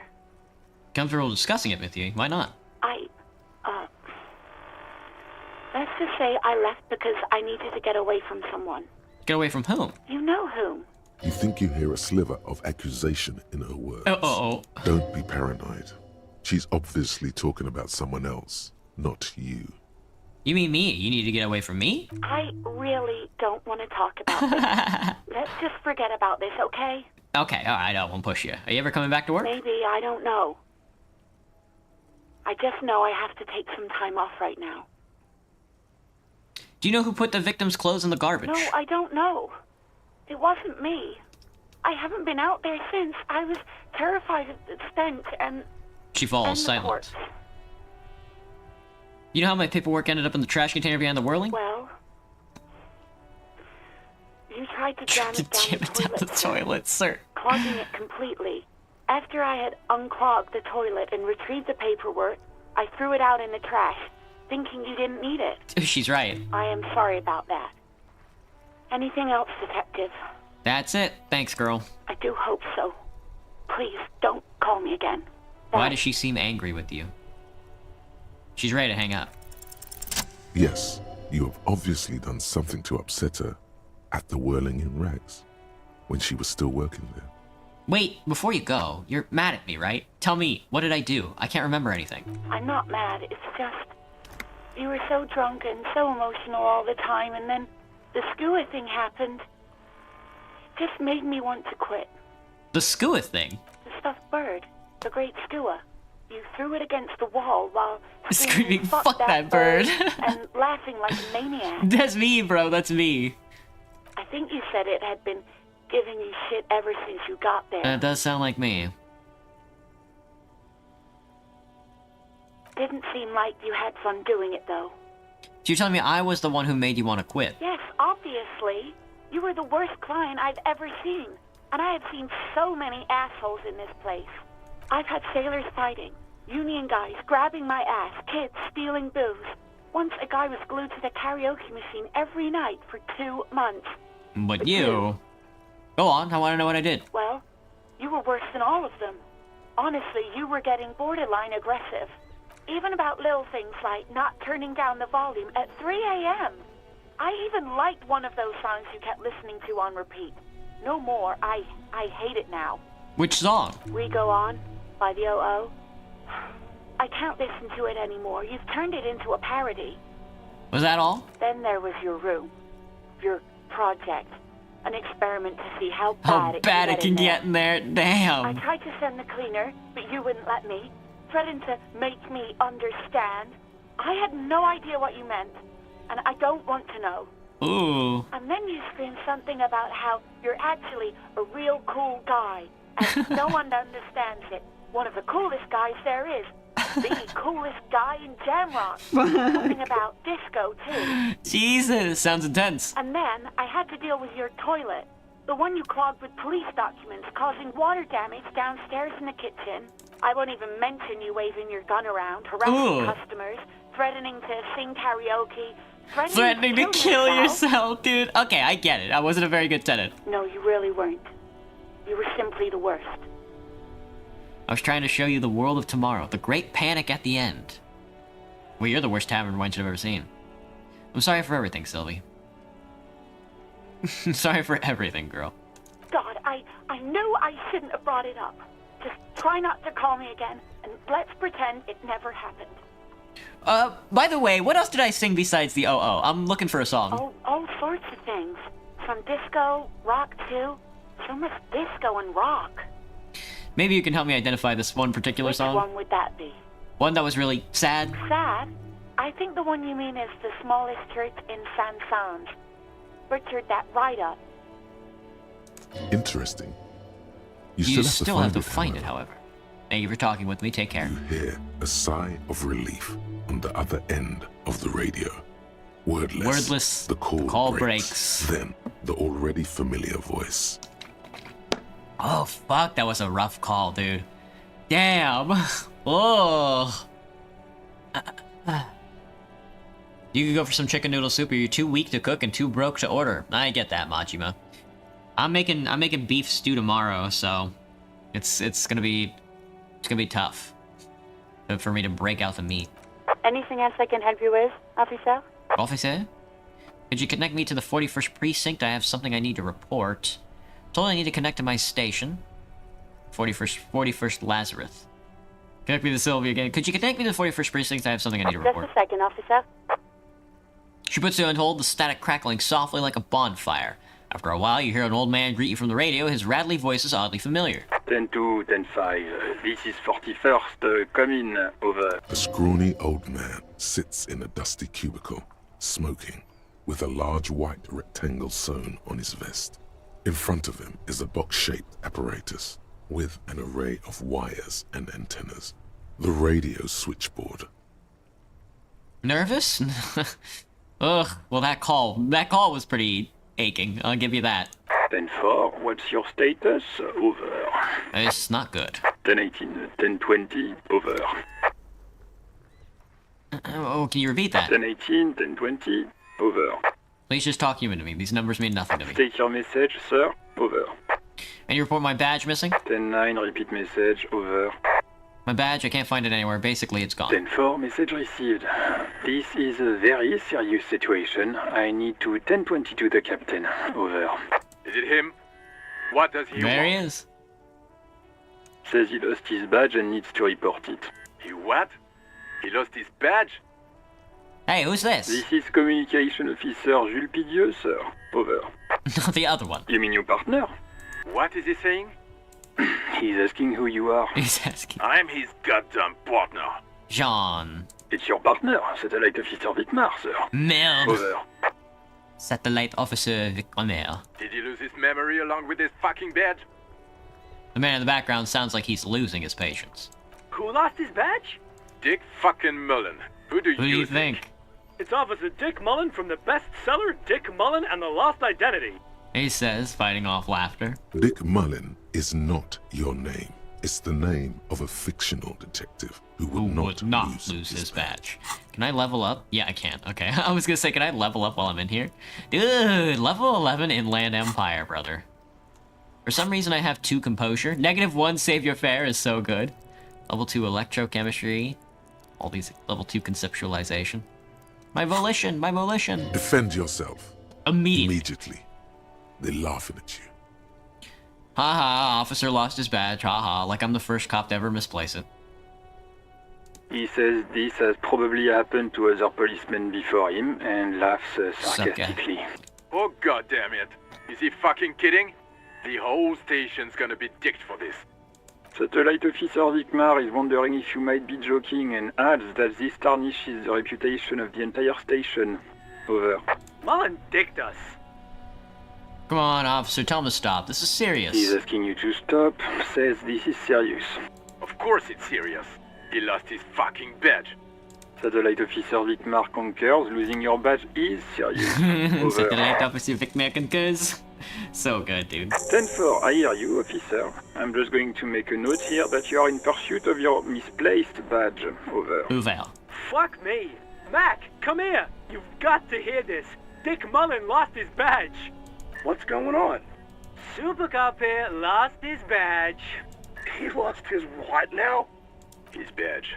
He lost his goddamn fucking badge. Could y'all please just stop saying lost his badge for a moment? He asks you to please stop saying he lost his badge. Why? Did he find it? The room at the other end of the line erupts in volcanic laughter. Sergeant Orson was wondering if you found your badge yet. Over. You don't have a comeback. Sorry. It's hard to think like this. He's not replying. Looks like he's still looking for it. You can hear laughter in the background. Enough with this now. I have some other things to 10-9, discuss. come again. I didn't get that. Over. The animated conversation in the back is making it difficult for him to hear you. New heights even for Captain Sober. Ask him. Ask him if he's lost his gun, too. The room roars with Sergeant laughter. Orson wants to know if you lost your gun too. Over. Check your pockets. Check your... Holy fuck. You don't know where it is, do you? Holy fuck. You don't know where it is, do you? I don't have my fucking gun! No. It's gone. It's not fucking on you. Don't sweat it, Bratan. You don't need a gun to have fun. We can still have fun. It's not all over. He's right. Holy fuck. You don't have your gun. We have... Wait, listen. The Union's on our side. They're helping us find our gun. 10-9, come in, officer. Did you get my question? We were wondering about your gun. Over. Convince them you didn't... I didn't lose my gun. Even before you can get the words out, everything gets scrambled in your brain. No, of course I didn't lose my gun. Fuck it. I didn't lose my gun. He says he didn't lose his gun. Or his fun, whatever that means. Ask him to describe it.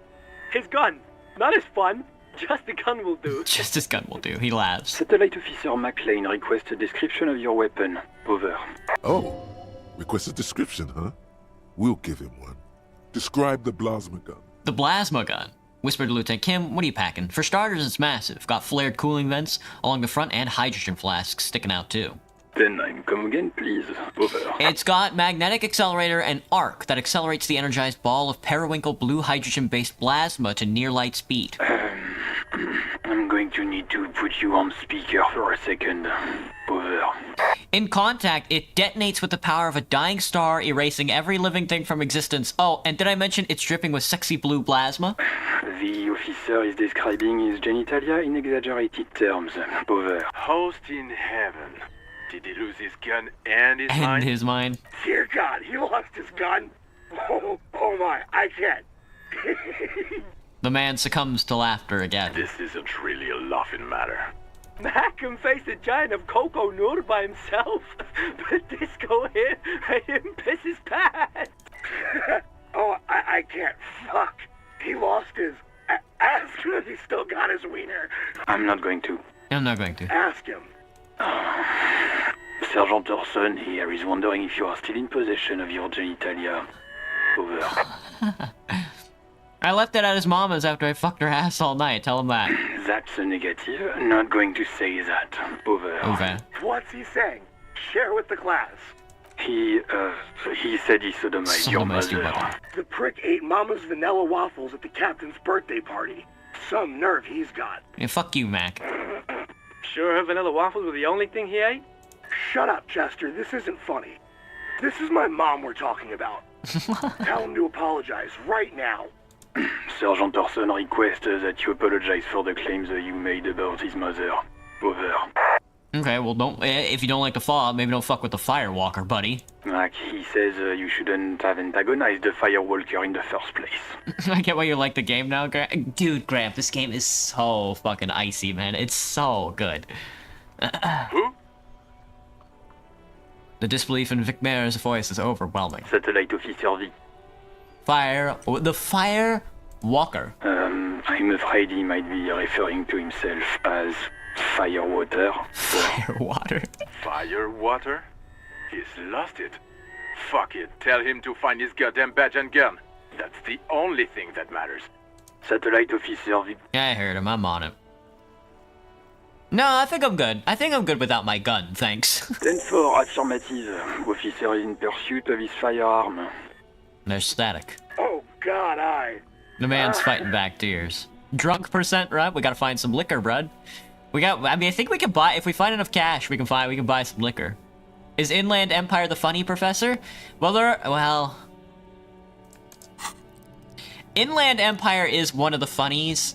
Anything on this intellect, anything on the top is pretty funny. It's all very trite and callous. A lot of the stuff on Psyche is pretty funny. Volition, I think. Hold yourself together, keep your morale up. Volition is okay. Suggestion. Authority is hilarious. Authority is one of the funniest fucking skills on the planet. Physique is pretty funny. Shivers and Half-Light are pretty good. Motorix, let me see. Yeah, you know what? I think they're all pretty funny. Yeah. They're all pretty good. Track down your badge, track down your gun. Officer, do you need further assistance? But Inland, I guess, Over. yeah, Inland Empire is kind of, yeah, if you wanna put a silly on the skill, then Inland would be the silly. I'm in dire need of financial assistance. 10-4, I hear you. I don't have the authority to grant your request, but...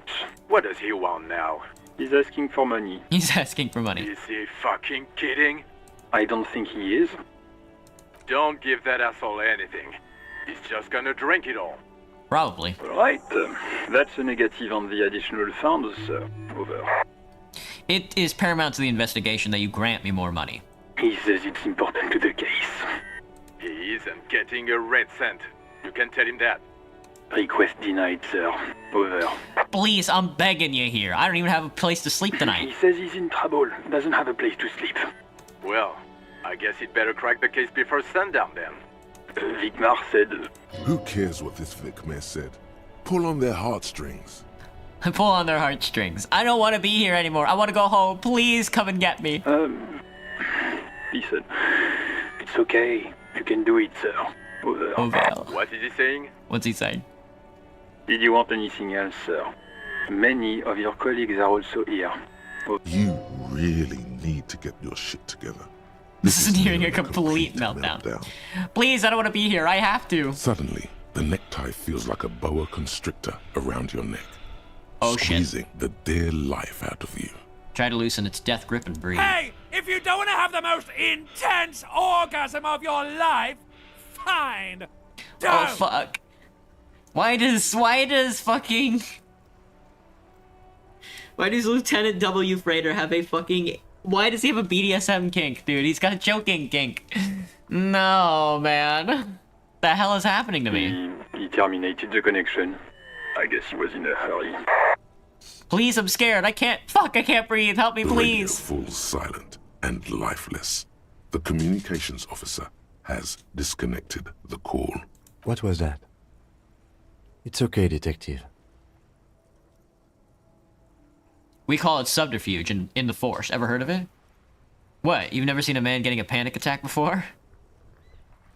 We call it subterfuge in the Force. Ever heard of it? We should get on with our tasks. Work always helps me center myself. Now, anything else you need from my vehicle, or...? 18 kilometers to the south, in the 41st Precinct's relay booth, a small crowd has gathered around Communication Officer Jules Oldboy Pidier. Around a dozen cops. The small room is filled with cigarette smoke, abuzz with laughter, when Officer Judith Minot enters. Her left arm is in bandages, and her hair trimmed short. Been a while since you got invested in an RPG. Yeah, Graham, man, I'm telling you, dude.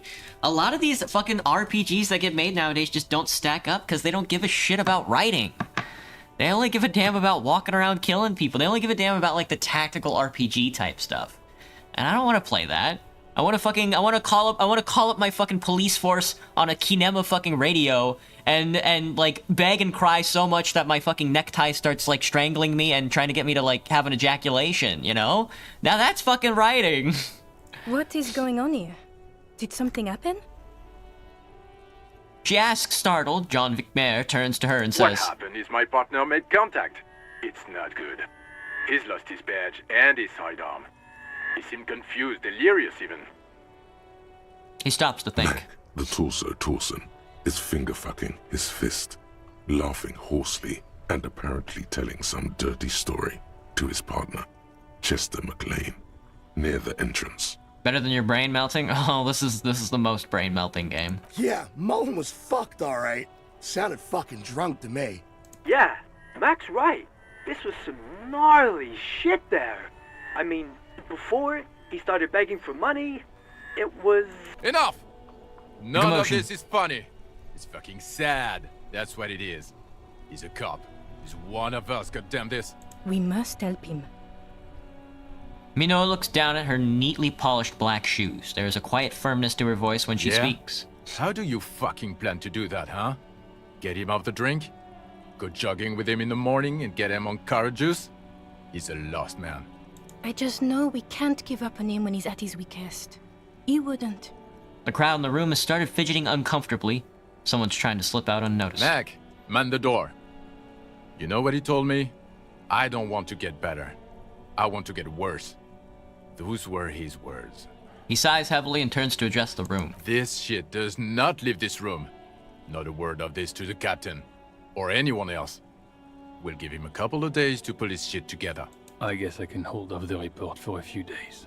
Old boy lights another cigarette. Good. Okay, everybody. Nothing but a prank call here. We all got our laughs. Now get back to work. Far north, on the other side of the motorway, the officer quietly hunches with his hand in the motor carriage. Damn. Ugh, yikes. I mean, that's the thing. That's the thing, you know? I mean, you look at the fucking... You look at the board that fucking Harry Dubois has, you know? And he's like the best cop in the world. And they're joshing on him. It's hilarious. It's hilarious. But... wouldn't you know it, what a way to end the beginning of that the Inland Empire Disco Elysium run. Crying into a Kinema radio, begging for fucking money, begging to get out of this damn situation. 3 deaths so far. You love to see it. But yep, that's gonna be the end of the stream. I hope everybody had fun with it. Disco Elysium is a fucking good. It's a fucking great time, dude. It's a one-of-a-kind game. I always recommend it. But yeah, that's gonna be it for me. I'll catch everybody tomorrow for some... you fucking guessed it, some fucking Roblox. Until then, good night, everybody. See you tomorrow. Bye-bye! Bye-bye!